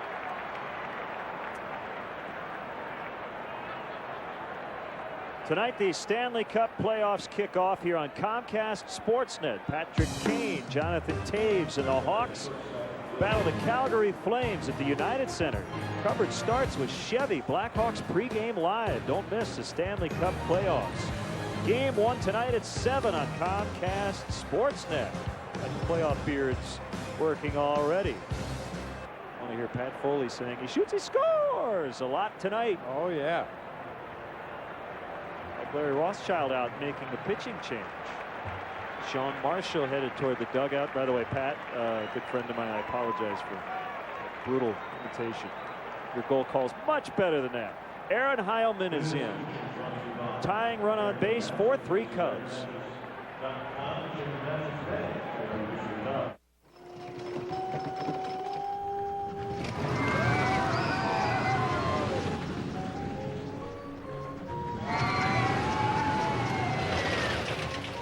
Anyone willing to go on a ride like this, that's not like, that's love. Put it on your credit card, check card, and checks with Cubs banking. Only from Bank of America. Now is the time for Extra, exclusively at Bob Rorman Schaumburg Ford. Extra bonus cash. Bring in our ad this Saturday from the Tribune or Daily Herald. Extra special financing. 0 APR for 60 to 72 months on new Escapes and Fusion. Extra protection. Lose your job and Ford will make your payments up to $700 a month for 12 months. Bob Rorman. Come in and experience the difference at Bob Rorman Schaumburg Ford. Just 8 blocks west of Woodfield Mall on Gulf Road.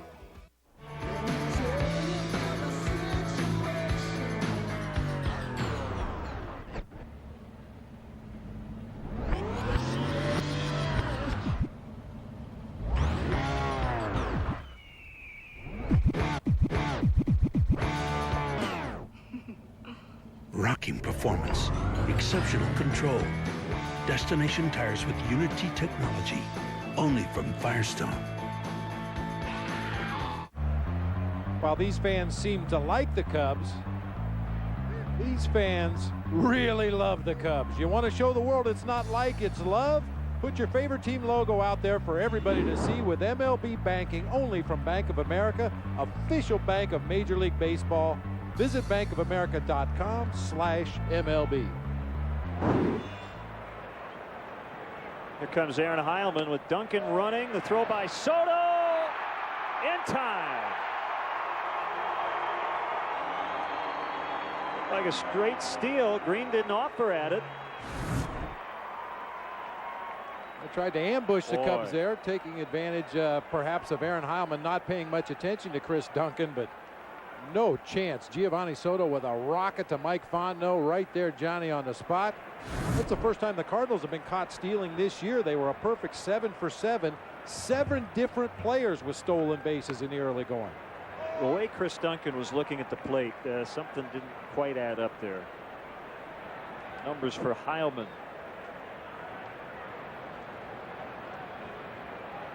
One. Deep and gone. 4-4. We'll never know what would have happened had Duncan not been caught stealing. As it is, Khalil Green just tied the game. with his first home run as a Cardinal.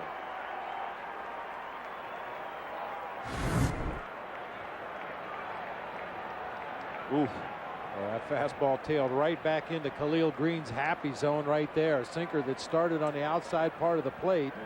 Came right back into the middle for Khalil Green, way back into the bleachers in left field.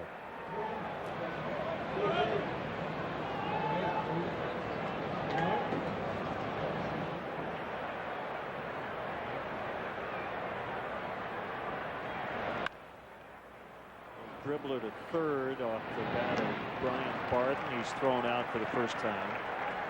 2 outs. Third home run allowed by the Cubs bullpen.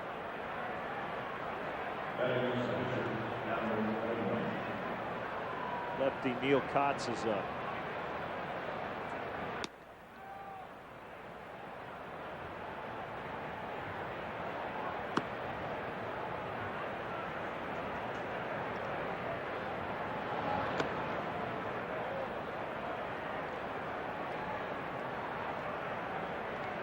You'd assume Neil Kotz is getting ready for Rick Ankiel's spot should this inning continue that far. Still a couple spots away.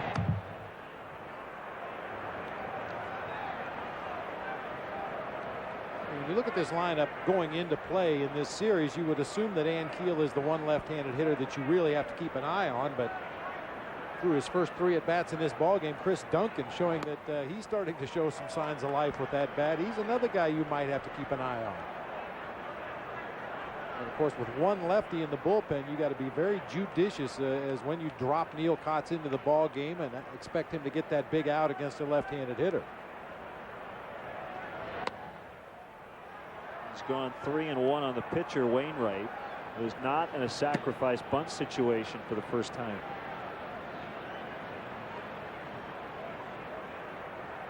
Heilman went to Notre Dame, was a first-round pick of the Mets in 01 from Logansport, Indiana, about 2.5 hours from here. Hit sharply to Terrio, and that's the inning. Khalil Green ties it. It's 4-4. Coming up, Aramis Ramirez, followed by Mike Fontenot and Giovanni Soto for the Cubs.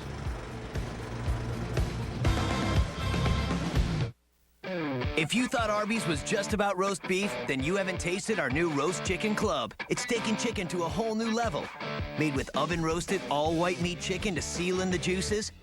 Then it's freshly sliced and topped with Swiss cheese, thick-cut pepper bacon, and our one-of-a-kind chicken addiction sauce. Step up to Arby's Roast Chicken Club and give boring chicken the boot. Arby's new one-of-a-kind Roast Chicken Club. Juicy, fresh, delicious. One bite and you'll say, I'm thinking Arby's.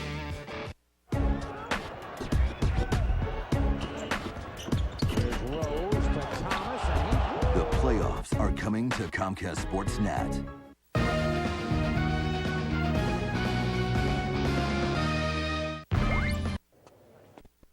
Deciding on a color?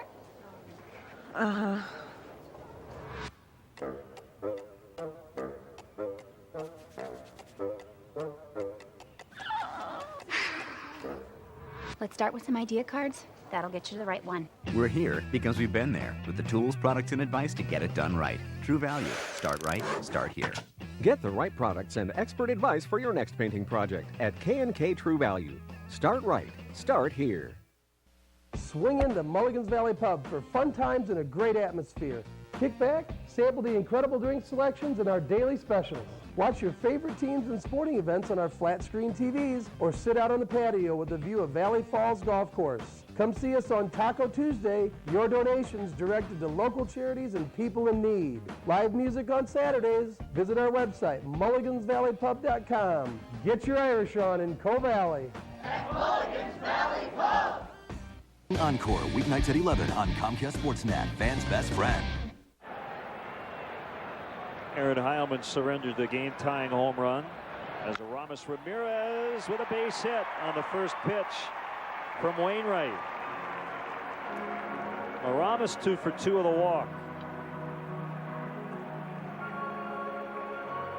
It's still early, Bob, but if it gets late and the Cubs need a little speed, it wouldn't shock us maybe to see Ramirez have a pinch runner come in with the back. We'll see. Yeah, probably still a little bit too early in the ball game at this point, but yeah, at some point in the 8th or 9th, if the same situation arises with the leadoff base hit, it wouldn't surprise me a bit.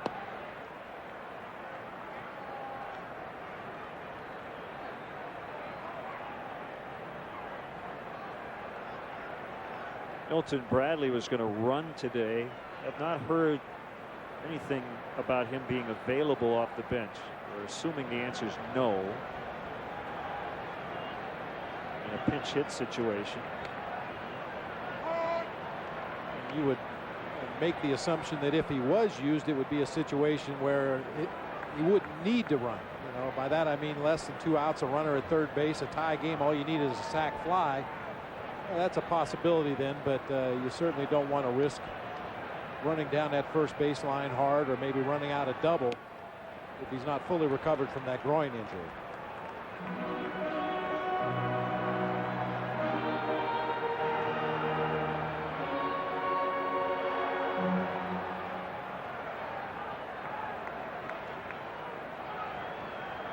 Well, you know who the Cubs' secret weapon on the bench offensively is. Coy Hill had a 5-game hitting streak when he was taken out of the lineup for Giovanni Soto as backup. He did a really nice job with Soto out. A big home run, a couple of bases loaded walks, caught and called a good game.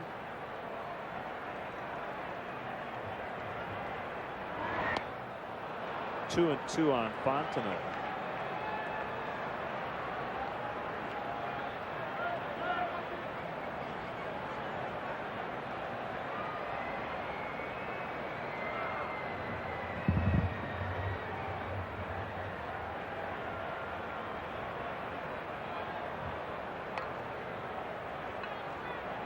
The Cardinals chasing the Cubs pretty much all of last year.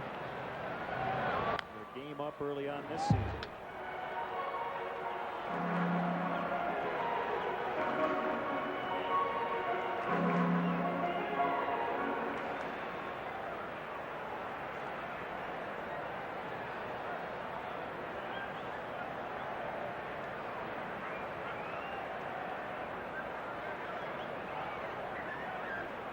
Blackhawks ambassador and Hall of Famer Dennis Savard will handle our stretch a little bit later. Pop into left. Duncan went back. Now he'll come in and he'll drop it. He clanked it. And the throw gets by, and Ramirez is going to move up to third. Fontenot to second. Boy, there should be a runner at first with 1 out. And instead, second and third with no outs. There'll be 2 errors on the play. We talked about his defensive struggles out there in left field. Just took his eye off that ball too quickly. Hits off the heel of his glove. You could almost see him looking underneath his glove back toward the infield to see where the runner was and just didn't make the catch. That was 1 error. That's going to be error number 2, I would assume. Saw Brendan Ryan looking at his glove like the ball went right through it. Tried to stretch out there and get the force play at second base after that ball was dropped in left field. Infield in, everybody except the shortstop Green. Swing and a miss by Soto. Great chance to get the lead back.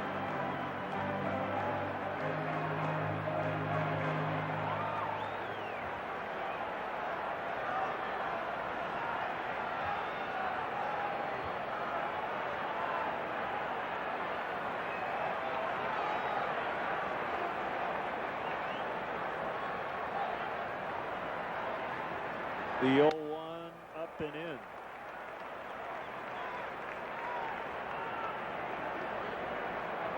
So the first error on Duncan on the drop, the second one goes on Ryan, the second baseman.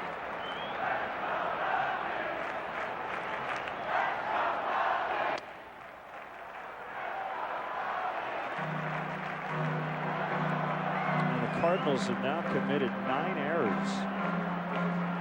This is their 11th game.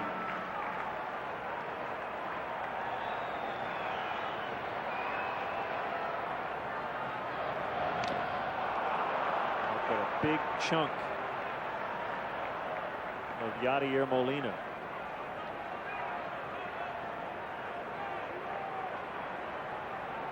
The thing I've noticed in this at bat is we get another look and see where it got him.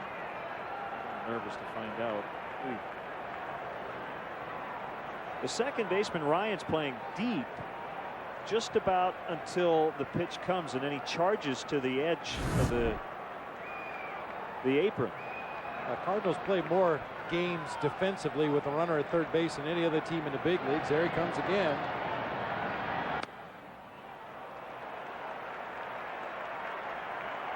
What is the benefit of that maneuver if you do it on every pitch? It's not a surprise. I'm not sure. Yeah, I don't know if it is a benefit if you do it on every pitch, but the runner at third base, Aramis Ramirez, one of the last things he does as he takes his lead off is check the positioning of the infielder so you know if the ball is hit to any one of the infielders, whether you can go or not. Big strikeout for Wainwright. 1 out. Now Terrio becomes a key batter in this inning.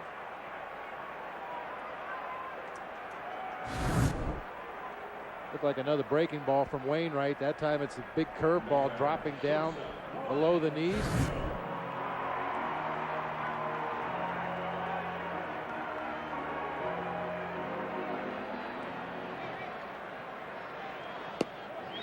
Looks like they're just going to go ahead and walk Ryan Terrio, not mess around at all, set up a potential double play situation.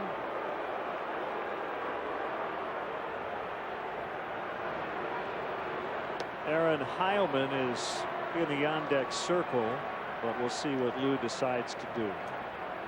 Patton getting ready. Be a good time to drop Aaron Miles on his old team, but instead, that's Soriano coming out of the dugout. I thought that was Joey Gathright, and right behind Soriano, it looks like it. Bradley. Well, there you go. We were just talking about it. Milton Bradley getting the crowd on its feet. This will be his home debut as a Cub.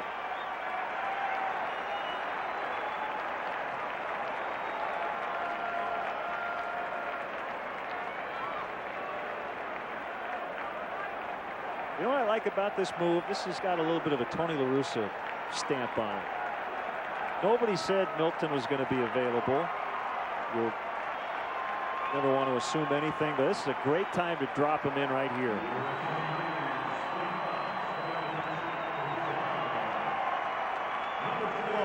Milton Bradley. Well, this will be Milton Bradley's first look at Adam Wainwright. He's never faced him before in their respective careers, but I'm sure Milton's been watching on television up in the clubhouse, getting an idea of what the Cardinals right-hander might try to do to him if he did get an at-bat like this. He might not even have to swing. He's been remarkably patient early on. Bases loaded with 1 out. Bradley, a switch hitter, day after his 31st birthday. Chance here for something big. A 1-0 pitch almost hit him. 2-0.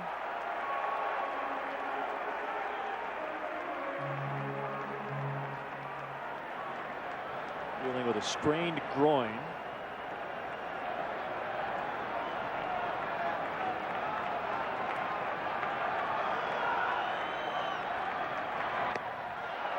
Three balls, no strikes.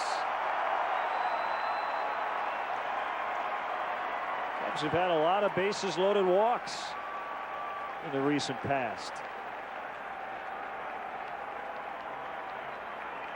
Couple of game winners from Coy Hill. 3-1.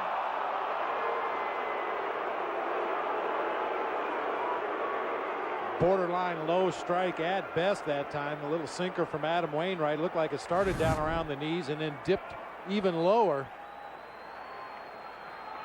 The pitcher's more likely to get the benefit of the doubt on a 3-0 pitch. Inside corner. 3-2.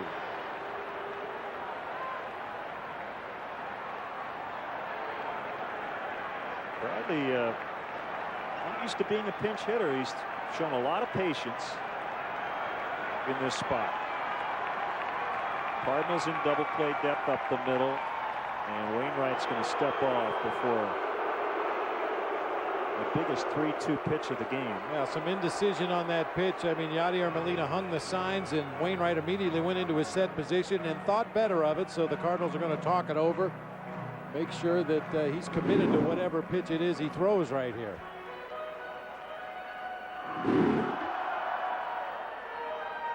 I mean, as a hitter, you have to think fastball right here. Wainwright's got a real good curveball he's shown to the left-handers in this inning, including Mike Fontenot, but you have to believe he's going to get a heater right here. 3-2 pitch, called strike 3. And Milton Bradley gets tossed after his first home plate appearance as a Cub. Larry Vanover kicked him out. You can't argue balls and strikes. Well, it was a curveball. I guess wrong again. That's why I'm in the booth to begin with. Big breaking ball. Oh, look at Molina reach across and catch that pitch off the inside corner. Man. I think it was probably a little closer than Milton thought, but still probably not in the strike zone. Still not out of it as Soriano's at the plate. Now, I know that it'll be written and said, you know, talking about the past issues Bradley's had with his temper, but he's not the only guy who would have gotten kicked out in that situation. He was convinced that was ball 4, and that would have given his team the lead. He was going to come out of the game anyway, even sure for a pinch runner.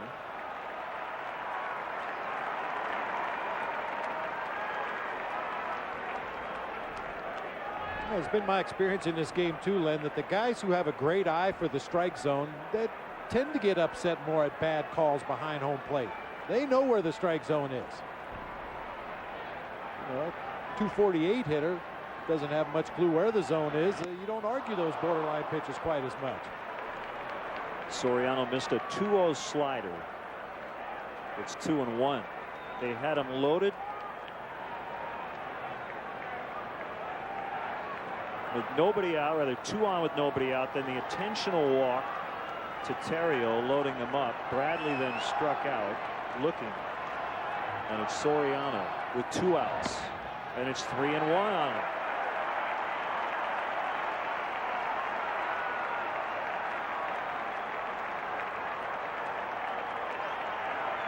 They're trying to take advantage of 2 errors by the Cardinals on 1 play. There's full house getting up. The pitch, fly ball to left. Duncan comes over and makes a catch. And the inning is over. Cubs threaten second and third, no outs. They can't get a run. It's 4-4. Want to see all the action from the front row? Now you can with the CBOE Front Row Seats auction. Front row seats will be auctioned off to each game all season long. For more information, visit Cubs.com and click on the CBOE Front Row Seats auction. The best seats are always a click away. Call the flooring experts at Luna. Luna installs around your schedule, and they guarantee installation for life. With a low price guarantee and 2 rooms for the price of 1, there's no need to shop at a big box store. 773-202 Luna.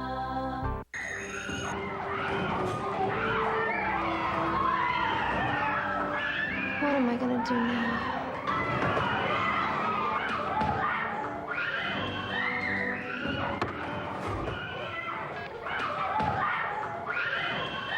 Hello, Jimmy John's.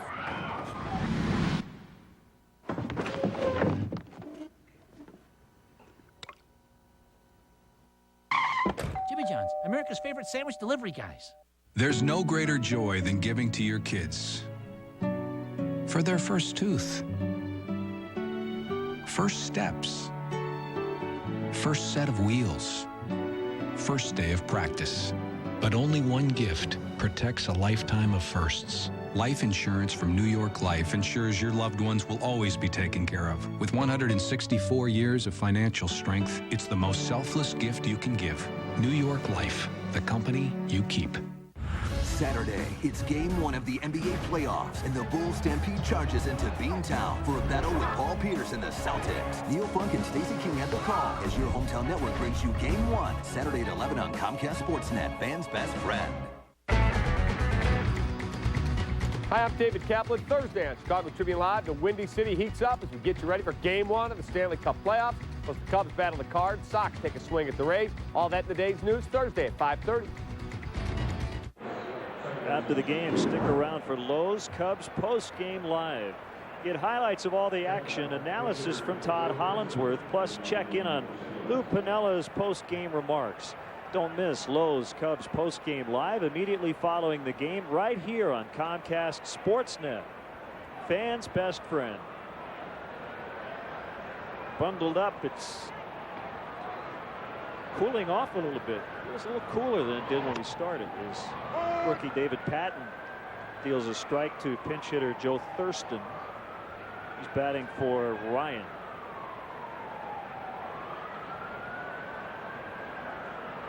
Golden opportunity for the Cubs to get the lead back. Second and third, no outs. 3 on with 1 out. And Wainwright escaped. Patton has looked very comfortable early on. A couple of appearances. 4 innings. Just 2 hits. Gave up a home run to the first batter he faced and been excellent since. This is the first time this week he has ever been in this ballpark, and while he thinks it's neat, he said, when I'm out there on the mound, I'm just thinking about the catcher in his glove.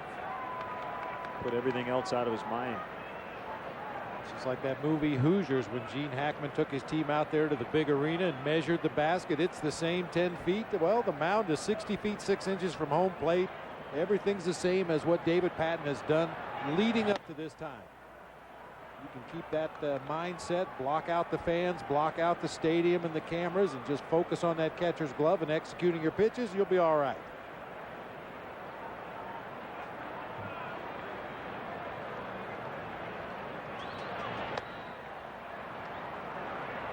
Three and 2, Ankiel on deck. Can't miss around here. Albert Pujols real bad in this half inning.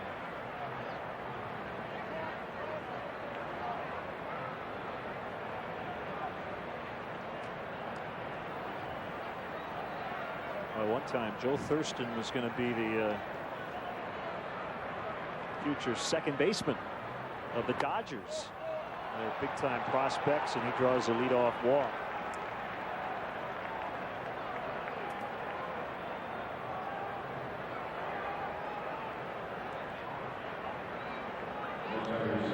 The leadoff walks are never good, but especially when you have a left-handed pull hitter at the plate following the base on balls. Ankiel now has a target to shoot for over there on that right side of the infield.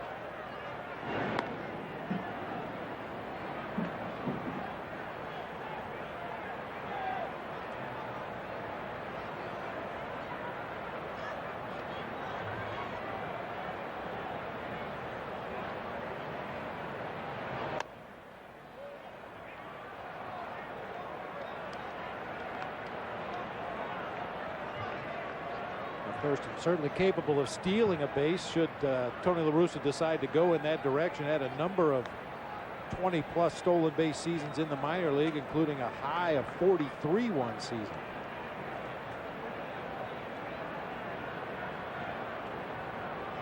His cousin is CC Sabathia.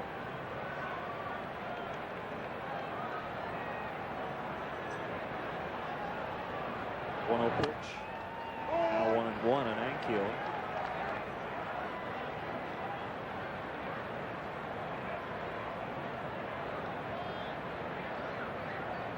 Speaking of Sabathia, Cleveland clubbing the Yankees. They got a 9 in the 7th. They lead 10-2.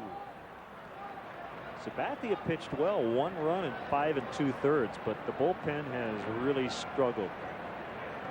Thomas O'Marte giving up 6 runs.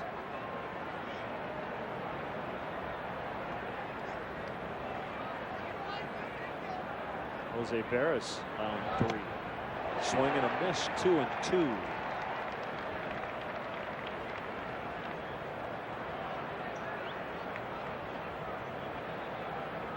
They have Mariano Rivera, so they're in great shape at the end. But you can give Burnett and Sabathie all the money you want. You got to have the middle relief to bridge that gap. Yeah, that's become one of the trendy terms in baseball, the bridge relievers, the guys that get you from the starter to your setup guys and ultimately to your closer. It used to be just middle relievers. Now they're bridge guys. Ground ball, diving stop, Ramirez, he's up with it, back looks fine, at least on that play. Stretching it out to make sure he's all right. Boy, a nice play by Aramis Ramirez. It's always a little bit of a surprise when a left-handed pull hitter goes the opposite way, especially with the ground ball. That time Ramirez, Johnny on the spot, smothers that grounder, gets to his feet and gets the out at first base, which will, of course, mean an intentional walk to Albert Pujols. First base open. You're not going to let him swing the bat in this spot.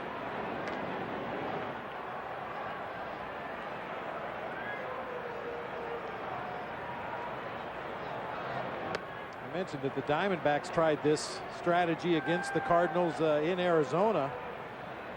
And Ludwig made the Diamondbacks pay with a home run, but this is by far the percentage move. As good a hitter as Ryan Ludwig is, anytime you can take the bat out of Albert Pujols' hands, you have to do it. The Chicago Cubs strongly encourage the use of public transportation. CTA Red Line stops directly at Wrigley Field at the Addison Station. For drivers, DeVry University offers remote parking and bus service for just $6. For more details, visit Cubs.com or call the CTA hotline at 773-836-7000. 2 on for Ludwig.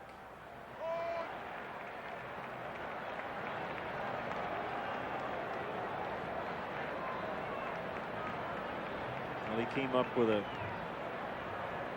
base knock yesterday after an intentional walk to Pujols. Did the same thing in the first inning today. That was an infield RBI hit. 1 ball, 1 strike.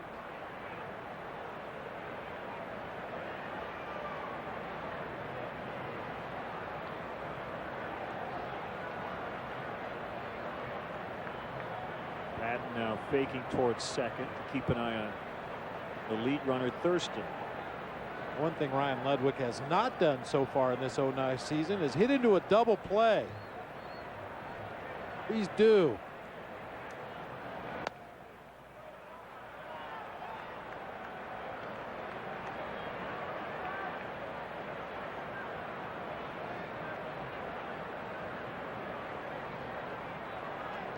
The uncommon right-handed batter, left-handed thrower, Ryan Ludwig. Fly ball to deep center. Kosuke is going to get there on the track. Thurston tagging and ending up at third.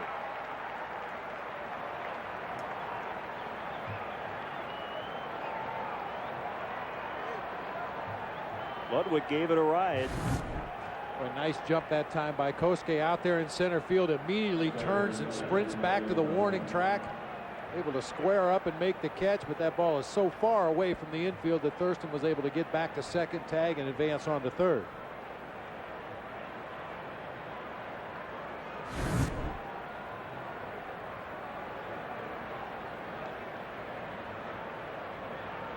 The batter is the catcher Molina, with runners at the corners.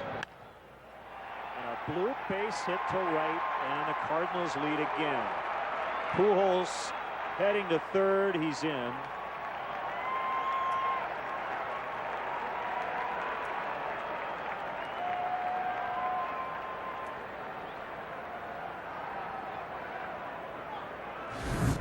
We talked about Molina becoming more of an offensive threat this year. His intention was to hit that ball to right field the entire time he stepped into that batter's box.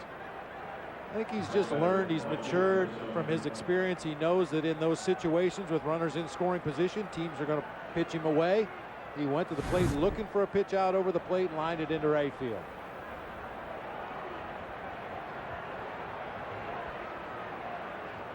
Chris Duncan coming up. Larry Rothschild out.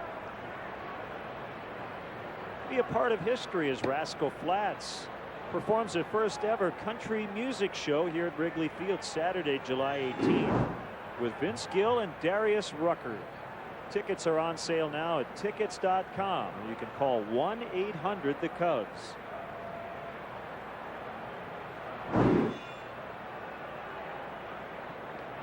Larry's making the pitching changes this afternoon, and he's going to go with Neil Kotz to face Chris Duncan, with the Cardinals leading by a run. Excuse me, my daughter has a rash. Is there a drugstore nearby? Do you mean pharmacy? Sure, pharmacy, whatever. I've got 1.2 million. I just need one, actually, nearby and open on Sunday would be great. I've got images, news groups. Would you like to see your exact location from outer space? No, just a drugstore. I know 3 in this neighborhood. 2 open Sundays, one's a chain.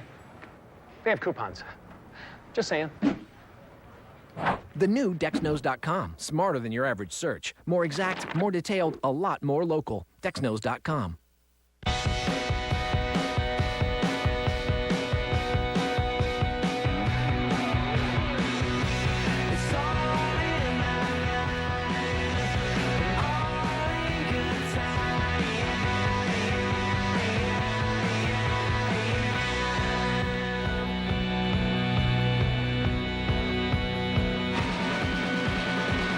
Text Jaguar to the number 24442 to learn about 0% APR and exceptional lease offers.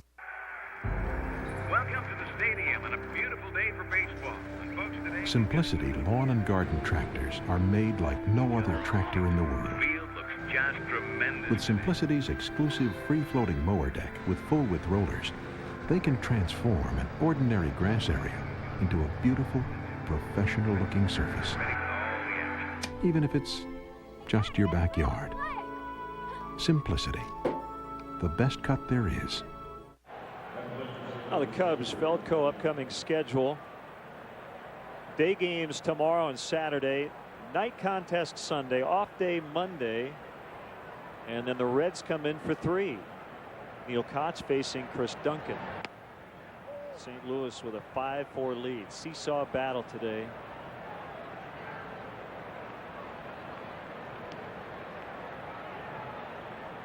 Already the 6th appearance for Kotz. Here he comes on a 1-0. 1-1.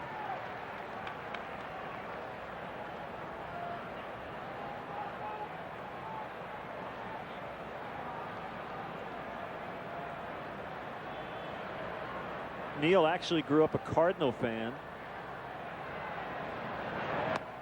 Lebanon, Illinois, about 20 minutes east of St. Louis.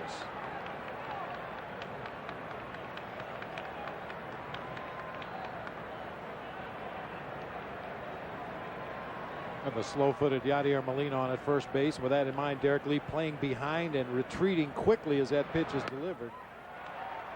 Chris Duncan, even against a left-handed pitcher, is going to try to pull that ball. Derek wants to get in as good a defensive position as he possibly can after holding on that runner. Good fastball just rushed right by the Cardinal left-handed hitter.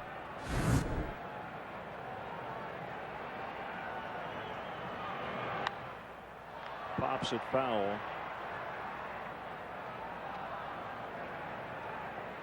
Just one quick note about outfield defense. It hasn't been a good day for Chris Duncan. Committed an error in the bottom of the 6th, but the Cardinals did not give up a run, and he hit a 2-run homer in the 4th.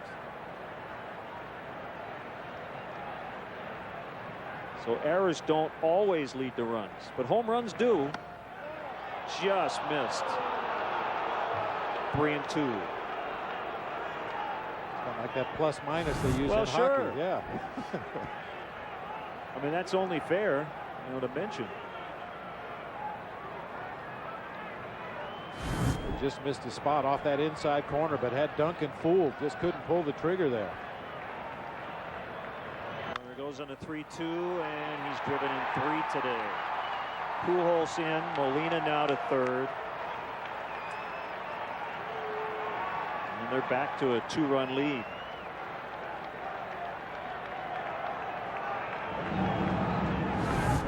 Usually when you bring in a left-handed specialist to face a left-handed hitter, you're going to see some breaking balls. That's the general theory, is that a left-handed hitter can't hang in there against a breaking ball from a left-handed pitcher. But that time Neil Koch challenging with a boatload of fastballs. The last one grounded back up the middle of the field.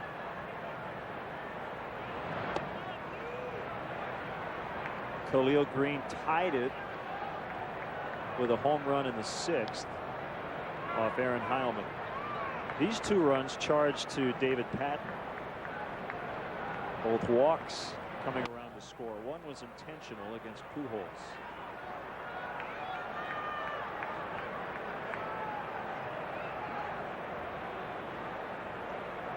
Well, I think, Bob, what that conversation we were talking about tells you about Chris Duncan is that he's in there for his offense, and for him to stay in their lineup, he has to hit, and he has today. And he has to quickly put out of his mind any defensive mistakes that he does happen to make. And usually you talk about a guy, if he's struggling at the plate, he takes it with him defensively and starts to make errors on defense.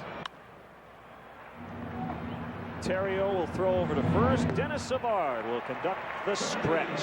Conductor for Take Me Out to the Ball Game is legendary Chicago Blackhawk, Dennis Savard. All right, fans, let me hear ya. A 1, a 2, a 3. Take me out to the ball game. Take me out to the crowd. Buy me some peanuts and Cracker Jacks. I don't care if I ever get back, so it's root for the Cubbies. If they don't win, it's a shame. For it's 1, 2, 3 strikes, you're out at the old ball game. Let's get some runs. Flying from Chicago Midway to Minneapolis St. Paul for business? Southwest Airlines offers a 7 a.m., 8:40, 10:55, 1 p.m., 3, 5 p.m. That's a lot of flights. Southwest Airlines has 8 daily nonstop flights from Chicago Midway to Minneapolis St. Paul. Now you can fly when you want and do business your way. Book now only at southwest.com. Low fares, no hidden fees.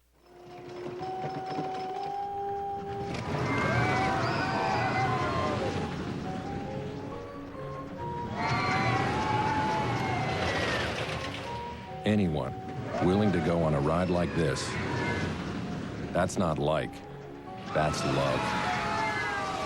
Put it on your credit card, check card, and checks with Cubs banking.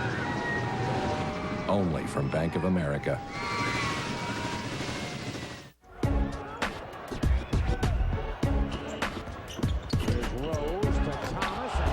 The playoffs are coming to Comcast Sportsnet. Blackhawks great. Dennis Savard dropping by with gifts. Wow. At the Winter Classic Blackhawks jersey. Very nice. Come back anytime, Danny. Oh, nice to be here. Thank you. And by the way, John and Jay are sending their regards to you guys. Please give them our best, and good luck to the Blackhawks starting tonight as Kosuke faces Kyle McClellan. Skip Schumacher's now playing left. Joe Thurston stays in to play second. It's 1-1 on Kosuke. Now the Hawks hosting the Calgary Flames starting tonight. Did you bring your earplugs? It's going to be loud. Yeah, I'm looking forward to it. Actually, you know, it's going to be so exciting. You know, it's funny, this morning we're at United Center. I was there early and doing a commercial with Tony Esposito and Stan Mikita. And you know what, for some reason, that's a little bit of butterfly. So I'm looking forward to it. I'm excited for our team. I'm excited for our fans. It's been a long time waiting, you know. Best of 7. And you've done this a few times. What's the kind of the main key when you get into playoff intensified hockey, especially for a team with some young guys who haven't been through it before? Off the glove of McClellan, throw to first, dropped by Pujols. Tying run will come up. Well, you know, I don't think the Hawks have to change anything of what we've done all year, and really, I'm confident that we're going to do well in this series. The fact that is down the stretch, we played in a lot of tight games. And really, to get that fourth spot, we have to win a lot of games down the stretch, and they did that. So we know we're facing a team in Calgary that's experienced, that's played well all year also. You know, the Western Conference is so tough, but I'm looking forward to it. Game one, obviously, one game at a time is so important to win. Is there a big advantage to open a playoff series on your home ice? Oh, yeah, in Chicago. Yeah. You guys know it, in this park, in our building, it's going to rock. Our fans are ready to, they're hungry for this, and I think it's going to, you know, help our young players, you know, feed off our fans tonight. The error was on Albert Pujols, breaking ball strike on Derek Lee. Got a little chippy at the end of the Flyers-Penguins game last night. Yeah, that's going to happen in playoffs. Yes, it will. Swing and a miss.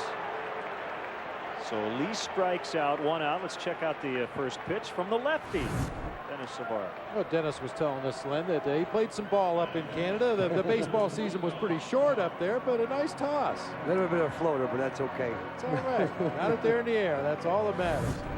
Dennis, I want to thank you personally. I was out with my family, my son Leo, his friend Patrick, who's a hockey player, and you came up and hanging out with the guys, and what a thrill that was. Well, thanks, Len. It was great. How did our little guy do? His little buddy? Did he get? It was his birthday that day. Yeah, it was his birthday. Got to shoot the puck between periods. Just missed, but he's had a really good season. Off power fouls it back. Yeah, there's a lot of pressure when you go out there, even throwing the first pitch. I'll tell you, it's pretty exciting. I remember last year, Brian Campbell from our team. We thought he threw his shoulder.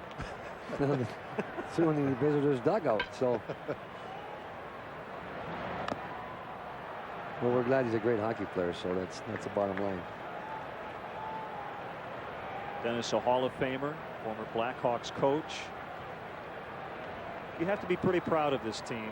I know it wasn't easy for you early on in the season, but you know, you've been around. I give you so much credit. Just you're a class act all the way around, and you're a Blackhawk.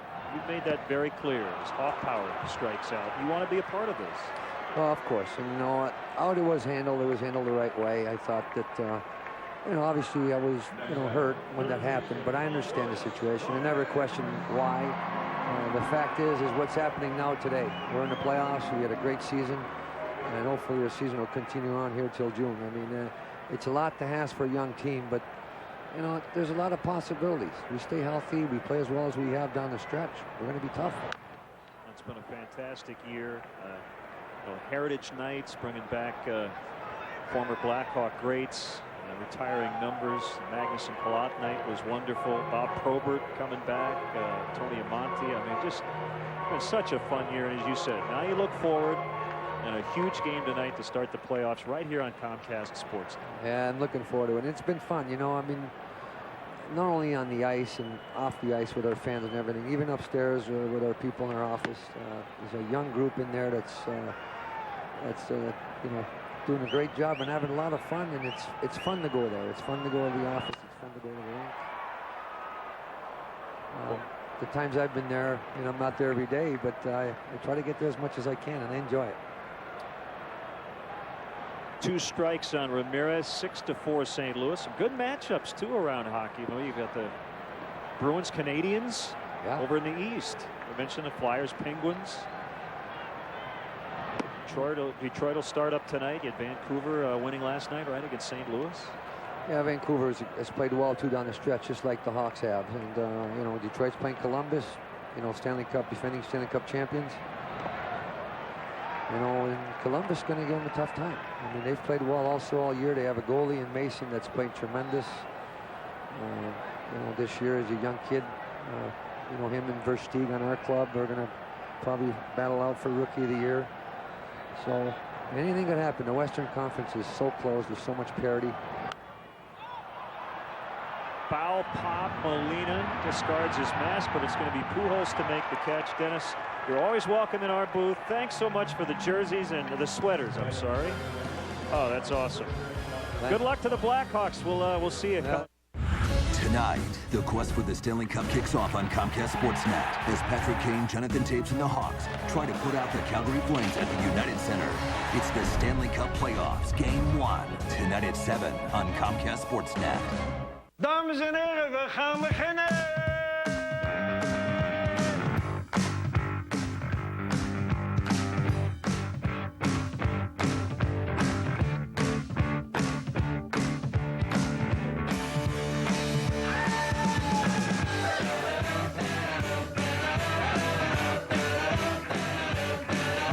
Exceptionally brewed for a taste that's pure Amsterdam. Amstel Light, one damn good beer. Record your message after the tone. Hey, where are you guys? You're never not at home. Wait, are you screening me? Hello? Come on, pick up. I know you're just watching TV. Gaming, dining, nightlife, Lumiere Place, casino, and hotels. Whatever turns you on. Book your St. Louis getaway today with rates from $139 a night. Hi, I'm Dan Jenkins. And I'm Mike North. Friday on the Monsters in the Morning, we'll recap Game 1 between the Hawks and Flames with Captain Jonathan Taves. First, we'll be joined by Bulls head coach Vinny Del Negro to preview the playoffs. Wake up with us Friday on Comcast Sportsnet. Well, the final out of the inning, how about this? The catcher wanted it, the first baseman took it.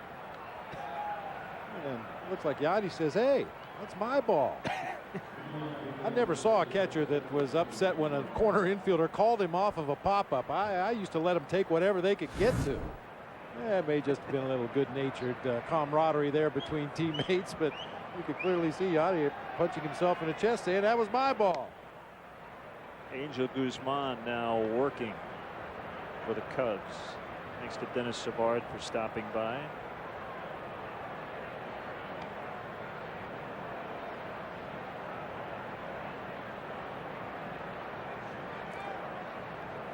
Cardinals lead by 2. Cubs couldn't take advantage of a Pujols error. They put the tying run at the plate in the bottom of the 7th.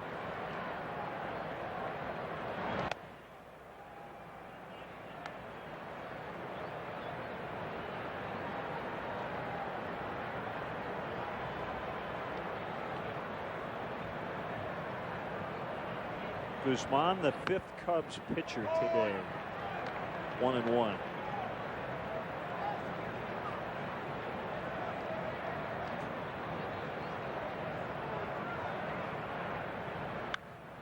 In on the hands, and it's foul. Just couldn't get there. Just a jam shot off the bat of Brian Barton. Didn't even carry all the way out there to first base.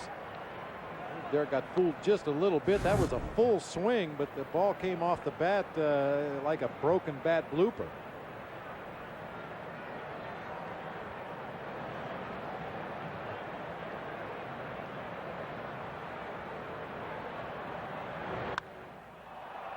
Deep fly, and Soriano flipped down the shades, but all he can do is watch it go out. Barton with his 3rd hit today. And his 2nd home run of the week. It's 7-4.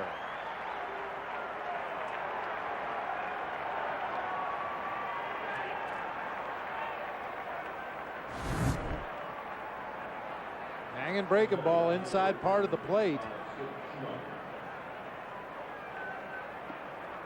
Barton with a nice easy swing that time, but caught that ball right off the barrel of the bat. Got it high in the air, but even the wind couldn't keep that one in Wrigley Field.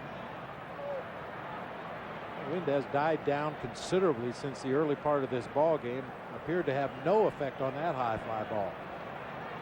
First at bat today for Skip Schumacher. He's made the conversion from the outfield to second base.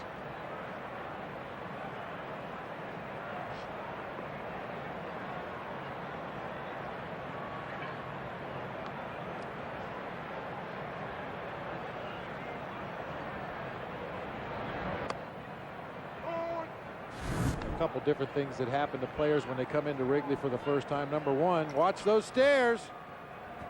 Missed that last step going down into the dugout. And also, when you're sitting in that dugout and something happens on the field and you jump up to get a better look at it, inevitably you bang your head on the dugout roof. So Brian Barden's done the first one. Keep an eye on him to see if he bangs his head at some point in this series.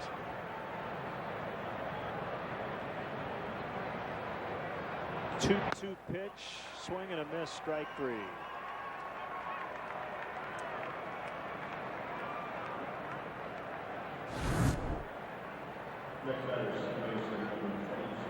Overpowers him with a tailing fastball right in the middle of the plate. Didn't mess around that time.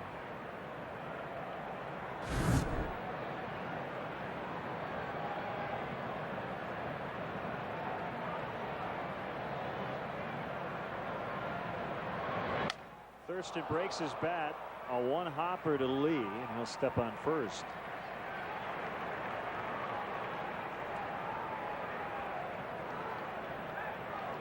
Got a nice note yesterday from Eddie and Mickey Bine. See that last out. Gibson City, Illinois, and it was Ed's 77th birthday. So I hope they had a good time out here. I know the Cubs dropped a 5-2 decision to the Rockies. Ed was a captain of the Lakeview High School color guard that presented the colors on opening day of the last World Series the Cubs played here at Wrigley. So that would have been 1945.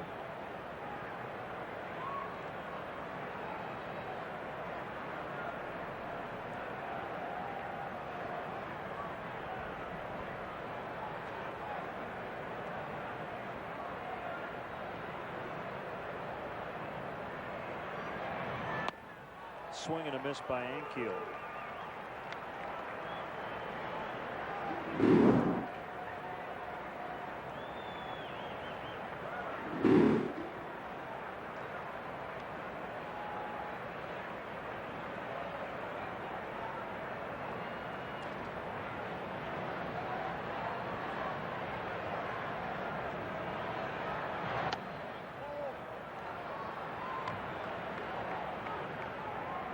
Two and two.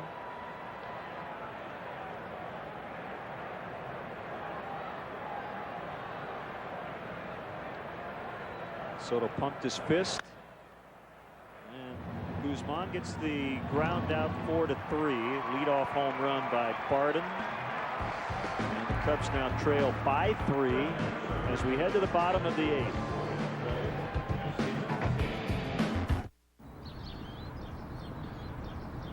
Morning, Mike. Morning, Bill.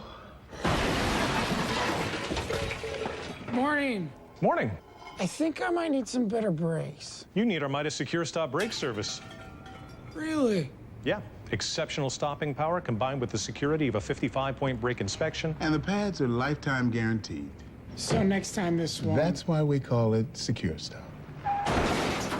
Trust the Midas touch. Less to Let 20 Sports Grill and Nightclub take you out to the ball game. Every seat is the best seat in the house with 16 plasma TVs and a state-of-the-art sound system to make sure you never miss a play. Sink your teeth into mouth-watering burgers, wings, and more. Save big on delicious food specials during the game. You won't believe the beer selection at 20 Sports Grill. 20 beers on tap, each one with its own glass. Come to 20 Sports Grill and Nightclub for great food, sports, and always the right beer in the right glass.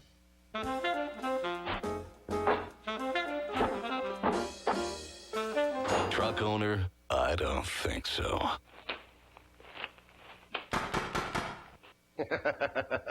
Truck owner? You bet. Want to be a truck owner? Take up to 35% off the MSRP on new Chevy trucks only at Lou Jack Chevy. View the largest selection at LouJack.com because Lou Jack's has it and we have it for less. 5:30 on Comcast Sportsnet, fans' best friend.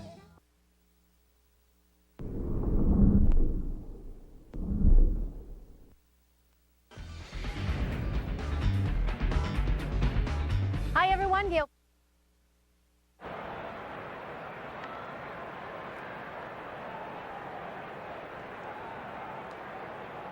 It's a 3-run deficit, bottom of the 8th, and it's 1-1 on Mike Fontenot. Kyle McClellan or the scoreless 7th. Like to keep it close here against a bullpen that is kind of in flux.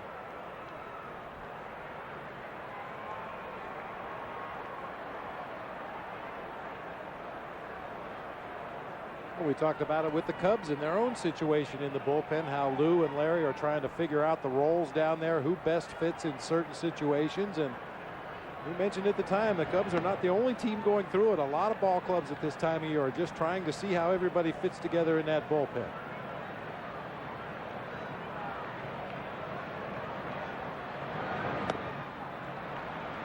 McClellan has run it full. 3-2. The most logical way to set up a bullpen is to work backwards. You name your closer, and the Cubs named Kevin Gregg as the closer, and then you work backwards. Who's our best guy for the 8th inning? Who's our best guy for the 7th inning? Who's our best matchup pitcher? Who's our long guy? Who can we expect more than 1 inning out of? But it doesn't always work that way. McClellan was the Cardinal Rookie of the Year last year. 68 appearances, 30 holds. Tied for the National League lead, but again, take that with a grain of salt. As we said before, you can have a hold and a loss of the same appearance. You come in a safe spot, you get it out, you leave with your team ahead, you get a hold. Just like that, 2 quick outs. Fontenot and Soto grounding out. Slow start for Gio, missed a lot of time with the shoulder, but 0 for 4 today. He came in at 100. Well, the good news is he appears to be healthy. It's just a timing issue right now because of the amount of time that he missed in spring training, and more recently with the shoulder injury. His timing is just not quite as fine as it will be in the very near future.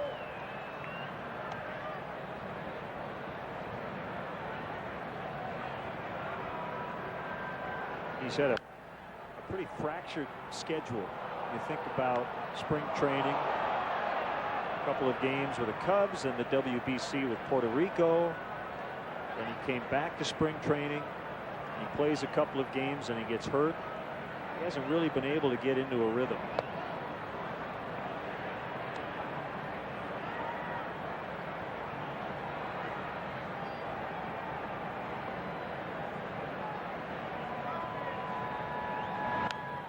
Ontario stays alive.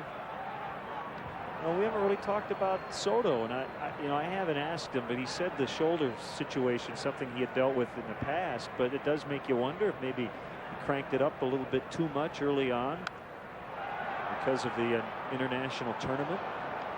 Or because it's so easy to blame all these injuries on the WBC.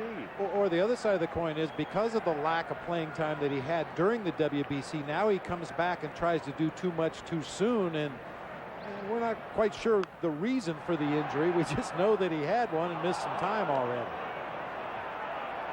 Yeah, maybe he didn't throw enough. Yeah, maybe it was just one of those freak things too, where you make one throw and there's just something that's not lined up quite right, and you come away with discomfort. Green handles his position very well, and McClellan gets 3 groundouts to get out of the 8th with no base runners. 7-4 Cardinals to the 9th. Experience a Cubs game at historic Wrigley Field. Individual tickets are available for upcoming games. Get your tickets now by calling 1-800-THE-CUBS, visiting the Wrigley Field box office, or by logging on to Cubs.com. See you at beautiful Wrigley Field. Rascal Flatts American Living Unstoppable Tour 2009. Unstoppable. With very special guests Vince Gill and Darius Rucker. Saturday, July 18th at Wrigley Field. Tickets are on sale now. Online at tickets.com or charged by phone at 1-800-THE-CUBS. Rascal Flatts. Presented by JCPenney and US 99. Produced by Live Nation. Enjoy the outdoors with a new patio set from Menards. This wrought iron patio set includes 4 barrel chairs and a 42-inch round table. It has sturdy frames with a black powder-coated finish for durability. On sale only $179. Decorate windows, decks, walkways, and more with naturally weather-resistant cedar window boxes. This Western red cedar 24-inch window box is $7.99. Check out our garden center for all of your outdoor needs. Save big money at Menards. Want to see all the action from the front row? Now you can with the CBOE Front Row Seats auction. Front row seats will be auctioned off to each game all season long. For more information, visit Cubs.com and click on the CBOE Front Row Seats auction. The best seats are always a click away. Don't miss the action as the Cubs battle the Reds next Tuesday, April 21st. Game time 7:05. Be sure to arrive early. The first 10,000 fans will get an exclusive limited edition Carlos Zambrano no-hitter statue, compliments of Fisher Nuts.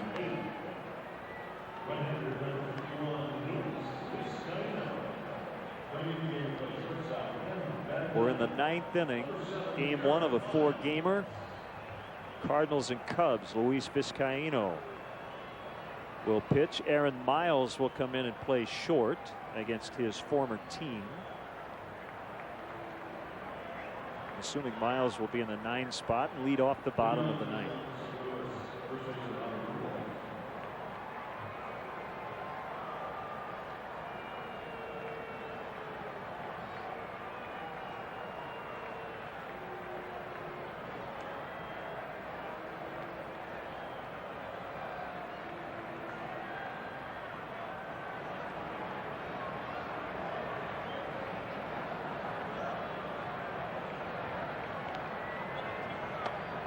Off the plate inside to Pujols. Well, this is your matchup guy here. Luis Vizcaino, lifetime against Albert Pujols, has held him to a 1-for-10 batting average. A couple of strikeouts, couple of walks.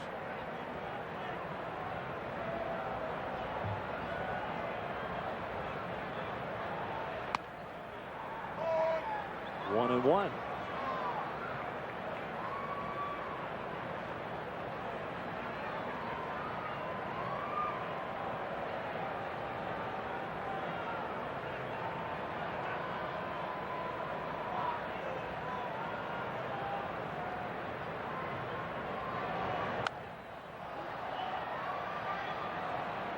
Could answer the 1-for-10. If you get Albert to chase bad pitches, you got a better chance of getting him out. That was a hanging slider up above the belt.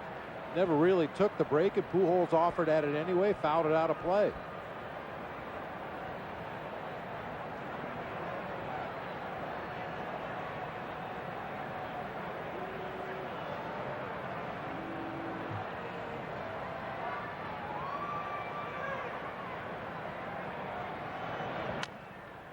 Broke his bat on a foul pop. It's behind the dugout. 38,909. The paid attendance. 38909.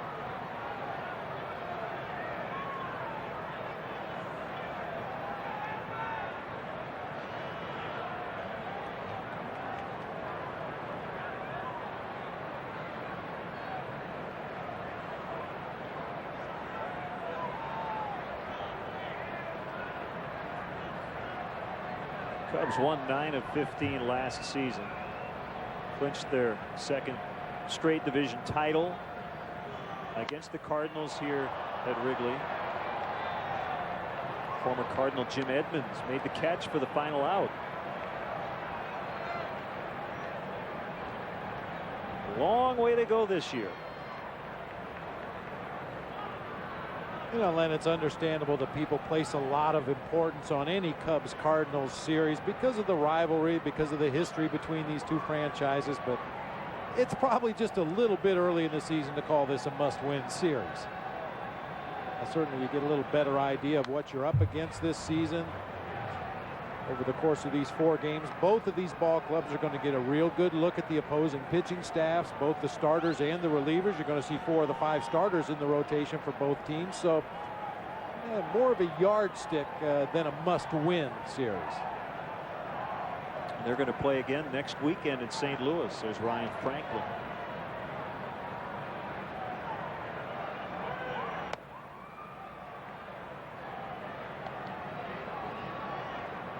Well, I think what it means with 7 games over the course of 2 weekends, you just don't, you can't go 2-5, 1-6. I mean, you have to be at least okay. And you'd love to win 6 out of 7 if you're the Cubs. Base hit for Pujols.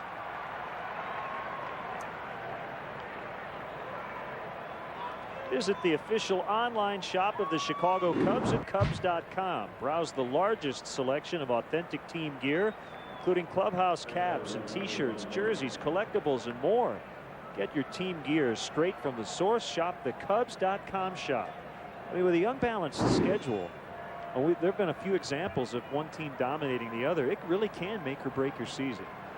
You can't go 2-14 against one division opponent unless you do the same thing to somebody else. That's what you have to avoid.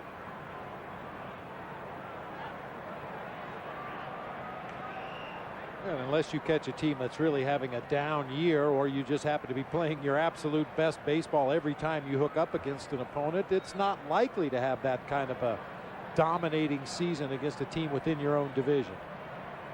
So much parity nowadays in the game of baseball.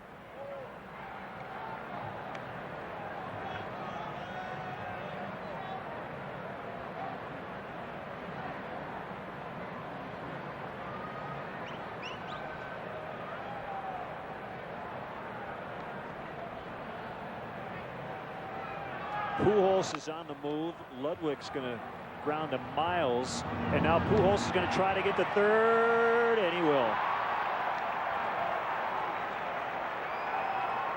It hasn't been a perfect day for Pujols.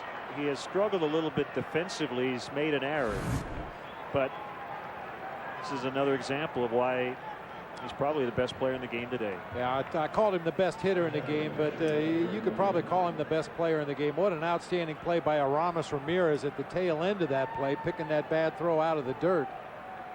I mean, a lot of superstar hitters forget the rest of the game. They forget their defense. They forget the base running. Albert Pujols, he comes every day like a little leaguer, wanting to do anything he can on the field to help his team win a ball game. He's had some yips defensively today over there at first base. Not only the error, but he dropped a potential double play ball that was pretty much right in his mid over there at first base, but comes right back with a base hit to center field, goes first to third on an infield out. Now he gives Yadier Molina an opportunity to drive in a run without a base hit.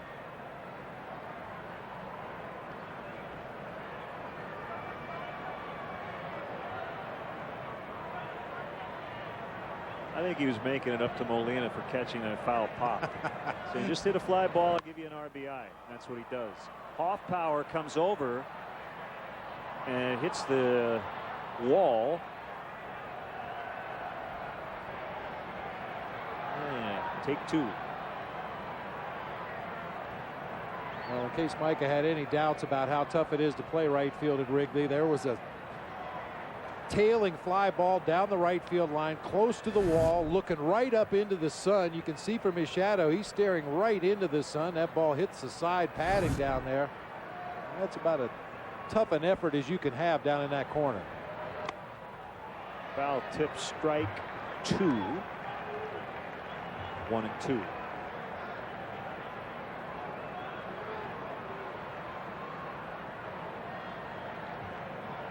Colby Rasmus is on deck. We've been hearing about him for a while.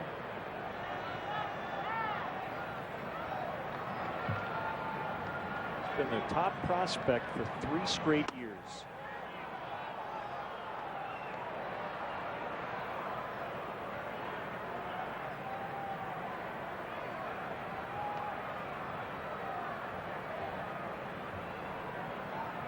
Not a prospect anymore once you're in the big leagues, though, right? You're just a major leaguer. You're a rookie. You're a rook. Have at it. Swing and a miss. So Vizcaíno strikes out Molina. 2 outs.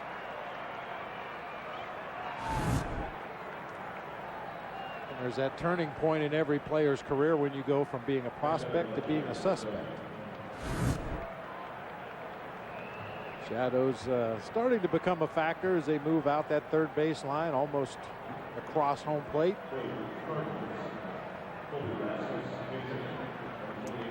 Rasmus for McClellan.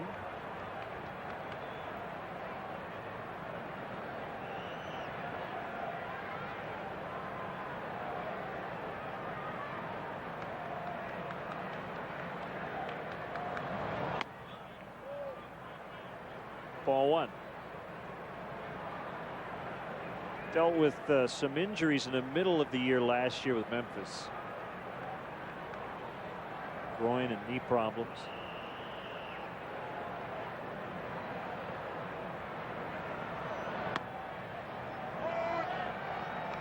Good minor league numbers for Rasmus. Obviously, if he's the top prospect in the organization for 3 years, had one season of 29 home runs back in '07 in Springfield. 4 seasons of double-digit stolen bases. Birds flying around in our center field camera shot.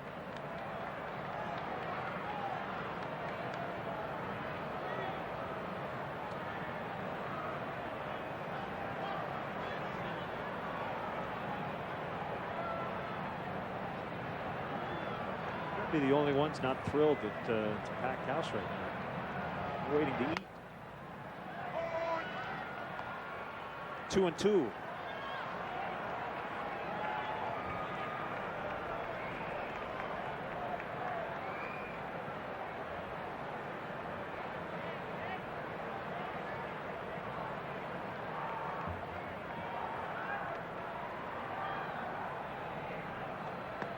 And Rasmus went. And that's a strikeout. For the young outfielder coming on as a pinch hitter, strikes out. Last chance now for the Cubs. Bottom of the ninth. I'm PJ Bland. Took me years to create the perfect menu. My entrees will fill you up. How's everything? Average, but there's a lot of it. Good. My meal has no taste. Great. PJ Bland's. Stuff to eat right up the street. Is he serious? If you're going out to eat, make sure it's for something you'll love eating. Introducing Chili's 10 entrees for under $7 each. Like our Honey Chipotle Crispers. We take the time to hand batter each one. That's what makes them crispy pieces of heaven on earth. 10 perfectly portioned entrees for under $7. Right now at Chili's.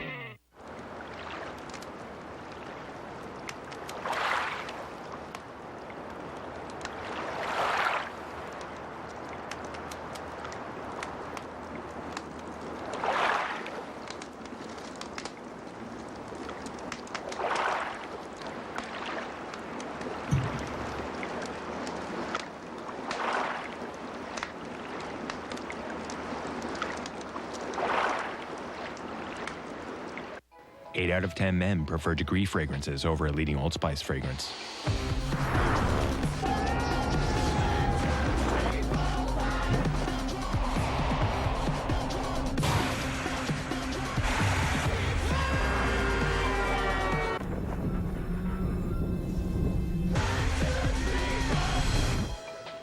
New Degree men's deodorant. Mind-blowing fragrances. Our producer today of Cubs baseball on Comcast Sportsnet is Mark Brady. Our director, Bob Albrecht. Our associate producers, Tamara Anderson.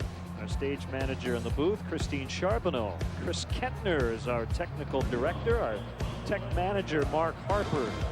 The senior executive producer of Cubs baseball on Comcast Sportsnet is Jim Corno Jr. Great work by our entire crew. As Ryan Franklin will pitch in a save spot as he starts the bottom of the ninth with his team leading by 3, facing a former teammate, Aaron Miles. Cardinals let him get away in the offseason.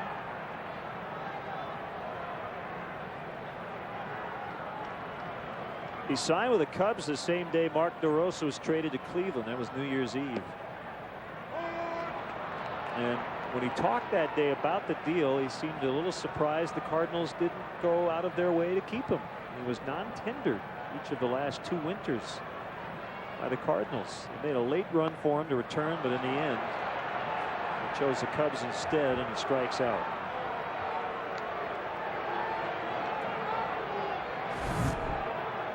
Well, not a very impressive at bat that time by Aaron Miles. Nasty pitch tailing down and away from Ryan Franklin. Just couldn't get a piece of it.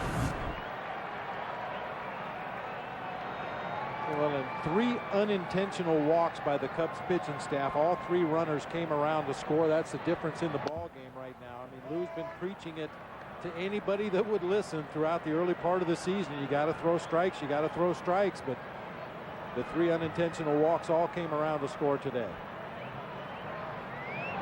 Swing and a miss by Soriano. Fonzie's been on base 3 times, twice on walks. Both times he scored. He's 1 for 2 officially. Big Z on the mound tomorrow. P.J. Walters will make his major league debut for the Cardinals. 2 outs as Franklin has K'd the first 2 of the inning. Alexis pursuing perfection, player of the game. Again, not a perfect game for Chris Duncan with the error on defense, with 3 RBIs, including a 2-run homer and this RBI single.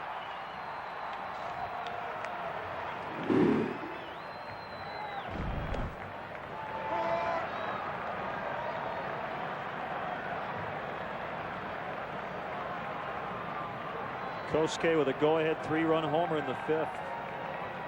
It's the last time the Cubs have scored.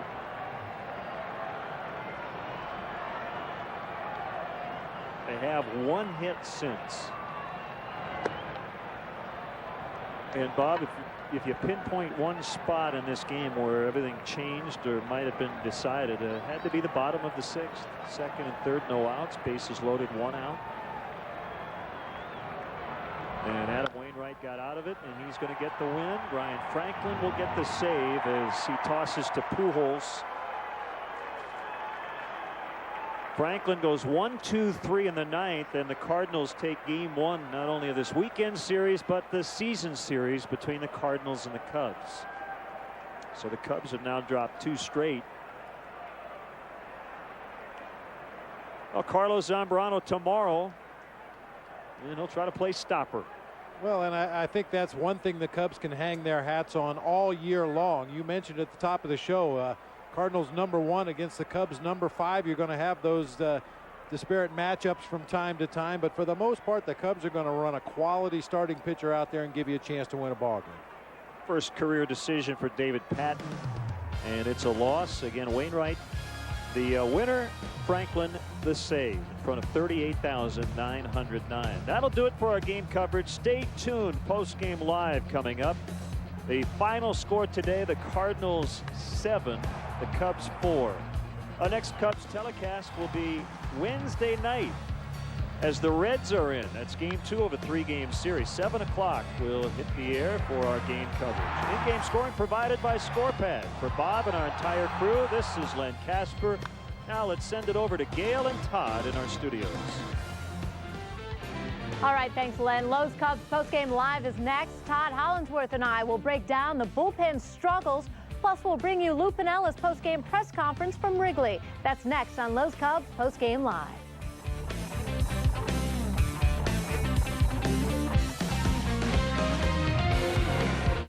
People think life in California is one big vacation, but it's really a lot of work. We have board meetings. Lots of board meetings. We're always playing catch up. We're really just a bunch of pencil pushers.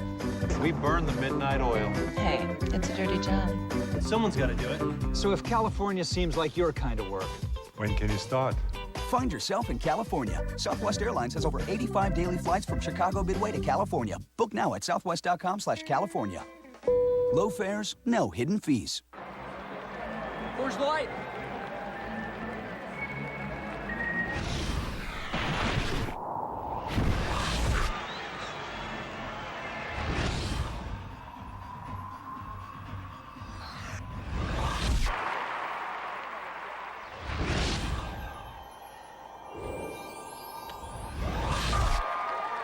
Coors Light! Frost brewed Coors Light, the world's most refreshing beer.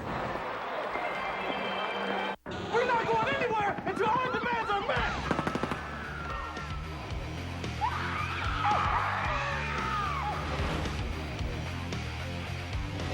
What are we gonna do now?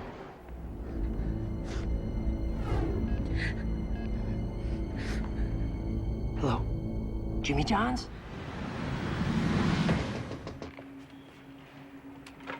Who ordered Jimmy John's? Jimmy John's, America's favorite sandwich delivery guys.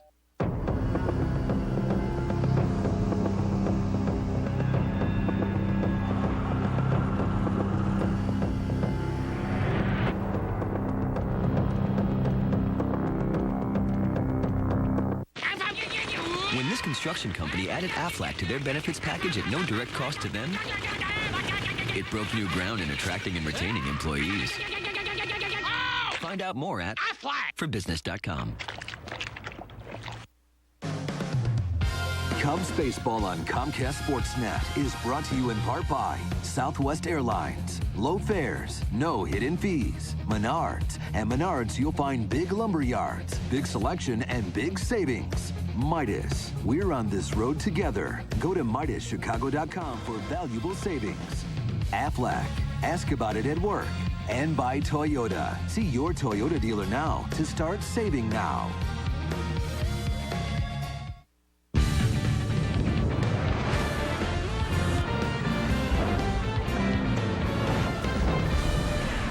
This is Lowe's Cubs Postgame Live.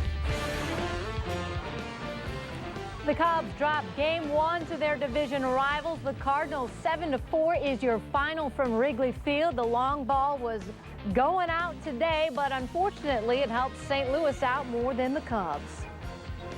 Hello and welcome to Lowe's Cubs Postgame Live. Gail Fisher alongside Todd Hollinsworth.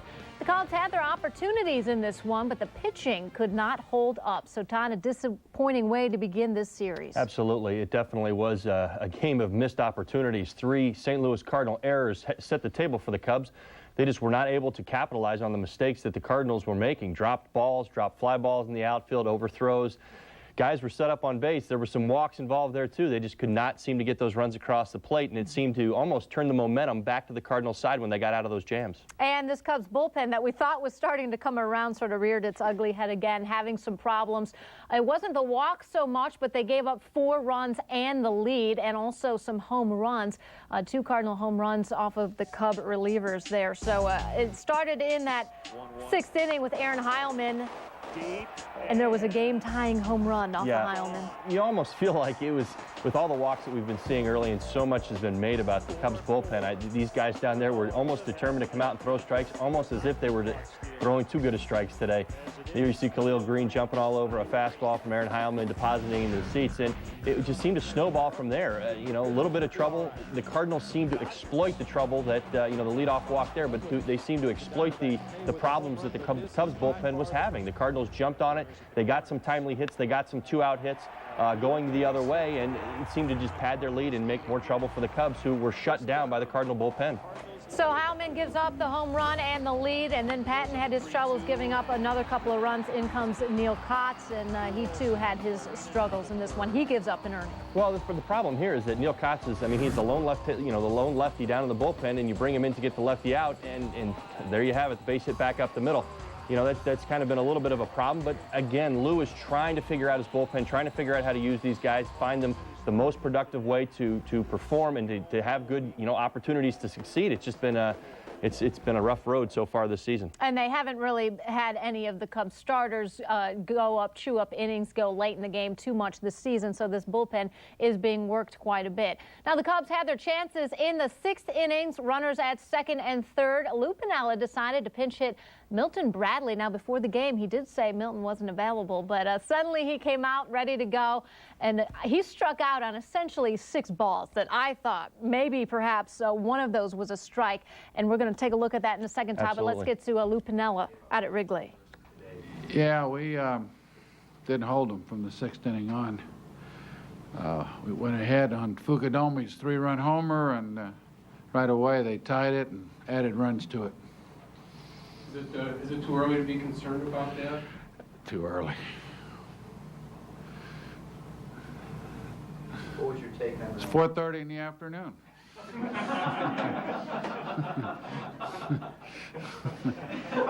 What's your take on the call on Milton and the injection? Obviously, he thought it was a ball. I couldn't tell from my vantage point. Lou, how do you think Sean overall threw today? Well, we wanted 5 to 6 innings from him. It was his first start of the year.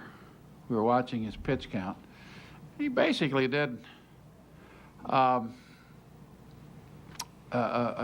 decent job of pitching. I thought he had some trouble with their left-hand hitters because he threw too many pitches to him. But he'll get better. He'll get sharper the next time he's out there. Fukudomi swung the bat well. That ball he hit into the right center field bleachers was hit pretty well against a wind coming in, so it's good to see.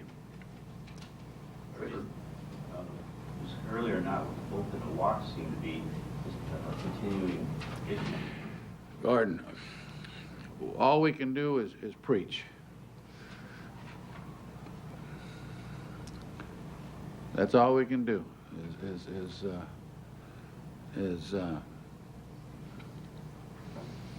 say what's good for the individual. St. Louis is scoring almost exactly 6 runs a game. You were talking about it. It's not likely they're going to hold on to that pace all year, but they're pretty. I don't know. I don't know if they are or not. They swing the bats. I mean, we noticed that coming in here that they were swinging the bats, and you know, our ball club, we really haven't. Bases loaded there. We had second and third. You got to get some runs in. Us, yeah, we squandered some opportunities, and they took advantage of it, changed the whole momentum of the game. But I'm not crazy about the way our offense is functioning, I can tell you that. What did you think of Bradley's reaction after the strikeout? What do you want me to say?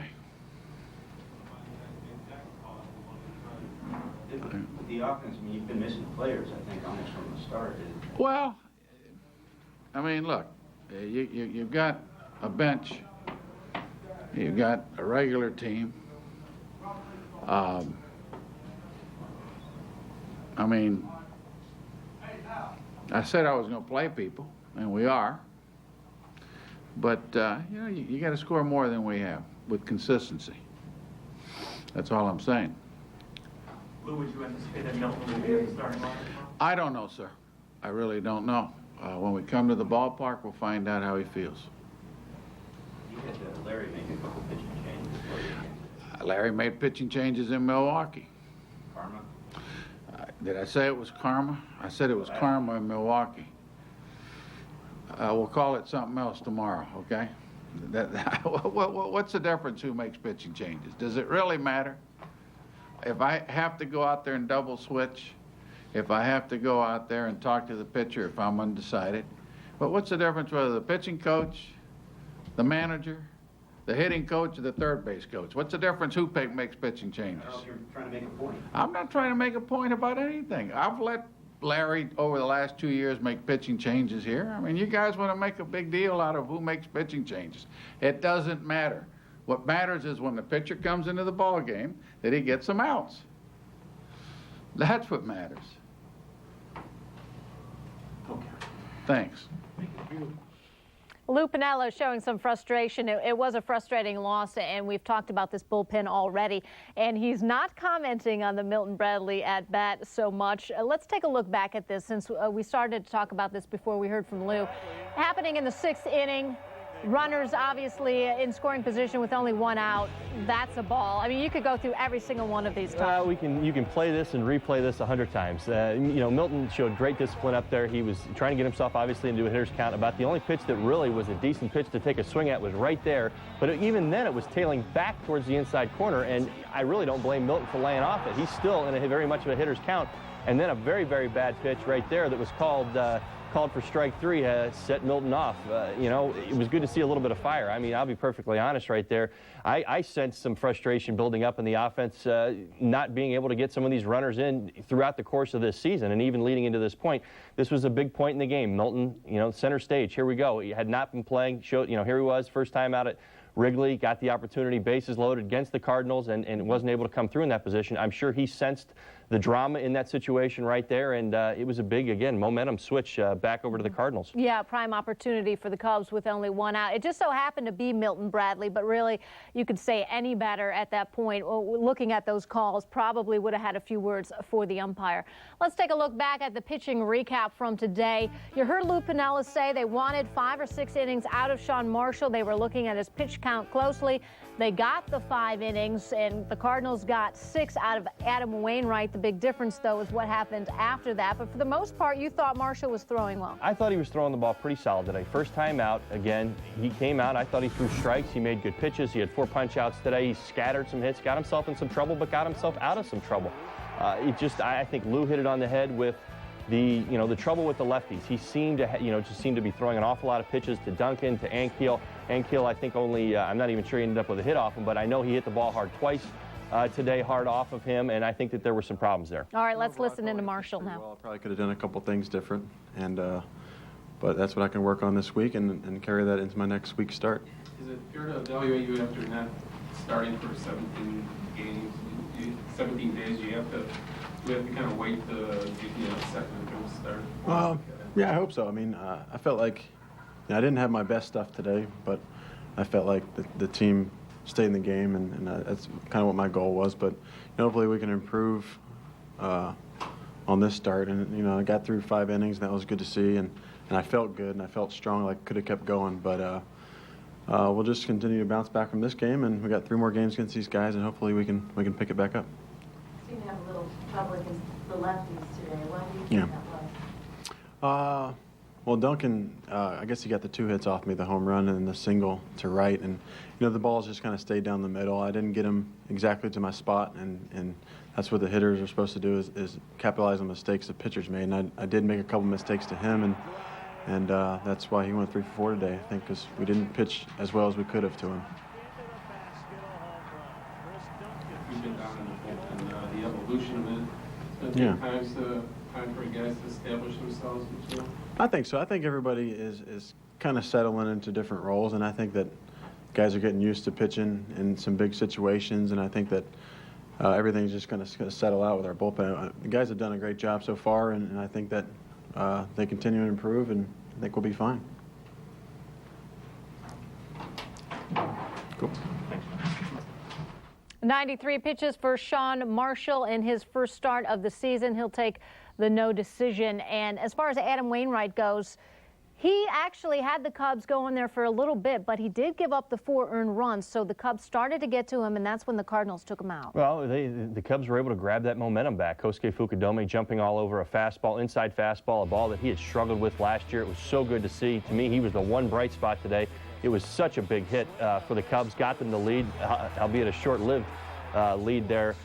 And honestly, he did exactly what Sean Marshall did. He just gave his team a chance to win, really, and then he turned it over to the bullpen. The way this game seemed to play out was the Cubs bullpen didn't get it done, and the Cardinals bullpen did. 3 perfect innings from them. He gave them 6 innings.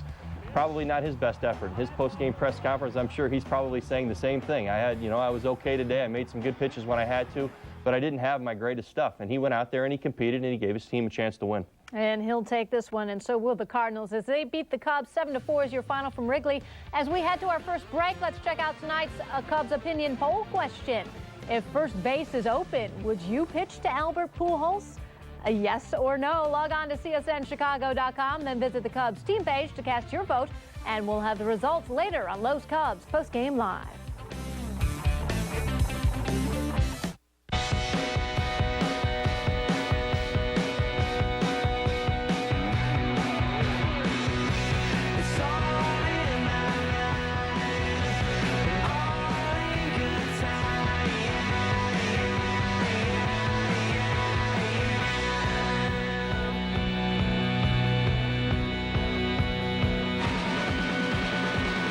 Text Jaguar to the number 24442 to learn about 0% APR and exceptional lease offers. I'm Faye McClure, Vice President of Strategic Marketing for Farmers Insurance.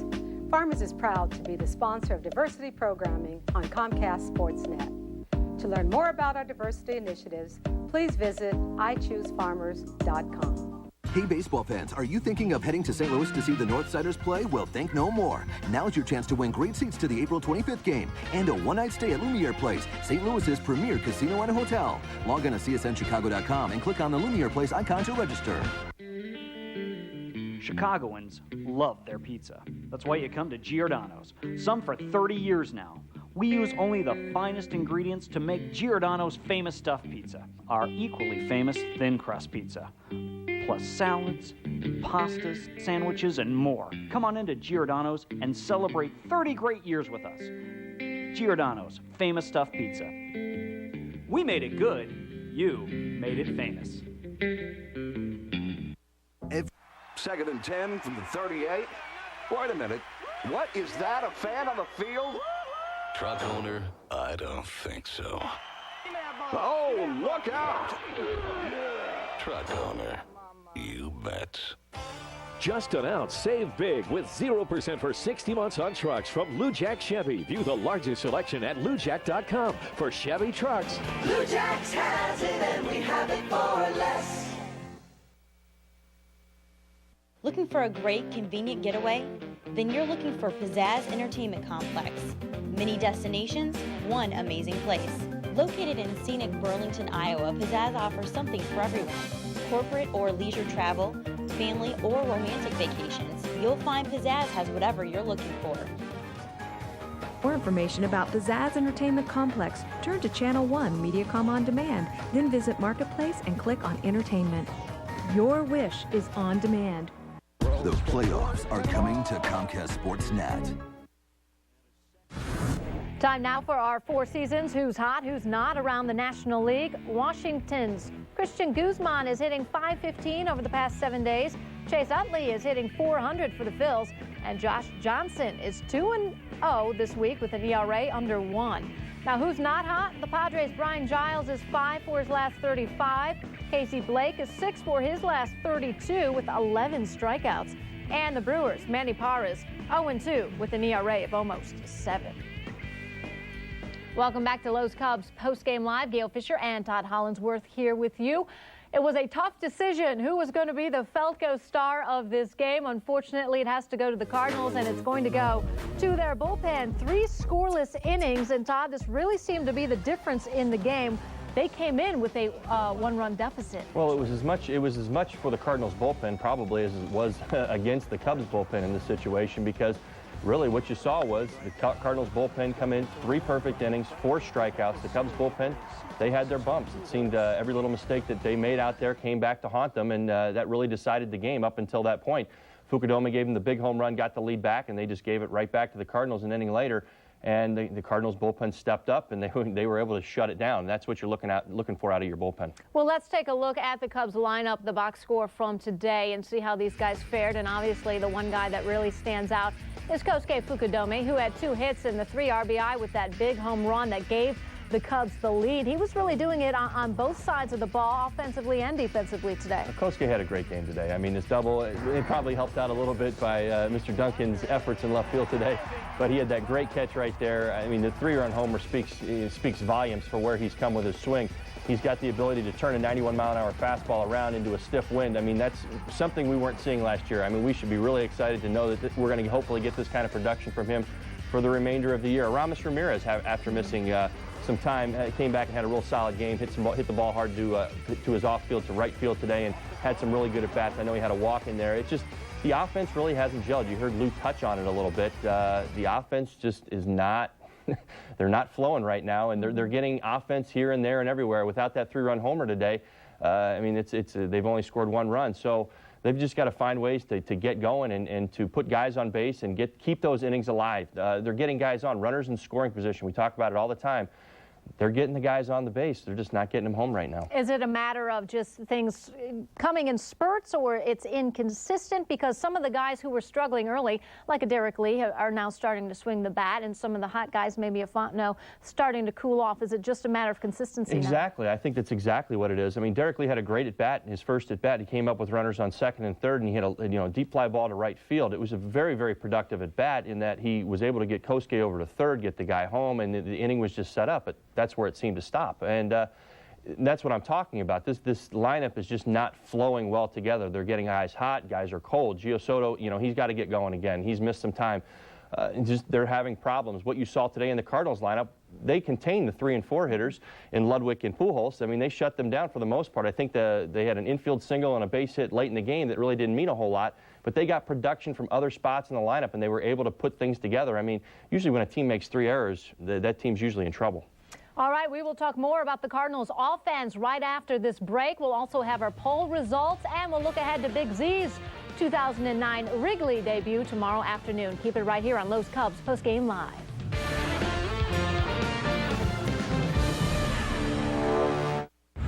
Tonight, the quest for the Stanley Cup kicks off on Comcast Sportsnet as Patrick Kane, Jonathan Taves, and the Hawks try to put out the Calgary Flames at the United Center. It's the Stanley Cup Playoffs, Game 1, tonight at 7 on Comcast Sportsnet. Tonight, the story of an unlikely sought-after free agent, impressing both sides of town. The Cubs know his experience could put them over the edge. He's got leadership qualities, yeah. Players like him and listen to him. The White Sox feel he would be a perfect fit in their clubhouse. At the end of the day, he's Chicago tough. Where will Deep Dish land? Stay tuned to Sports Night for the details. Comcast Sportsnet, where dreams happen all season long.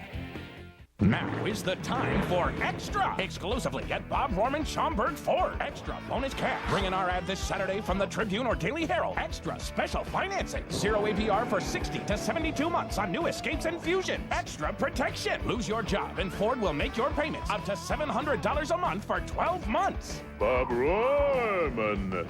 Come in and experience the difference at Bob Rorman Schaumburg Ford, just 8 blocks west of Woodfield Mall on Gulf Road. Turn a good deal you find online into a great deal. Bank of America introduces Added Up. Earn up to 20% cash back on your online purchases through the Added Up website at over 270 participating retailers. It's only for people who have Bank of America credit and check cards. Register yours today at bankofamerica.com/addedup and turn a good deal into a great deal with Bank of America.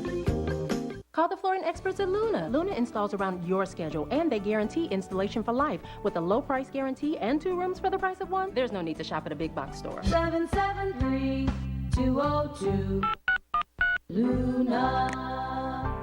This quote of the week is brought to you by Nationwide agent Jeff Vukovich, in business for over 30 years. For an insurance quote for auto, home, life, or business, please call Nationwide agent Jeff Vukovich at 847-825-4783. Wednesday on Comcast Sportsnet Plus, the Cubs line up the north side as they try to leave Joey Votto in Cincinnati seeing red. Followed by Lowe's Cubs Postgame Live. Cubs Reds in HD, Wednesday at 6:30 on Comcast Sportsnet Plus, fans' best friend. The Cubs fall to the Cardinals 7-4 is your final from Wrigley Field. Game 1 of this series and the very first meeting of the year between these two division rivals. The Redbirds setting the tone early. You're going to have to pitch and hit if you want to beat us. Taking a look at their lineup from today, Todd, I think it's interesting that the Cardinals are scoring on average about 6 runs a game. They have a high-powered offense, and they certainly showed it today. 3 home runs from this lineup. Well, we talked about straddling the 3 and 4 hitter in Pujols and Ludwig, and they did just that. They were capably able to pitch around Albert today. They put themselves in position, and all the damage was done at the bottom of the lineup. And that's kind of what you're hoping for from the Cubs, is that there's production from other spots in the order, and that's what the Cardinals got today. Offensively, that's why they won. They've got 3 home runs from the bottom of their lineup. Chris Duncan in there against the lefty today, not known for his defense as we saw early in the game, known for his offense. Had a big 2-run home run and 2 other base hits to go with it. But Khalil Green broke out with a home run, a big home run right there to get his team back in this ball game. And that's exactly how this game played out, was just the production from the bottom of the Cardinals lineup. It was just so much more potent than what the Cubs had going today. Yeah, Duncan 3 for 4, Barden 3 for 4. Duncan's sort of maddening, though, to Tony La Russa because the defense is so brutal, but his offense is so good. All right, the results of our poll question today. If first base is open, would you pitch to Albert Pujols? The Cubs did not, by the way, intentionally walked him twice. 52% of you, though, say yes, you would stand right up to Fat Albert and give him the pitches. 48% of you say no. Todd, I think the Cubs played a little half-and-half strategy today. Sure. Well, I think so much of that, again, is the answer to that question lies in the gentleman behind him. how is Ryan Ludwig playing, how is he swinging the bat, and the guys behind him, the Duncans. Today, what you saw was Pujols was put on base, and they were capably able to get out of most of those jams without him doing too much damage. And there wasn't a whole lot of production. There was that infield single, the swinging bunt by Ryan Ludwig in the first inning, but I mean they played their cards right there, for lack of a better way of putting it. It's just the way that it went. I thought they had him under control. He even got expanded his zone, and that's kind of what you want Albert doing. He's such a good hitter. He's got such good eyes to play. If you can get him to expand his zone, to get out of his comfort zone a little bit, you can get him out. I thought they made some pretty good pitches to him today. They got him to pop up on a 3-1 count. Sean Marshall did. Got a cutter in on his hands. You can contain him if he does get, over aggressive, and I think any hitter will do that, but Albert seems to keep himself in check the most. Well, it's so situational, really, in terms of when you might intentionally walk him. And as you said, if that top of the lineup isn't doing well, it's the Cardinals' bottom of the lineup. And do you think if the Cubs focus too much on that top and the middle with Pujols and Ludwig, they sort of forgot about the bottom half? Well, maybe that's what happened a little bit today, but I think this is not just something that the Cubs worry about. This is something that all clubs in baseball worry about, because these two guys right now are a pretty good tandem. Last year, 34 home runs for one, 37 for the other, National League MVP. I mean, there's a reason why you try to walk quietly through these two guys. But if you are going to get the production from the bottom of the lineup, which the Cardinals have been getting this year, they scored 12 runs yesterday, and they were getting it on all cylinders from different places, you're going to win ball games. All right, Big Z will have to contend with this lineup tomorrow. After the break, we'll look ahead to Zambrano's Wrigley debut. That's next on Lowe's Cubs Postgame Live.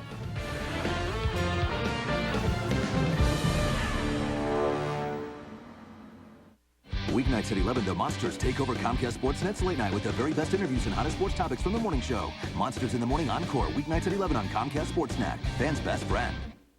Get interactive on CSNChicago.com with in-depth local stories, videos. If you're not willing to handle the fire, then you shouldn't do this job. Show clips. I never say anything to my players, to the media. I don't say to my players first.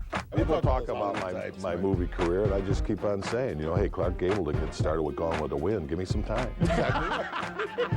It's all on CSNChicago.com, the most interactive Chicago sports website. Faye McClure, Vice President of Strategic Marketing for Farmers Insurance. Farmers is proud to be the sponsor of diversity programming on Comcast Sportsnet. To learn more about our diversity initiatives, please visit iChooseFarmers.com.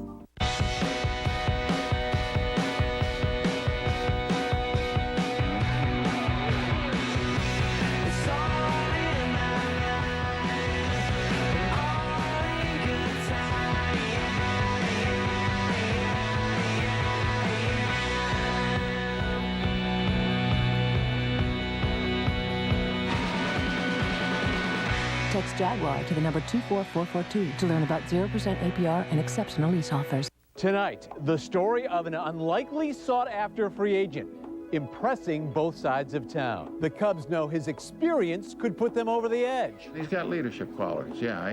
Players like him and listen to him. The White Sox feel he would be a perfect fit in their clubhouse. At the end of the day, he's Chicago tough. Where will Deep Dish land? Stay tuned to Sports Night for the details.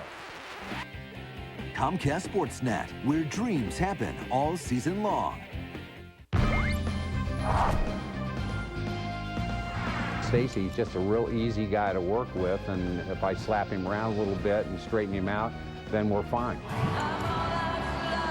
You could tell my first at-bat before I started laughing, before I stepped in, and I tried to throw my focus off. I think you did stay focused. You hit a home run. Not too many teams around the league have this type of a place where you can come to the game and use this to your advantage. And it's a fun place to be, and it's loud, and it can be intimidating. Make sure you join us tonight as the Blackhawks begin the Stanley Cup playoffs. Chevy Blackhawks Pregame Live previews the game at 7 o'clock. Then it's Hawks and Flames from the West Side at 7:30 with Postgame Live and Sports Night providing comprehensive coverage after the game. You want to keep it tuned right here.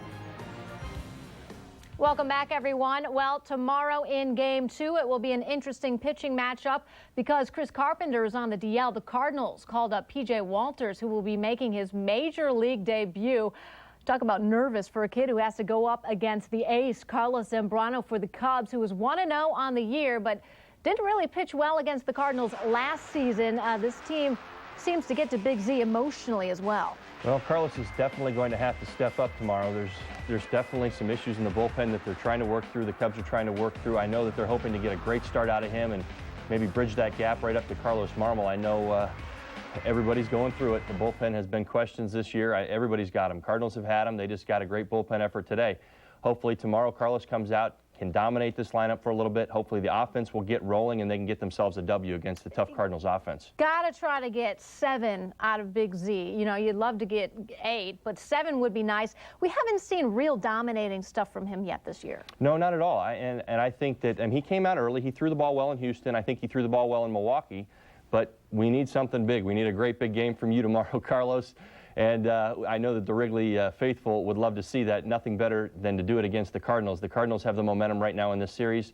If he can come out tomorrow, straddle that offense a little bit, hopefully the Cubs will get going offensively. And jump all over P.J. Walters, this kid making his major league debut. That's all you can hope for in Game 2. The Cubs lose to the Cardinals in Game 1 today. 7-4 is the final from Wrigley. Thanks for watching Lowe's Cubs Postgame Live. Todd and I will see you for our next Cubs telecast. Not until next Wednesday. You have a few days off. David Kaplan has CTL at 5:30. Then a big night of playoff hockey and the White Sox in Tampa on the Plus channel. Keep it tuned to Comcast Sportsnet. Have a great night.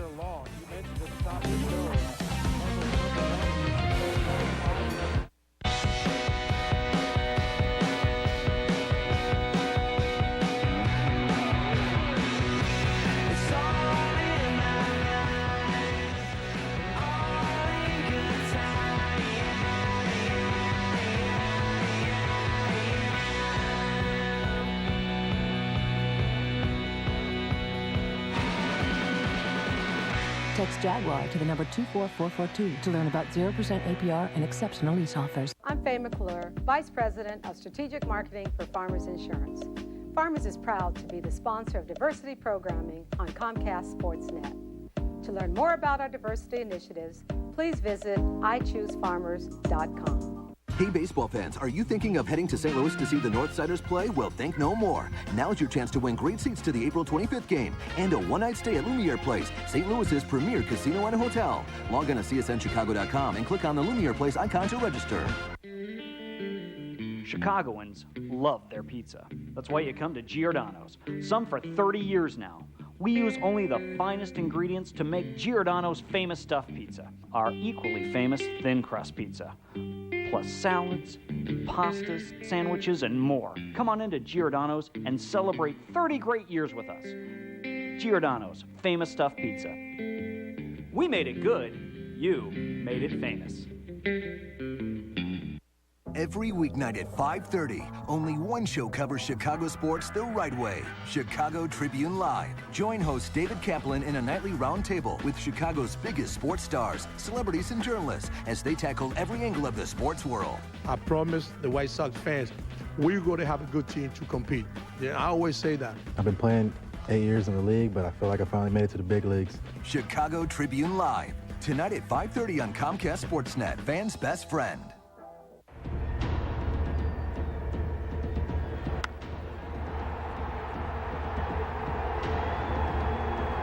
Cubs baseball all season long on Comcast Sportsnet, fans' best friend.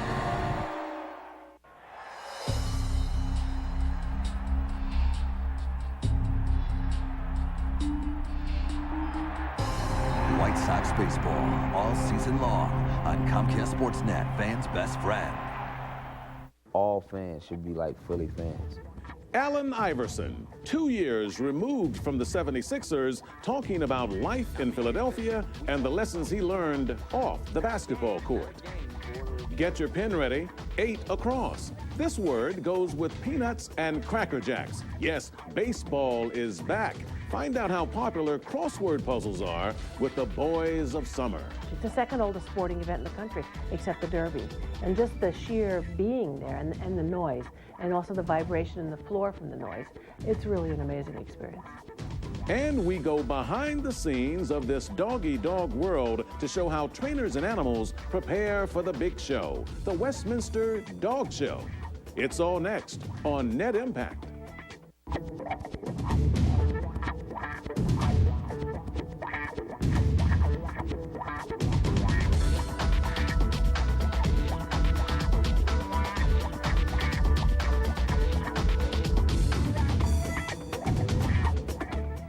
Celebrating springtime in Washington, D.C., the cherry blossoms are glorious and serve as a reminder of the enduring friendship between the U.S. and Japan.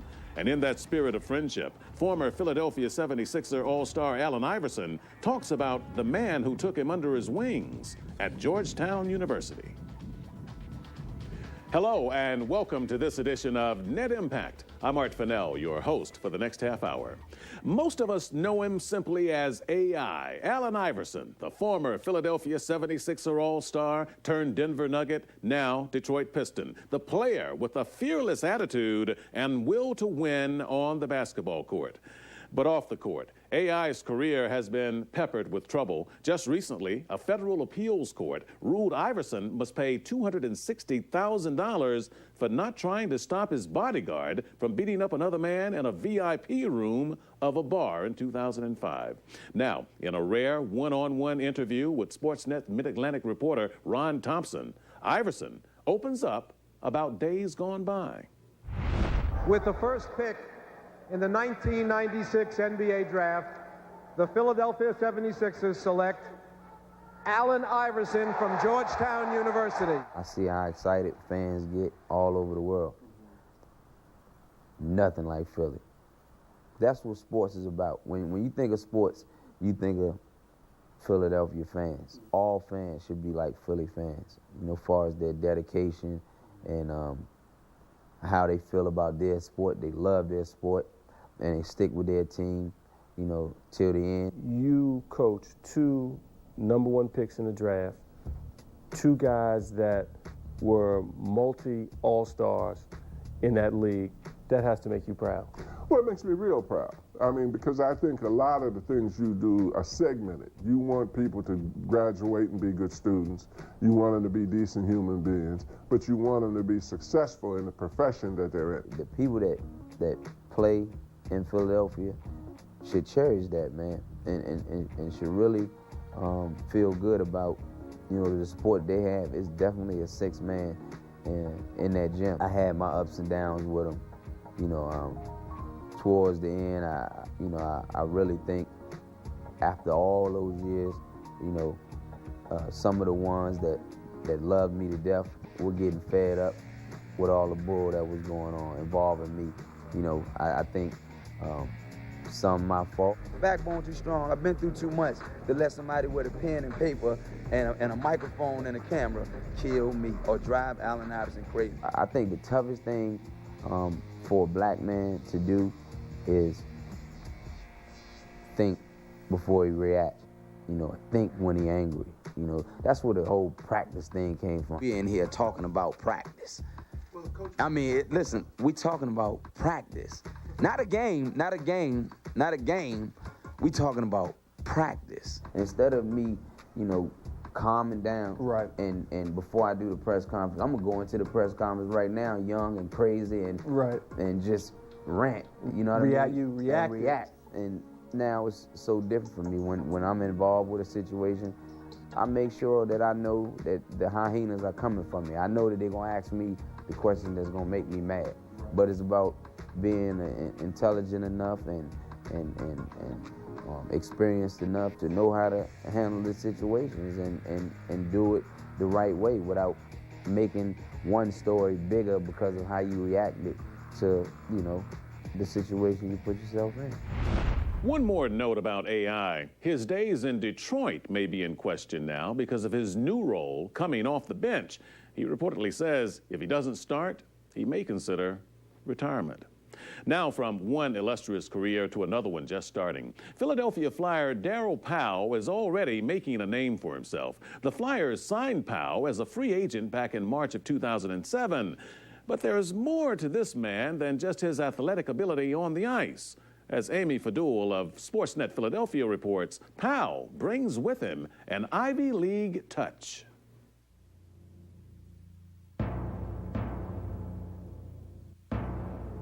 It's been home to world-renowned scholars, brilliant scientists, U.S. presidents, and now a Flyer phenom. And then finished off by Powell. Kick save, rebound, score!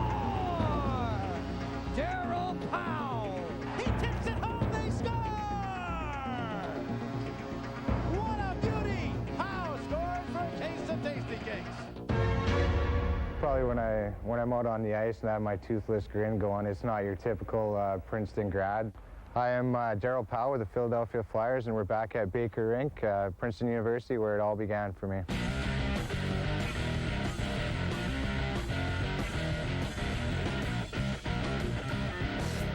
Just 2 years ago, Daryl Powell was a senior captain on the Princeton hockey team. 9 former Tigers have now played in the NHL, but it's certainly not your typical launching pad to the pros. It's a pretty easy choice when Princeton comes knocking on your door. Obviously, it's known for its academics, and when I got the opportunity, it was a no-brainer. I was coming here for sure, and the day I got in was one of the best days of my life. That life began in Canada, Ontario, home of the Ottawa Senators. Daryl grew up your typical hockey-loving Canadian kid, but behind a wicked shot was a very gifted mind. I know Daryl doesn't play this up much, but he's a very, very intelligent man.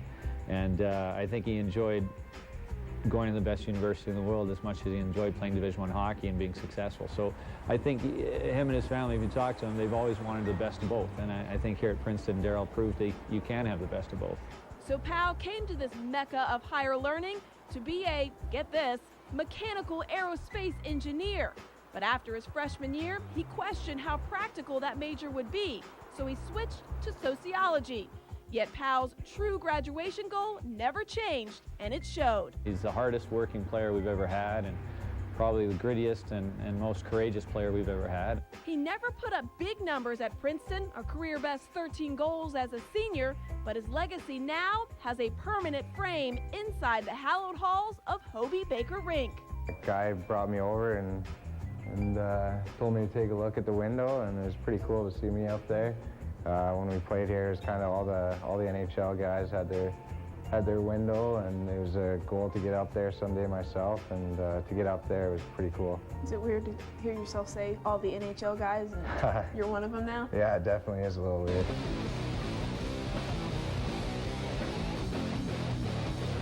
It's a nice campus.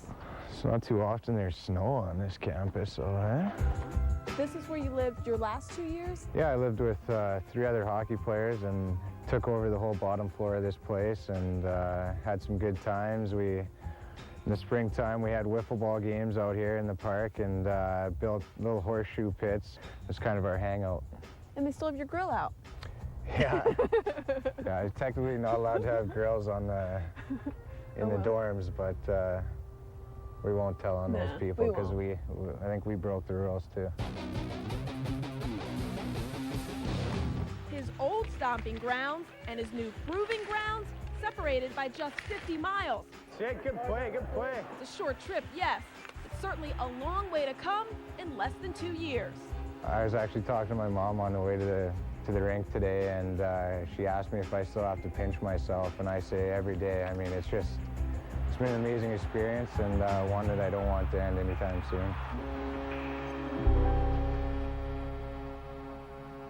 Still to come on Net Impact, a real-life warrior both on and off the football field. How one man's story of courage and strength is making a difference today, 60 years later.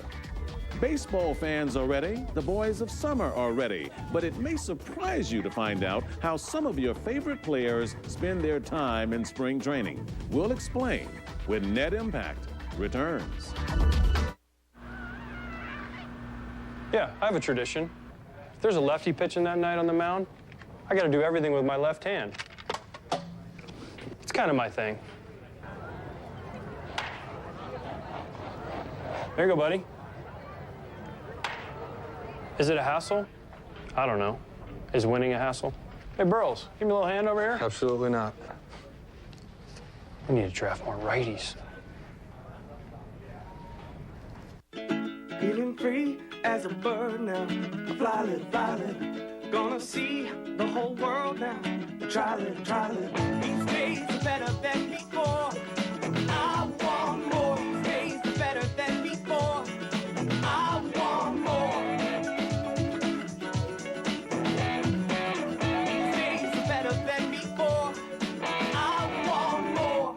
Geico Power Sports. Insurance for your car and the other stuff that moves you. The perfect shape, the perfect deal. 2.9 APR for 60 months available now on new 09 IS and ES models. The perfect store.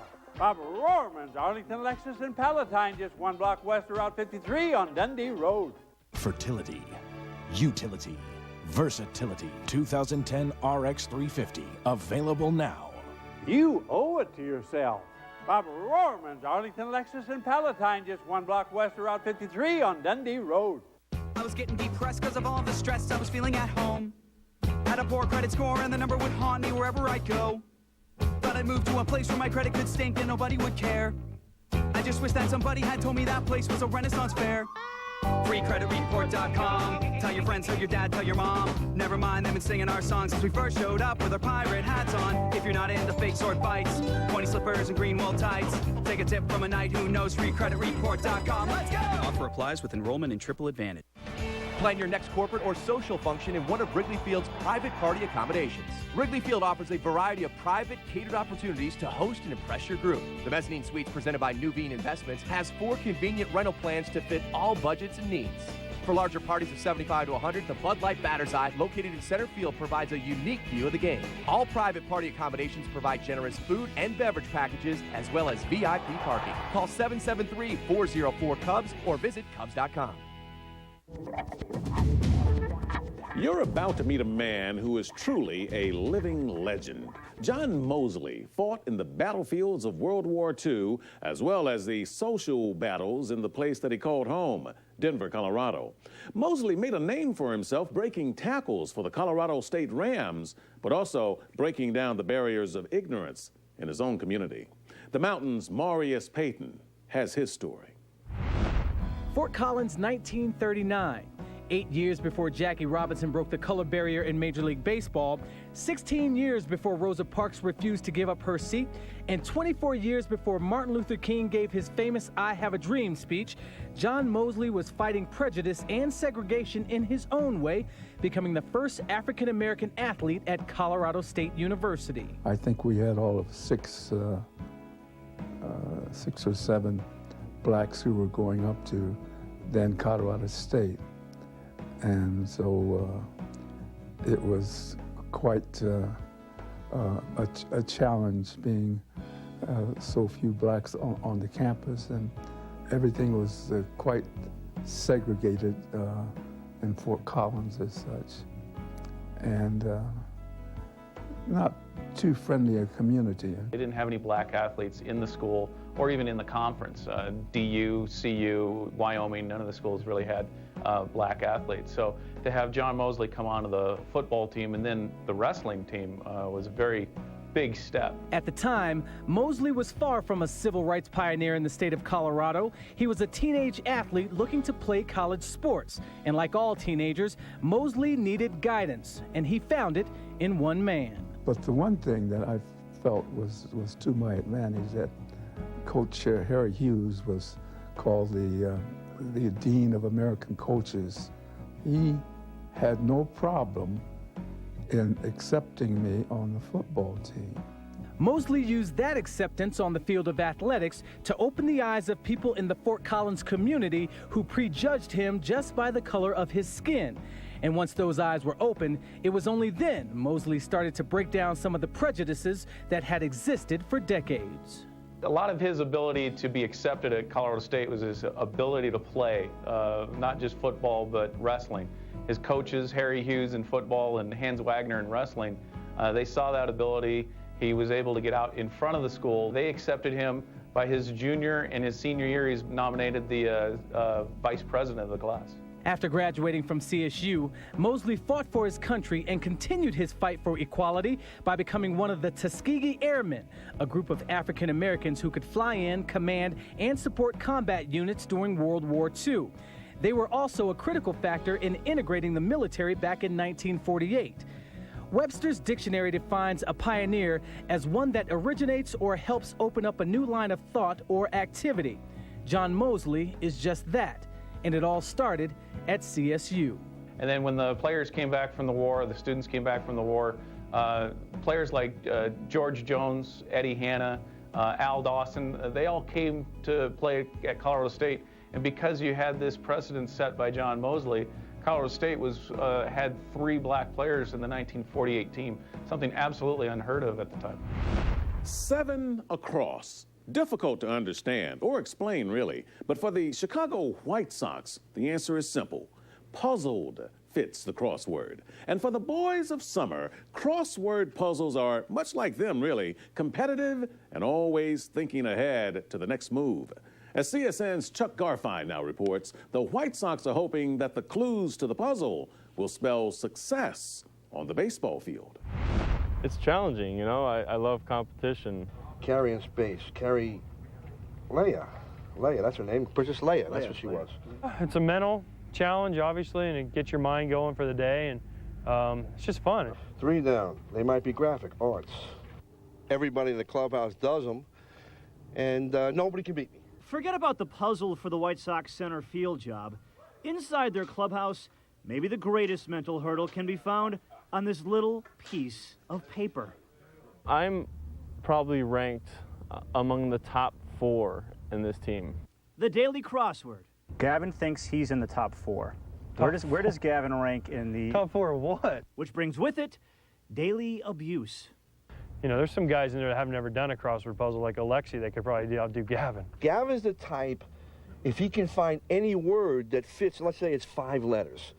It doesn't matter what 5 letters as long as he can make a word out of it, you know? Like he'll just put letters in randomly. And then he'll be sitting there scratching his head for like 30 minutes, like, what? How come I'm stumped here? How come I can't get any further? Well, it's because you got about 100 different letters in there that they're all incorrect. Don Cooper is a teacher of pitching and puzzles, the self-described mentor of the crossword. I've mentored Paul Konerko and taken Paul Konerko where he is right now, you know, which is, I'm telling you, it's an amazing rise that he's made. He went from basically, you know, close to illiterate to being one of the top guys in the clubhouse, but I'm not sure how much weight that one of the top guys hold, you know. He likes to take credit for a lot of things, you know. He'll sit here today and tell you the reason why I won the World Series in '05 was solely because of him. So once you know that about the guy, making a statement about being my mentor for crosswords, rolls off the lips very easy for him. He is the most improved over the years, but he had the most room to improve. Spending hours, days, months in this baseball fishbowl is known to get pretty dull. That's where the crossword comes in, to test your mind. Like there's a 5-letter word for boredom. It's ennui. E-N-N-U-I. And Paulie didn't know that word, 5 years ago. Do you know what ennui means? I sure do, and this interviewer's giving it to me. And the crossword will also test your, ethics? I gotta ask you this question. Are you cheating? No, never cheat. You're not cheating? Never cheat. Never cheat. You're not on your cell phone? Nope. No, I do not do that.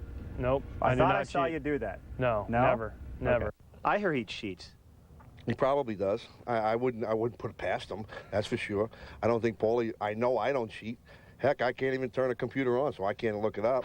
I see us as being equals, and you have 30 years on Earth. So really, when you think about it, he's got a good point there. You're stupider because that's why I'm giving you credit. That's stupider for where you've come, how far you've come, and my mentoring to you. So who's the best?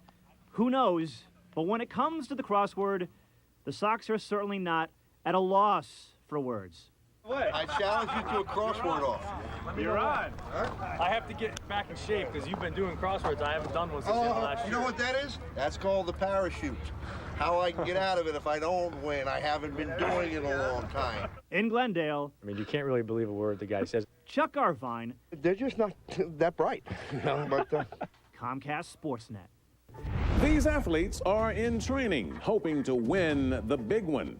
Coming up next, we go behind the scenes of this dog-eat-dog world to see who's simply the best. It's time for an amazing deal on a Tough Shed Garage. For a limited time, buy a Tough Shed Garage and get a bonus building for free. Tough Shed Garages and storage buildings, coast to coast. To find the store nearest you, call 1-800-BUY-TOUGH or visit toughshed.com. Crimes are an unfortunate part of our society. The field of criminal justice is full of men and women, both in the public eye and behind the scenes, working to secure our future. The ITT Technical Institute School of Criminal Justice teaches the fundamentals of the criminal justice system and criminal justice skills. Graduates may be ready to pursue a broad spectrum of careers in the private sector, as well as entry-level positions involving criminal justice, including parole and probation, community corrections, and court systems. Be one of the many dedicated Americans who participate in making our nation a better and safer place for us all. ITT Technical Institute School of Criminal Justice, education for the future. To find out more, call 1-800-942-0088 or visit us on the web. Shopping for a car leaving you a bit scrambled? Get into Arlington Acura in Palatine. Our deals are always sunny side up. 2.9 APR with 0 down available now on new 2008 and 2009 TLs and MDXs. Drive an 09 TSX for only $269 a month. There's only one, Bob Rohrman. You owe it to yourself. Bob Rohrman's Arlington Acura in Palatine, just 1 block west of Route 53 on Dundee Road. As a third-generation groundkeeper, I know a little bit about tradition. One of mine is manicuring this bluegrass cultivar plant to perfection. I'm a bit of a stickler. In fact, some people even call me the sod father. Done with the warning track. I'm going to get out of here.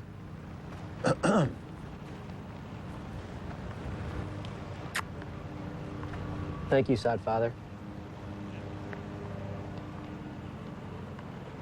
Customize your Tough Shed and save 40, 50, even 60% off standard accessories. But hurry, this offer ends April 30th. Tough Shed storage buildings and garages, coast to coast. Call 1-800-BUY-TOUGH or visit toughshed.com. We've all heard the song before. How much is that doggy in the window? Well, for these dogs and owners, the sky's the limit when it comes time to take part in the greatest tradition in the world of dogs, the Westminster Dog Show. As Sportsnet Chicago reports now, it all comes down to who wins Best in Show. Everybody wants to win Westminster. That's everybody's dream. You know, it's the dream that you're taught to want to achieve. Stella! My father always told me, he said, I don't care what you do in life, just be happy doing it. Just thinking about it gives you goosebumps. I need them to be whole. I guess. We have the Basset Hound, champion Topsfield Vision Silver Noodles. We call her Noodles. Good girl, Noodles! And the Japanese Chin, we have champion Chindale's Work of Art, that's Pico. You're supposed to see a small amount of white on their eyes, usually in the corners of the eyes. And that's to give them a look of astonishment. And that's very important when judging them. This is a treadmill called Jog-a-Dog. And so this is used to make them physically able to do the rigors of being a show dog. Here comes Noodles, the #1 Basset Hound, the top-winning female of all time as a 5-year-old. A Basset Hound has never won Best in Show at Westminster. May I have the Beagle? Yeah, the Beagle! Noodles is greatest winning dog in 2008, ranked number 18. We're in a good position. For everybody, there's the Super Bowl, or I always find it kind of funny, you know, when somebody will win something, or, you know, I'm going to Disney World. It's the same thing. And this is Champion Divine's streetcar named Desire, and we call her Stella. To have a dog even be able to go to the garden, to be good enough to have, you know, to present them there is just an excitement, an absolute excitement. It is an extreme thrill for anybody to stand on the floor of Madison Square Garden at any time during the day, let alone in the spotlights in the evening competition, and say, I'm standing where presidents have stood, I'm standing where Muhammad Ali fought, I'm standing here where Mick Jagger is sung, and I'm on the same stage. And that's a thrill for what makes the dog show so exciting, is that you can experience that thrill the Spinoni Italiano, number 23. You have to visualize where you want to be. It's just up to us to get the dog looking good enough to get to that level. And I'm the one that's getting everything out of that dog needed to make it look the best on the day to win. What do you see in front of me? You see a big blue ribbon. It's right here in front of you. You want it? You come and you grab it. You get it. She's you not get that listening ribbon. to you. She's freaking Well, out. get the busy bee. You want your busy bee. It's a parody, but I mean, I know at least one of each one of those people. I truly do. Look at his face. Could he be sweeter or more loving? We can put a name to every face in that movie. It is so on the mark. For the most part, the satisfaction of working with the animals and making them happy and bringing things out on them has been the true drive for doing this job. There should be nothing that dog needs on the day, and it's my job and my passion to make sure they have everything they need to be at the peak performance level. It's nerve-wracking, but at the same time, such a good feeling to know that all my years of breeding and showing come to this kind of fruition. This is the big game. It's the big dance. So all we can do is hope. And just how big is this event? Well, this year, 2,522 dogs from 49 states, the District of Columbia, and at least 7 foreign countries all took part in America's Dog Show, held at Madison Square Garden. The dogs all say the competition is rough. That'll do it for this edition of Net Impact. For all of us here at Sportsnet, I'm Art Fennell. Thank you for joining us. When Jeremy and I had our first date, He says I dodged his kiss. She did. She ducked it. I went in and I got like the cheek. I think I even got like hair. I mean, it was just like. and here we are because of an online dating site. So it is pretty remarkable. That beautiful, crazy lady is the best part of my day. He touches my heart in ways that, I don't know, I just never thought that it would be like this. See how it feels to be matched based on compatibility. Review all your matches for free. eHarmony.com.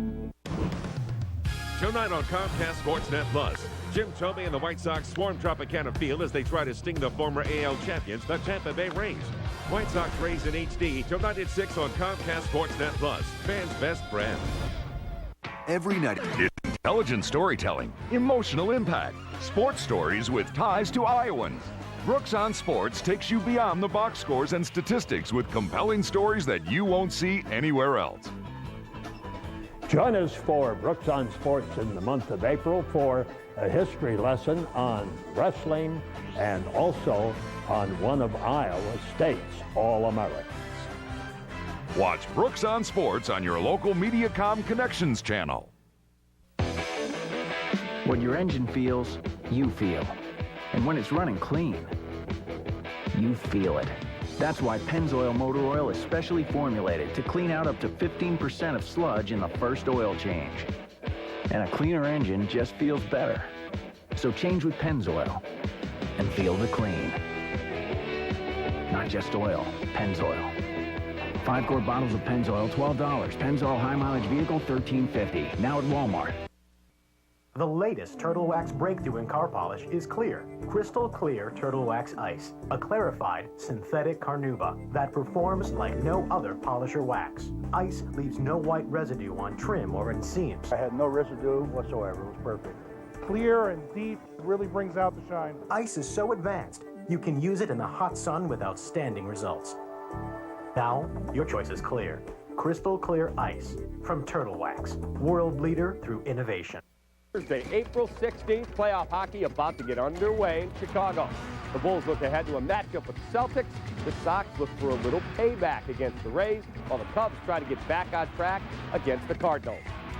All the guys should just enjoy it and just have fun with it and use it to feed off it. The waiting is almost over as the puck is about to drop on the Blackhawks' 2009 postseason. We'll visit with winger Adam Burrish as the Hawks and Flames get ready to battle it out in Game 1. Here comes Bosch. He spins and runs hard to the rim and scored at the horn. The Bulls blew a chance to assure themselves a postseason trip to Orlando. But with Boston now on the schedule, will Derrick Rose and company be facing a shorthanded Celtic squad? There's a drive by Kosuke. It's buried deep, and it's gone! The rivalry's renewed on the north side, and the Cardinals come to town. We've got the highlights and post-game reaction from this afternoon's battle. 2 to Griffey.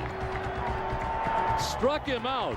And if the Sox hope to get a little payback against the team that knocked them out of the postseason, they're going to have to get their offense on track tonight down in Tampa. Plus, a Hall of Fame broadcaster has decided to step away from the mic for good. We'll talk about all that and much more starting right now on Chicago Tribune Live.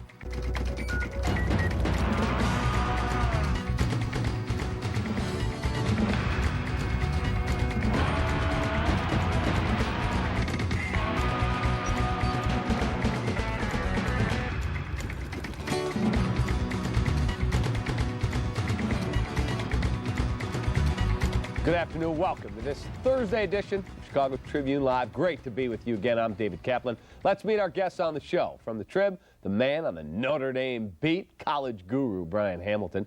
Along with Brian, someone who's getting ready to walk the Freedom Trail in Boston, Bulls writer Casey Johnson. And rounding out the group, our guy from WGN Radio, Mark Carman, is in the house. Great to have all of you on the program. All right, we begin this afternoon with the Blackhawks, who for the first time in 7 years are about to drop the puck on a playoff game. Tonight, they take the ice against the Calgary Flames in a game you'll see right here on Comcast Sportsnet in high def. And it'll be interesting to see how the young Hawks respond to the pressures of playoff hockey.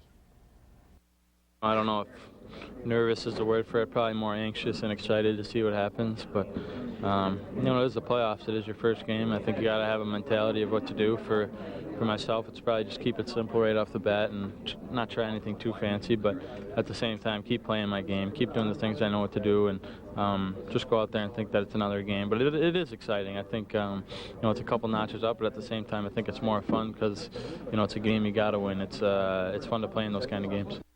All right, playoff hockey, gentlemen. You used to be the beat writer on this club. 2 seasons. I didn't cover playoff. No, you did not see Not playoff involving game. the Hawks, at least. How cool is it that they're back in the playoffs? And their arrow is definitely pointed upward. Very cool, very cool. And, you know, home ice against an opponent they dominated during the regular season, so you'd like to think that they have a chance to advance around.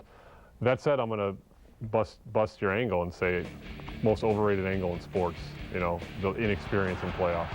Here's why, okay? Because I'm dealing with the same thing with Bulls. You know, Derrick Rose never played a playoff game. You think those guys even think about that once the game starts?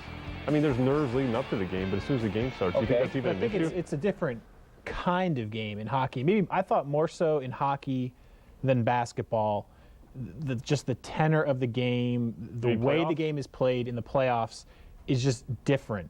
It's not necessarily the mentality. It's not necessarily shaking your boots because you're in the playoffs all of a sudden. It's more how the game's played, how the game's called. More physical? Subtle nuances, differences in hockey than to regular season. Basketball, I don't see that much of a difference. In hockey, I think there's a pretty sizable difference you have to get used to. Adjustments you're talking about, right? I'm talking about adjustments, Casey. We had Tommy Waddle on the show one day, and he took us back to when he played in the playoffs the first time. He said, oh my God. Did he soil himself? He did soil himself. He said, oh my God, is it different? Really? He said it's faster, they hit harder, it's just everything's magnified. Eddie Olczyk told me that today. He said they're just going to hit harder. He said and the rink is going to shrink. It is more physical, and it's a slightly different game. But again, my point is, once the game starts, you go to your instincts. You play the game you've been playing your whole life, and you go to your instincts. So, I mean, I think once you get over the butterflies and the jitters of before the game, I think once the game starts, it's not a big deal. I really don't. I'm totally with Casey. I mean, maybe the first 5 minutes, 10 minutes, they'll be a little adjusted. Oh, you're doing that to me now? Okay, I'm going to counter it this way. But these guys have played in huge games their whole career. You think that when they were rookie, the first game on the ice, they weren't nervous? I mean, maybe there'll be a drop of an adjustment, but they'll find their way real quick. They're at home, and they should have tremendous confidence. They beat these guys 4 times this year. Now, having a guy like Hobby Bulin in the Nets, who's won a cup, who's a rock-solid goaltender. Bulin Wall, they call him. Bulin Wall, that's exactly right. You stole my thunder. That has got to be a huge shot in the arm for a young team. I think he's the key. I mean, I think most important position in sports is the goaltender. I think in playoff hockey, quarterback. That's what I'm talking about. Playoff hockey. No, the goaltender doesn't really matter. The goaltender is far more important than the quarterback, and I'll take the Ravens, who had a stiff call in the plays, and Trent Dilfer. They won with their defense and their running game. If you don't have a good goaltender, you cannot win. I'll argue back and point to the Chicago Bears, who have not had a good quarterback basically my entire lifetime, and they've won 1 Super Bowl. He was a decent quarterback. He was, but we haven't had a great quarterback. What did Jerry Angelo say? Well, okay, then you're completely defeating your argument. In what way? They won a Super Bowl when they had just an okay quarterback. They've won one in however many years since the Super Bowl started. What do we get? 45 years, whatever it is. One Super Bowl. You need a stud quarterback to win. You may need one, but it's not as essential. Would you agree with this? The hockey goal. I think the hockey goal. I'm going to go with, you had my back. I'm going to throw you under the bus. I'm going to go with Cap on this one. I agree. I mean, it's been proven over Stanley Cup playoff history. You can have a hot goaltender, and your team could be terrible. And even that Tampa Bay team that Javi Bulin led at the Stanley Cup wasn't a great team. He just played out of his mind. Remember the Hawks beating the Minnesota North Stars when Murray Bannerman was just ridiculous? Murray Bannerman, yes. So, playoff hockey, there's nothing like it. I'm excited to watch. Are you going? I am not. I'm going to watch on TV. You get the CBOE seats this time? I did not make the cut for that. The free pizza? No. First of all, let's just be clear here. I paid for that. Actually, my brother-in-law bought me the hat. I paid for the pizza. The seats were free. Okay. As long as you got that. As long as you shelled it out for the hat and the pizza. Yeah, we paid for the hat and the pizza. We got the tickets. They were given to us. All right, we'll talk some more hockey a little later on in the show when winger Adam Burrish joins us to preview tonight's big game. But right now, let's switch over to the Diamond as the Cubs welcome St. Louis to town this afternoon. Game 1 of a 4-game series. Denny Savard on the hill, throwing out the first pitch. Didn't even recognize him. No, and the Cardinals and the Cubs both scored in the first inning. Sean Marshall on the hill today as the starter. Chris Duncan, a home run, gave the Cardinals the lead. See Micah Hoffbauer in right field today. Cardinals a 3-1 lead on that Chris Duncan home run. But Kosuke has showed he can rebound from a rough second half of 08. Fukudome 3-run jack, and the Cubs a 4-3 lead. It would be very short-lived. Aaron Heilman serves it up on a platter. Khalil Green goes yard. Ball game tied at 4. Now, the Cubs had their opportunities. Bases loaded with 1 out, and they cannot score. Now, a 4-4 ball game. There's a base hit off the Cub bullpen. Drives a little duck snort to right. Drives in a run. Another one would come home later in the inning. 6-4. A home run by Brian Barden makes it 7-4, and the Cubs lose this one to the Cardinals. We really haven't. Bases loaded there. We had second and third. You got to get some runs in. Us, yeah, we squandered some opportunities and they took advantage of it, changed the whole momentum of the game. But I'm not crazy about the way our offense is functioning, I can tell you that. Lou did not look like a happy camper. He didn't. He just said it right there. I'm not crazy about how our offense is functioning. Why don't you change some of the functioning parts that you talked about for 7,000 years? Let's move it around. Soriano in the middle. Dealey further down in the order. Put a real leadoff hitter at the top. Come on, baby. Let's switch it up. Alfonso will be okay. Mentally, he'll be all right. I mean, Who are you putting there? I'm putting Ryan Theriot there.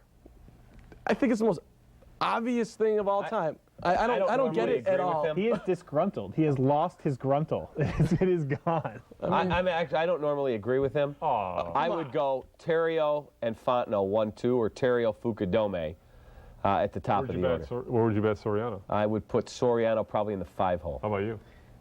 5-6 right there. I mean, with Dealey struggling, I think you got to put Aramis 3rd, Milton when he plays 4th. Aramis 5th, Sori 6th. No, you have Aramis 3. That's right. Sori 5. Dealey 6. Maybe not. If Soto would ever get his act together. Don't you get the sense that some of the Pinella and Soriano leadoff thing is just flat-out stubbornness? Completely. Could be. Pinella? I mean, yes? No? Is it valid question? I just think he, for whatever reason, caters to him. Early in the year, he takes out Fukudome for defensive purposes, puts in Joey Gathright. Hello? Who's a better defensive outfielder, Kosuke or Alfonso? Everybody knows that. Lou knows that, but yet he won't do it. He just caters to him. It's a superstar athlete. He makes $18 million. We got to have him. His mindset. He batted leadoff all year last year, though. His mindset was perfect in the playoffs. Last 2 years, what did he go, 2 for 27 combined? So, I mean, his mindset. He's got 7 extra base hits in the postseason in his career and 173 at bats. Sense some panic settling in from the Cubs Nation. I just got done doing the radio post-game show. Not so pretty. Oh my God! I've already got Milton Bradley's a bust from 2 callers. When are they releasing Aaron Miles? 9 games into the season, he's on a 2-year contract. It was ridiculous. Absolutely insane. The other thing is, Alfonso's playing well right now. If he's in the middle of the order, I think he helps you that much more. It's not like he's having a good start to the season. And traditionally, he's not great in April, but right now he's playing some good baseball. I was baffled by the Micah Hoff power in cleanup position. I mean, I understand the left-right, but I mean, really? We're going to give Micah Hoff power a little more at-bats than Aramis Ramirez at the end of the day? I mean, that's just baffling to me. I mean, why? Again, maybe the stuff, but why do you have to be so dogmatic and stick to that left-right stuff? Give your best guy more chances. Now, the key play in the game to me was Milton Bradley's at-bat today in the 6th inning. The Cubs have the bases loaded. There is 1 out, and they pinch hit Milton Bradley. Everybody gets excited. It's his first at-bat as a Cub, and in comes Milton Bradley. Now he's going to run the count to 3-0. There's ball 1. There's ball 2. There's ball 3. Now let's take a look at the 3-0 pitch. That's close, but you're probably always going to get that. Now he takes one right down Main Street, and now this is the final pitch, and they ring him up. I don't know if we have another look at that pitch again, but he gets ejected immediately by Larry Vanover. But if you look at that pitch again, you can't tell me that was a strike. That's where it crosses the plate, Cap. Oh, my God. Sox fan sitting over there.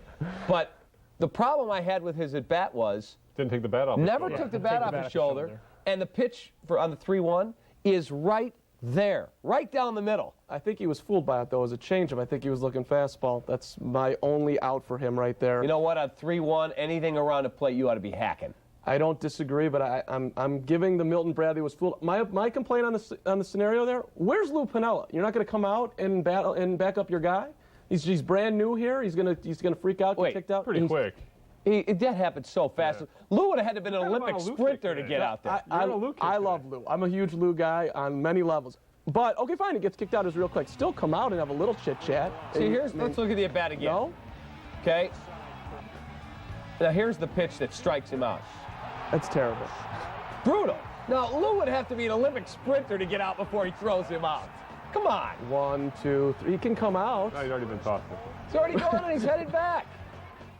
I still think you show up afterwards and have a little show, a little fire. Tomorrow there'll be a big Milton Bradley gets tossed out. Guys get tossed out all the time. It's not a big deal.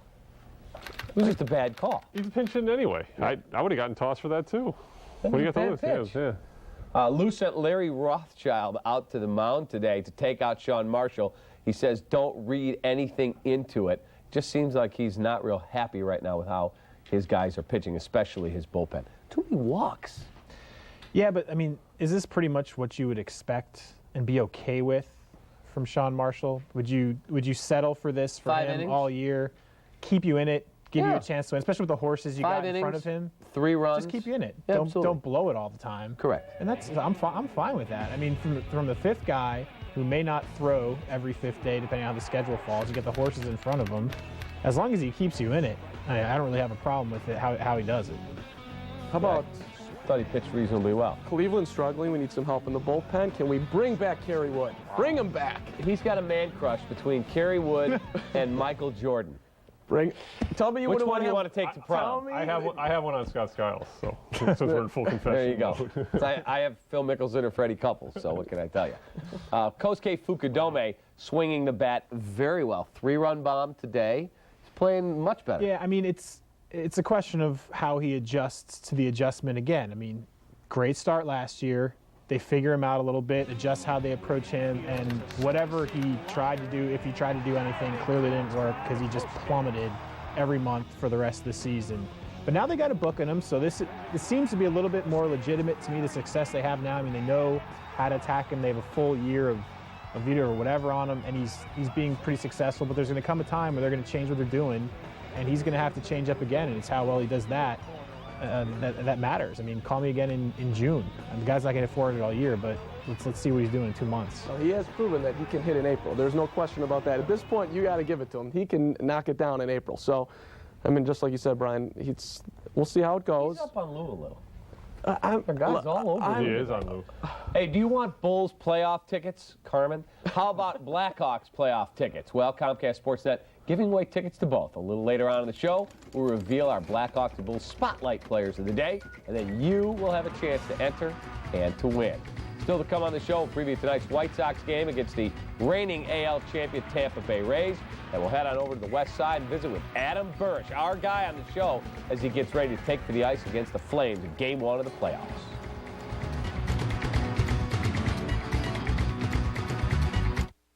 Chicago baseball's in full swing, and the hometown rivalries are really heating up. But for true Chicago sports fans, there's only one place to get the most hard-hitting sports coverage, the Chicago Tribune. Southsider or Northsider, our team has your team covered with Chicago's only daily sports section named to this year's top 10 by the AP sports editors.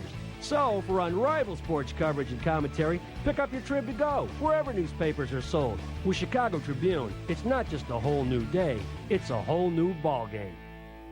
It's Sports Central on WGN Radio. Weeknights from 7 to 9, it's David Kaplan. Weekends from 4 to 6, it's Jim Memolo and Glenn Kauslowski. The hottest topics in sports, 7 days a week. Chicago's #1 sports radio show, Sports Central on the Voice of Chicago. News Talk 720 WGN.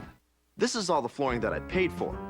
But this is all the flooring that I got. It's Empire's 60% off event, when you can get a lot more flooring for a lot less. Choose from a wide selection of quality products right at home and save 60%. That's huge. Plus, we install next day and no payments till 2010. 60% off flooring won't last long. Call Empire today. 800-588-2300 Empire. Today.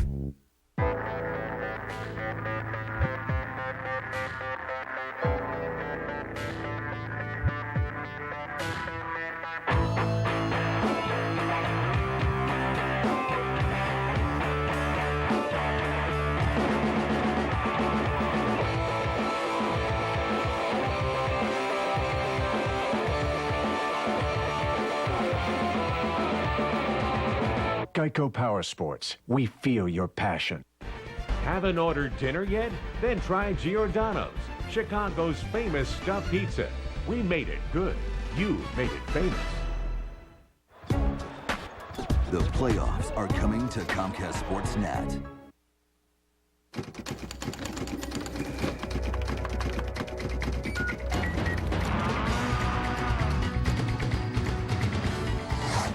We have our ChicagoTribune.com question of the day for you. It is, the Bulls will face the Celtics in the first round of the NBA playoffs.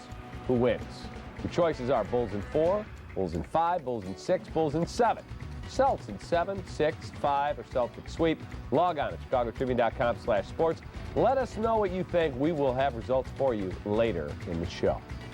We're under 2 hours away from the Hawks and Flames starting the playoff series over at the United Center. We go to the west side and bring in our guy. He's been in studio on the show, Adam Burrish. All right, Adam, how excited are you? Playoff hockey, and how different is playoff hockey from a regular season game? Well, first of all, I can't wait. I mean, this is a treat for us, and, you know, as an athlete, this is what you want. You know, you want to be playing in the postseason, and I can imagine this crowd's going to be crazy, and, you know, this is going to be a treat for us. And what playoffs like, you know, it's like you guys on the air, all of a sudden they turn the headset up in your volume. What's that like? You know, it's just kind of like bizarre. Everything's turned up a little bit. Everything's a little louder. And, you know, it's the best time of the year. It's going to be a blast out there.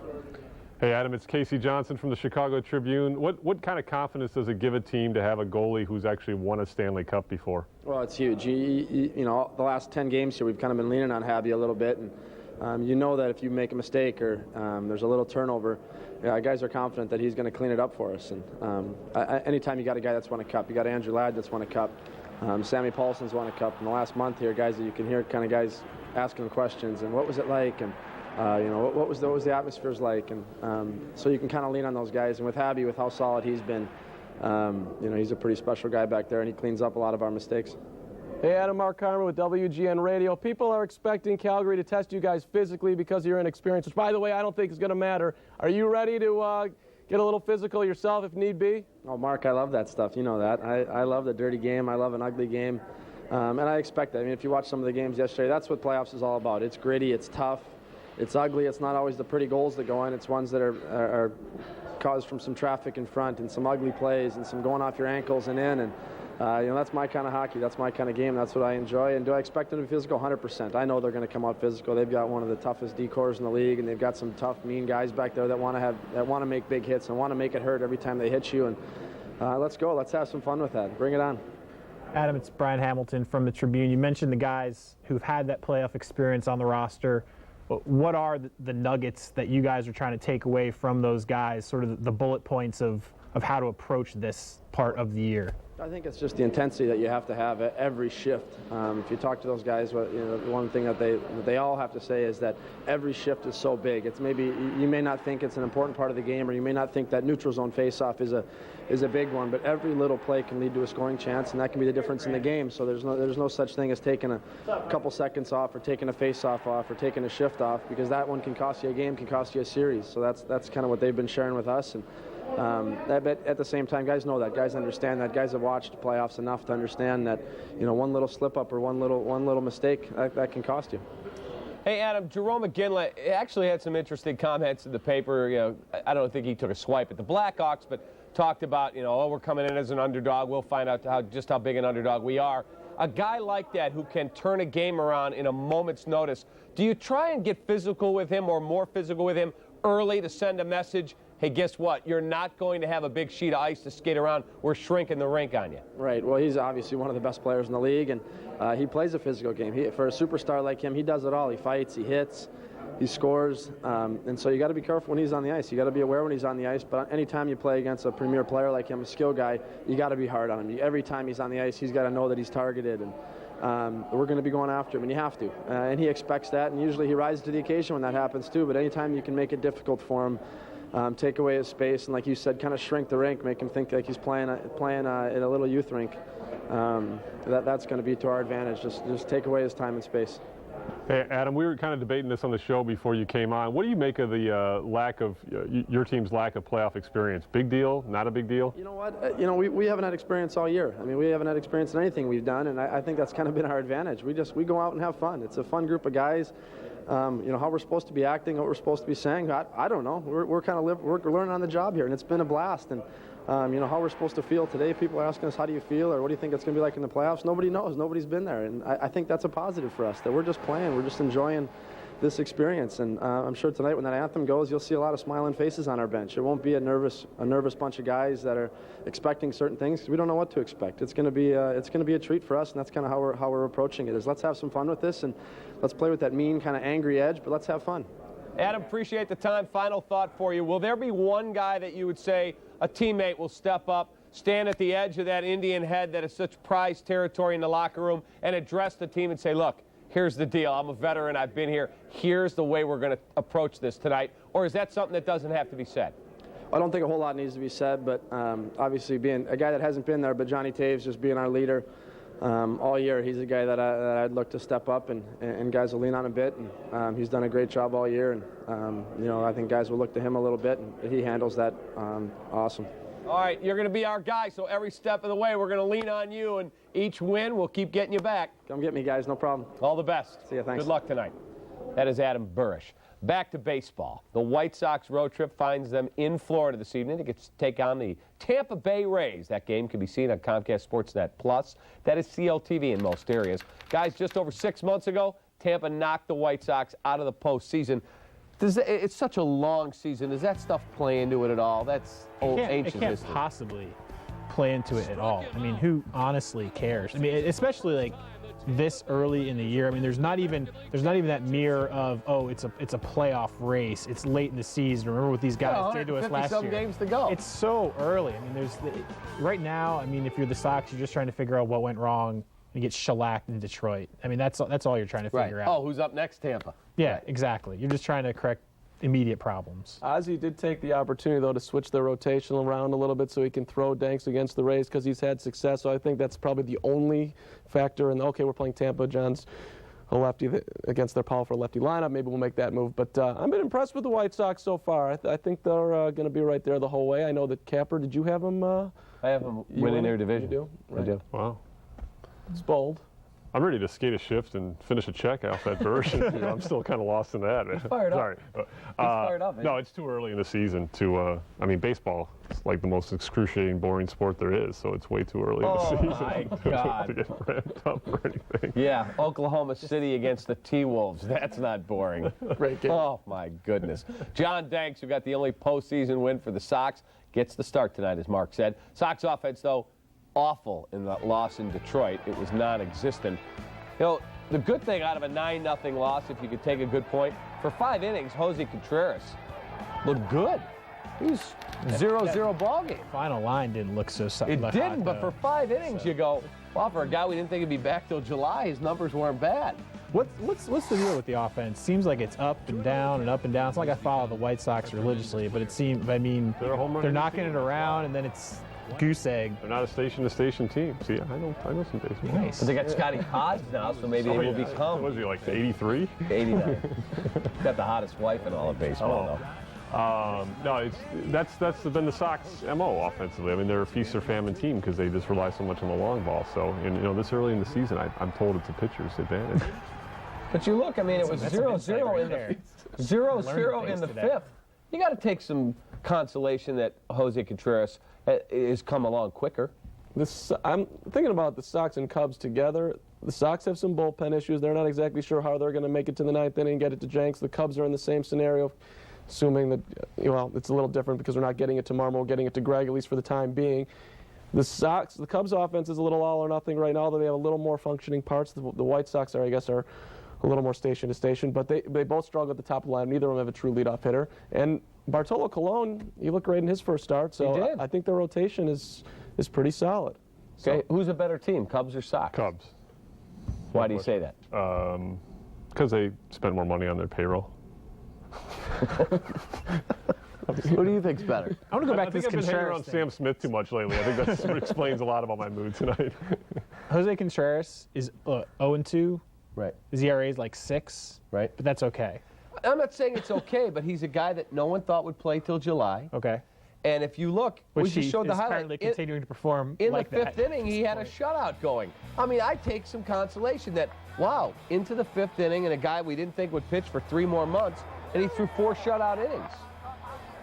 I think that brighter days are ahead with him. Okay. So you have If you both say teams so, winning their sunshine. division? Yes. But do you have the Cubs winning the World Series? No, I do not. Who do you have winning the World Series? I have the Yankees winning the World Series. Over the Cubs? I have them beating the Cubs in the series. Oh, man. MLB would love you. Absolutely.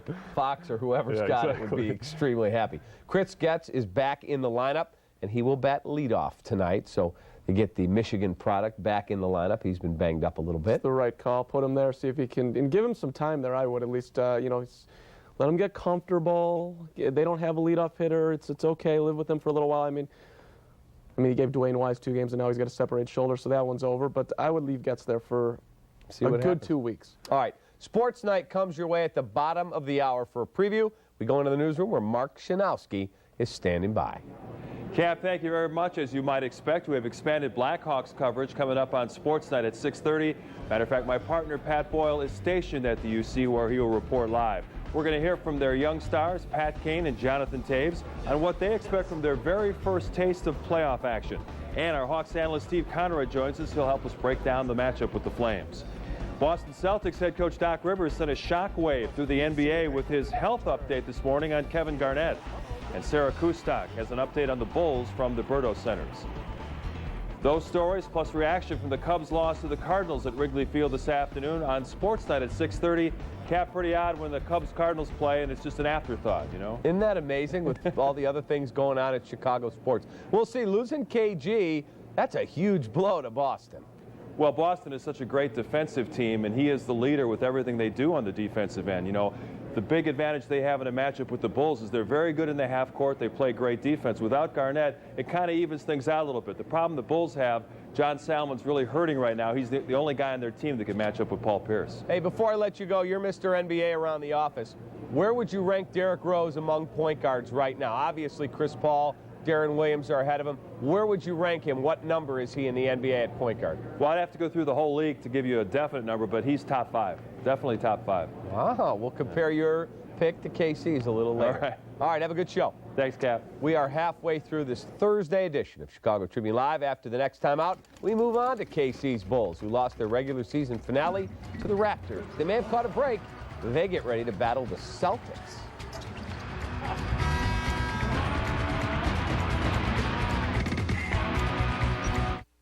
Mm-hmm.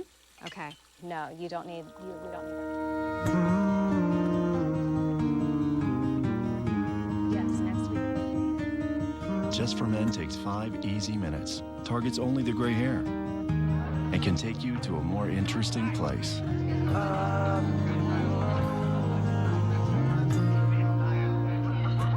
Who's that? My husband. Just for Men. Tonight. Looking for a great, convenient getaway? Then you're looking for Pizzazz Entertainment Complex. Many destinations, one amazing place. Located in scenic Burlington, Iowa, Pizzazz offers something for everyone.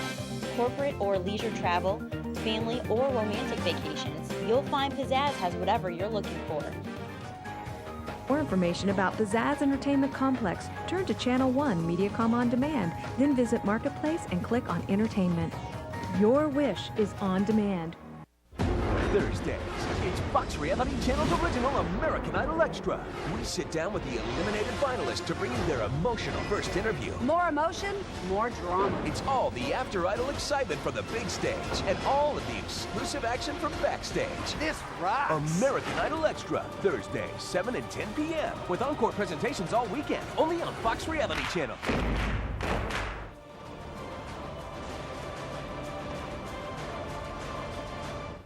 Mediacom digital cable means the movie starts whenever we want with video on demand. And we don't have to pay extra for our favorite channels in HD. Mediacom digital cable means I get thousands of free on-demand movies and shows every month. I can order a free movie and pause it when the phone rings. Mediacom means big savings. Get digital cable with on-demand and stars for just $9.95 a month for a year. Call 1-800-CABLE-TV. Mediacom digital cable means more variety. And more choices.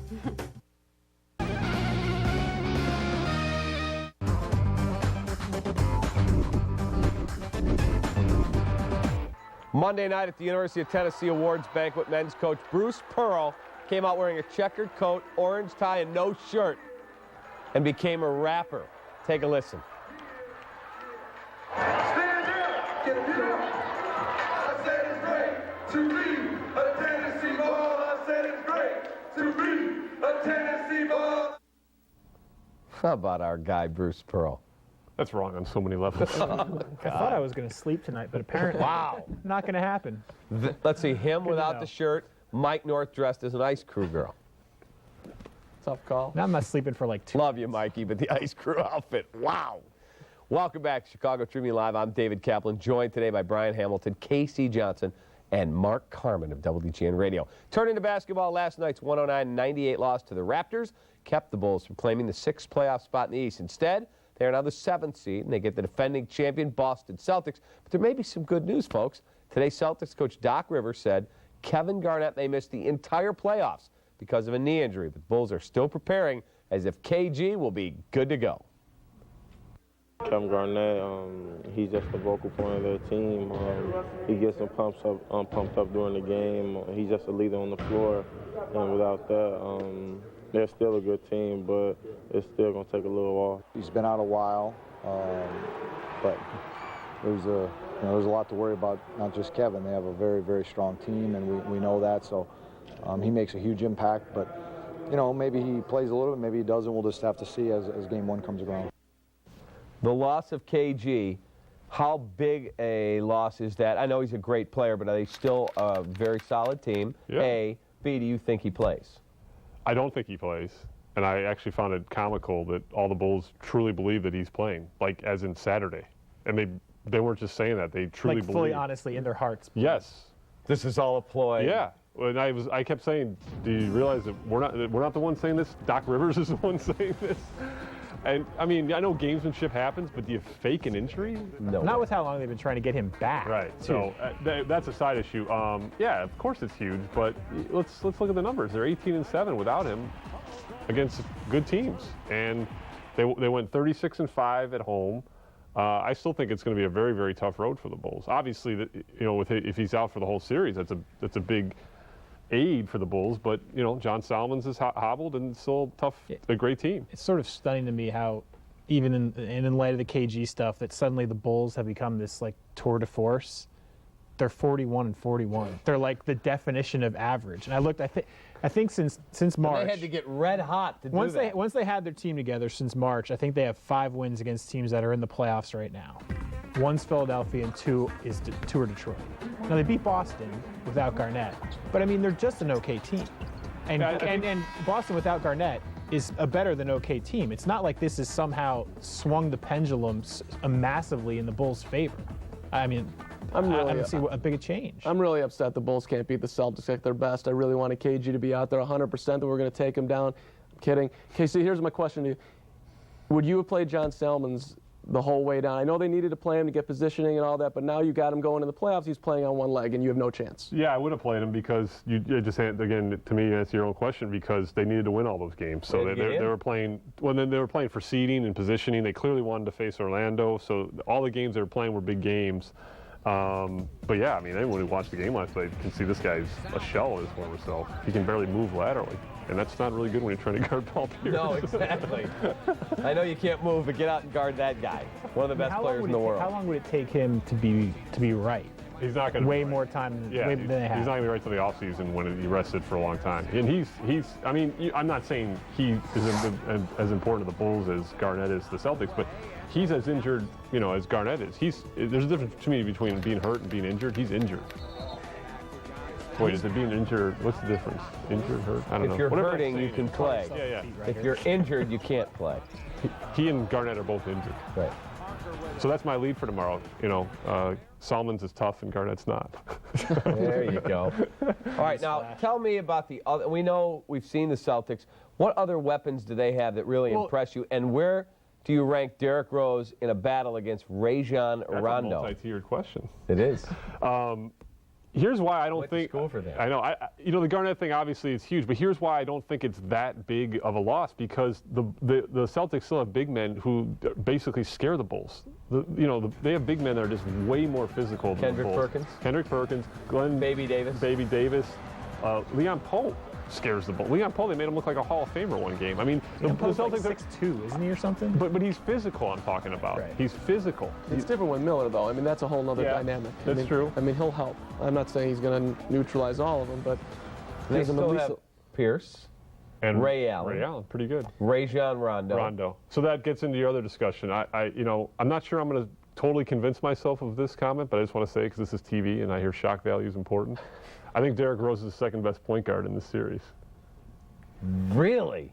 I'm not sure about that. He can't guard him. He cannot guard Rondo at all. That's the thing. He couldn't guard you right now. Defensively, he's got to improve. He's getting a little. He's getting better. He's getting a hand. He had a hand in the face. He was really bad last night. Calderon just ran him around. Now, Jose Calderon, and I know I've said on the air over a year ago that I think Rose, when he retires, will be a Hall of Famer. Mm-hmm. But Jose Calderon right now, his numbers are better than Derrick's. Yeah, we were just talking off air. I mean, you can count quickly 5 point guards at least who are better. I mean, we're not projecting out to what he's going to be. Chris Paul. Darren Williams. Tony Parker. Steve Nash. Yes. Devin Harris, we were saying. Arguably. 5. Jose Calderon, 6. Yeah, so. Rajon Rondo, possibly 7. See, the thing about. Go ahead. No, I was just saying, he's telling me to lighten up on Lou. You're killing Derrick Rose. No, I know. No bigger fan of Derrick than me, but he's a rookie. Too. Well, I mean. See, Rondo, to me, what's so underrated about Rondo is Rose is going to be finally facing one of the few people in the league who's as quick as he is. Right. So the quickness. Now, Rose still has, to me, possibly, he might already be one of the best point guards at getting to the rim. His strength and speed combination is off the charts. Off the charts. And the amount of contact he can take and still finish at the rim is just ridiculous. But defensively, Rondo's way better than Derrick Rose. So that's going to be an interesting matchup. That's going to be a very By the way, congrats to Jose Calderon. Set a record last night. Free throws. Do you know what he shot from the line for the season? Mr. NBA? I do not. 98.2%. He was 158 out of 161. I just said he missed 3. Yeah. Wow. How about that? How come you didn't call me Mr. NBA? I even said how many he missed without you telling me. Very good. Mr. NBA. There you go. he was walking underneath last night coming off. I think he was talking about some accomplishment that he had, so I guess it was his free throws. 158 for 161 at the line. Pretty good. How weird was the scene last night in the locker room with all of them watching the game, praying for Cleveland to win that game? It was very strange. That's why I led with it in my game story in the Tribune today. I mean, we got led into the locker room, and the Cleveland-Philly game was still in overtime. So Right. we're like mingling with the players while they're watching to see who their playoff opponent's going to be. It was pretty strange. I mean, they say the same And thing then that we what'd they do when Cleveland hit the three with 6:10 left? They all winced. And, I'm not saying what I did, but I like Boston. It's a good city. Rather go there than Orlando? Possibly, you can infer that. All right. Anybody worried about the Bulls after they come out flat in a very crucial game last night? Yeah, that'd be the exact reason to worry about the Bulls. I mean, how can you pick them to win a playoff series? Sean Devaney did. Against the defending NBA champions when they can't beat Toronto at in home. a game that's in the bag at home against a team that has nothing to play for. By the way, how can you like them after that? Off the topic of the Bulls for a second, oh my God, do I want Chris Bosh in a Bulls uniform. Yeah, pretty good. He's top 5 players in the league. What do you think about the chance that could happen in the offseason? I see a scenario, a little Ben Gordon sign and trade. Not that I want to lose Ben Gordon. I love Ben Gordon, but I think it could happen this summer. I think if Bosh is traded this summer, I think the Bulls will be hot and heavy in those talks, but I think he'll be sent to Golden State. Wow. That's my prediction. Really? If he's traded this summer, I think it'll be That Golden move State. he made at the end of the end of the half, that was like a point guard. No, he had a really nice game, obviously. Wow. 21 and 19. And don't forget, you can catch Game 1 of the Bulls and Celtics series Saturday, right here on Comcast Sportsnet in high def, of course. Our coverage starts with Bulls pregame live with Ski at 11 a.m. And for all the latest on Chicago sports, log on to csnchicago.com. Either through your computer, your mobile phone, you will find breaking news, blogs, and interviews with some of the biggest names in Chicago. Stick around. It's time for an amazing deal on a Tough Shed Garage. For a limited time, buy a Tough Shed Garage and get a bonus building for free. Tough Shed Garages and storage buildings, coast to coast. To find the store nearest you, call 1-800-BUY-TOUGH or visit toughshed.com. Stop the hunt. Arlington Nissan has exactly what you want. 0 APR for a whopping 72 months. Save from $7,500 to an amazing $15,000 on new Nissans now. Over 1,000 new Nissans available. Bob Rohrman. You owe it to yourself.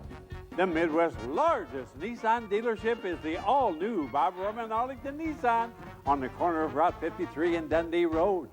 Golfers, play more and get more with the Chicago District Golf Association. The CDGA is for everyone who plays the game. For more than 90 years, the CDGA has promoted amateur golf for beginners, juniors, men, women, families, seniors, and everyday champions.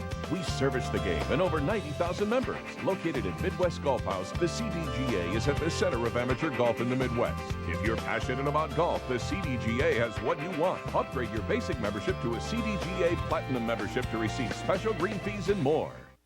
USA Rugby proudly announces the largest ever domestic schedule for 2009, starting May 31st v Ireland in San Jose, June 6th v Wales in Chicago. Next, the Churchill Cup will dominate Denver as 6 international teams battle it out. And finally, the Eagles square off against Canada in a World Cup qualifier in Charleston on July 4th. Get your tickets today at usarugby.org or ticketmaster.com/rugby. Customize your Tough Shed and save 40, 50, even 60% off standard accessories. But hurry, this offer ends April 30th. Tough Shed storage buildings and garages, coast to coast. Call 1-800-BUY-TOUGH or visit toughshed.com. Here are some of today's headlines. Hawks and Flames starting their playoff series a little more than an hour from now when they drop the puck on Game 1 of the series. You can catch the action right here on Comcast Sportsnet.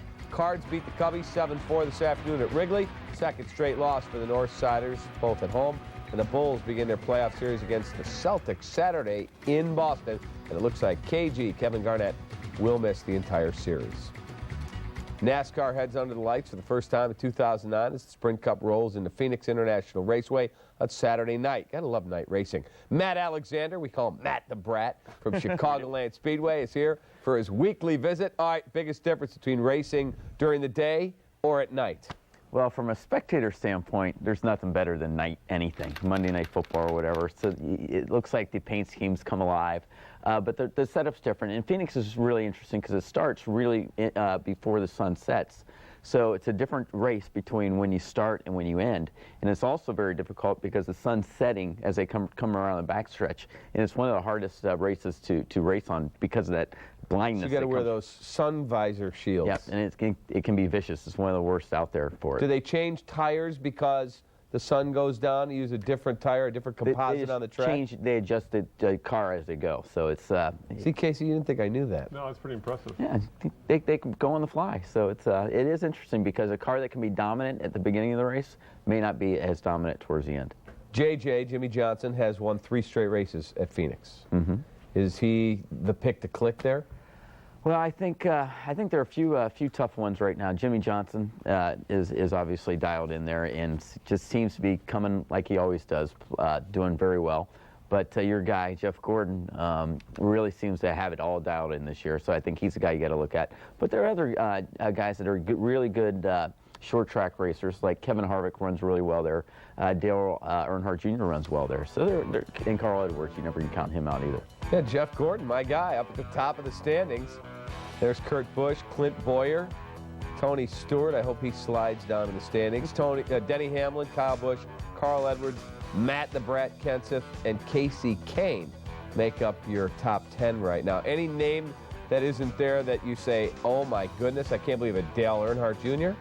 That's the name that just comes to mind because he's, again, the superstar of the sport. I think the guy that you'll see jump in the top 12 is the guy you mentioned earlier, Kevin Harvick. I think he'll run really well and jump right back at the 12. But I think Junior at some point is going to start feeling some pressure to start performing. Kyle Busch, they basically traded away and brought in Junior, and Kyle Busch has obviously been fantastic ever since that happened. What is it with some drivers liking a track more than others? I know there could be short track versus the big oval, but when you have the same type of track, why do some guys drive better there? Well, really, if it's the same track, it really comes down to the kind of track and what they grew up with. Like the Busch brothers drove out west and came up in flat track racing, so they really like Phoenix because it's a flat track. Same with Junior and same with Kevin Harvick. So if you grow up with a certain kind of racing and it's applicable to a track like Phoenix is, then that's why they're more comfortable with it. All right, time to make our picks. Let's see how our standings are going. If you know so much about NASCAR, how come you always get drilled in the picks? Because I know more. Let's see, last week, how did I do last week? We had an off week last week. You were in... I was in Mexico. Yeah, and they were off. Can you even make up 134 points at this stage? Or are you just done? Yeah, no. You can make it up. No, I can easily make it up. You're done. I'm going to take Jeff Gordon. You're going back to jinxing the 24 car. I'm going to take the 24 car. I haven't taken him all year. I'm taking him. For the record, if he has a bad race this week, you cannot pick Jeff Gordon again. It's just not fair to the guy. And he always lets me interview him when he comes to town. If he has an awful race this week, you cannot tell him what the deal is. Oh, he must be a we're big going to keep fan of this the on show. record. I'm showing it to him. If he has a bad race, so let's hope he doesn't. I would go the chalk and go Jimmy Johnson, but that's too easy. I want to give you a chance, but I'll go Kevin Harvick, which isn't too much extreme, but it's a little risky. Just take like Boris said, or I'm not that nice. So I figured. Sorry, Boris. Thank you for being here. Always a pleasure. That's our guy. We'll see him next week. We have to take a final time out on the show. When we return, was Charlie Weiss ever serious about doing us all a favor and leaving South Bend? Holy cow. And a broadcasting legend has left the booth for the final time. We'll talk about John Madden when we come back.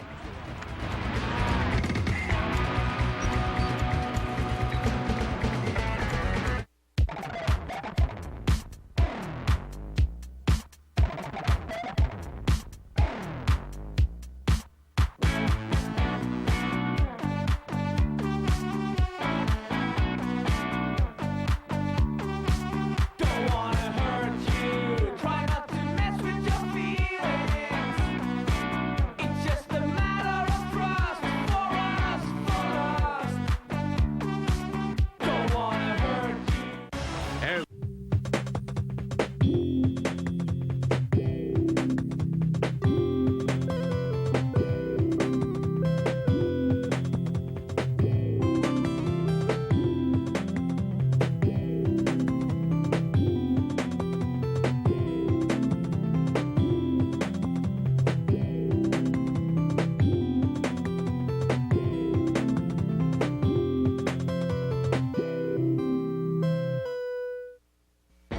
20 Sports Grill and Nightclub take you out to the ball game. Every seat is the best seat in the house with 16 plasma TVs and a state-of-the-art sound system to make sure you never miss a play. Sink your teeth into mouth-watering burgers, wings, and more. Save big on delicious food specials during the game. You won't believe the beer selection at 20 Sports Grill. 20 beers on tap, each one with its own glass. Come to 20 Sports Grill and Nightclub for great food, sports, and always the right beer in the right glass.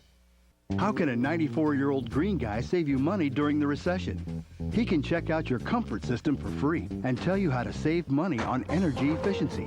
J.L. Brady has been offering the best HVAC service in Iowa and Illinois since 1915, and they can show you how to go green and save up to 30% on heating and cooling expenses. A system like that could pay for itself in less than 2 years.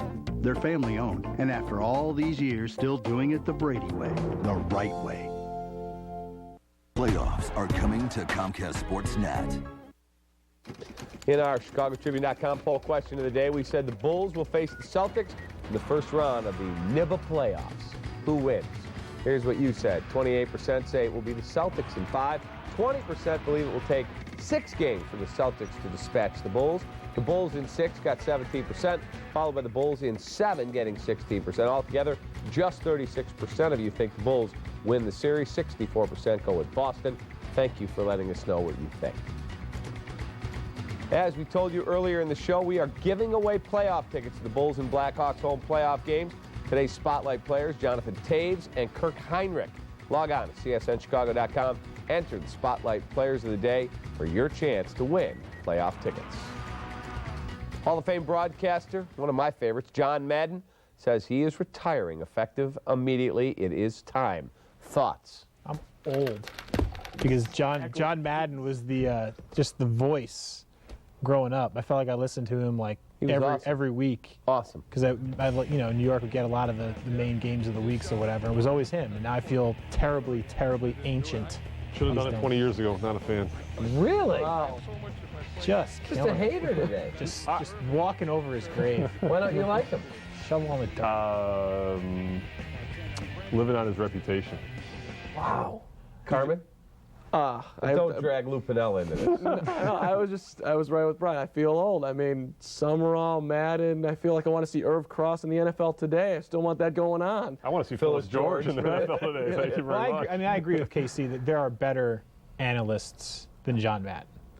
There are. I mean, he is not the best guy out there, but he was good back in the day. So it just reminds me of the '85 Bears because he was doing like every game because they were so good. In their prime, Summerall and Madden. Awesome. Can you give them the all-time best football-wise? I mean, that's a lot of conversation. I mean, they're at the. I'm going to go with Charlie Jones and Merlin Olsen. That's a good one. Solid. Talk about old. Well, I always liked Mike Patrick, Paul McGuire, and Joe Theismann together. I always thought that very solid team. Charlie Weiss clarifying his statement about thinking about leaving Notre Dame. Tell me exactly what happened there. Well, I think he talked to Teddy, and I think what was, I don't know if it was blown out of proportion or misunderstood or whatever. I think at the end of the day, his family is getting blasted because of all the negativity that was surrounding the program the past couple of years. And like any husband or father might, you sit down and you discuss with them, is it too much for you guys? And if it's too much for you guys, let's figure out what we can do. I mean, I think it's a responsible thing to do, and I take him at his word that that's what he means by having that conversation. I don't think he wanted ever to quit Notre Dame. So if people are ripping him because he was thinking about quitting, I don't think he was thinking about quitting because he wanted to. I mean, if that thought ever crossed his mind, it was only because he saw this toll it was taking on his family. And I'm not sure it even got that far.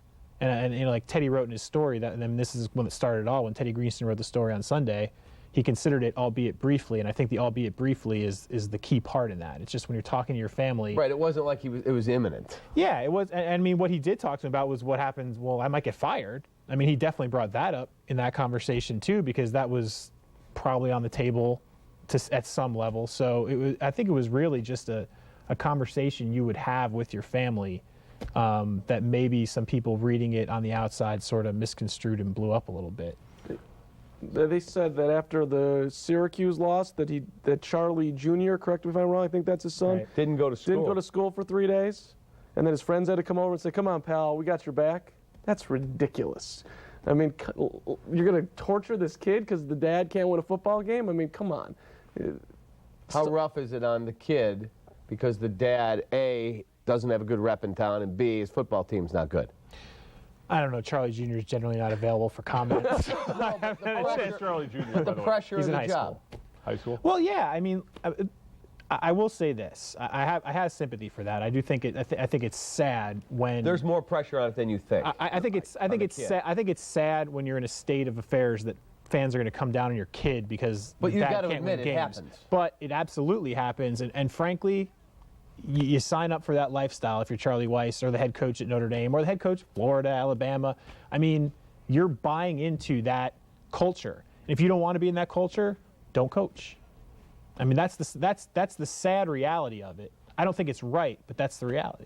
The amazing thing to me is his rep is so poor around town for people I've talked to, how he treats people. He has a special needs child, as do I. He has another child, Charlie. He's married to a lovely lady.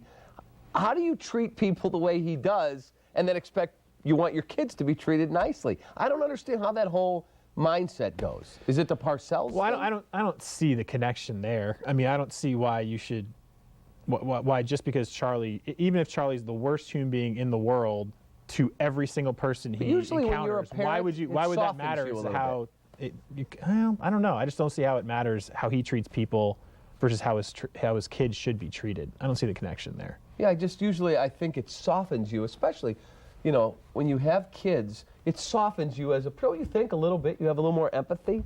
I might go home and cry tonight. I'm serious. I'm leaving town for 4 days. You're not getting I was serious. Tonight. Yeah. Oh yeah, that too. The guy had tickets. That plan is moot. So. Yeah. No, 4 days away from the kids. It's a long time. That's it. People want to hear our sobs. So. Have a good trip to Thanks, Boston. Appreciate it. You have a good trip to wherever you're headed. Through Karen Godey's press conference, whatever it is.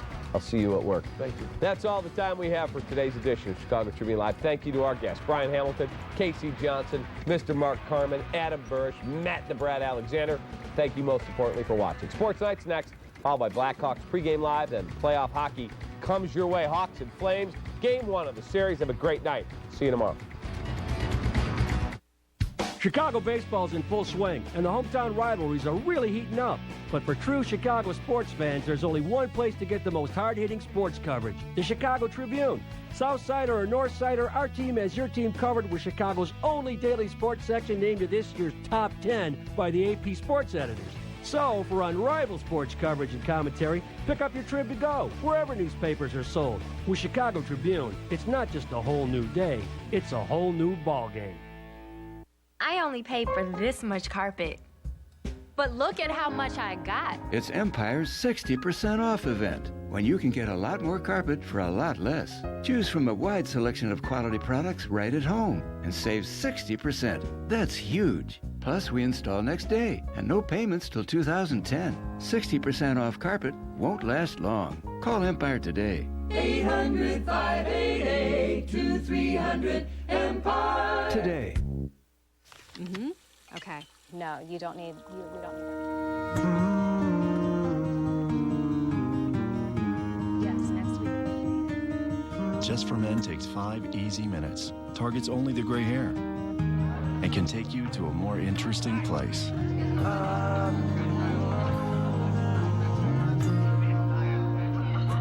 Who's that? My husband.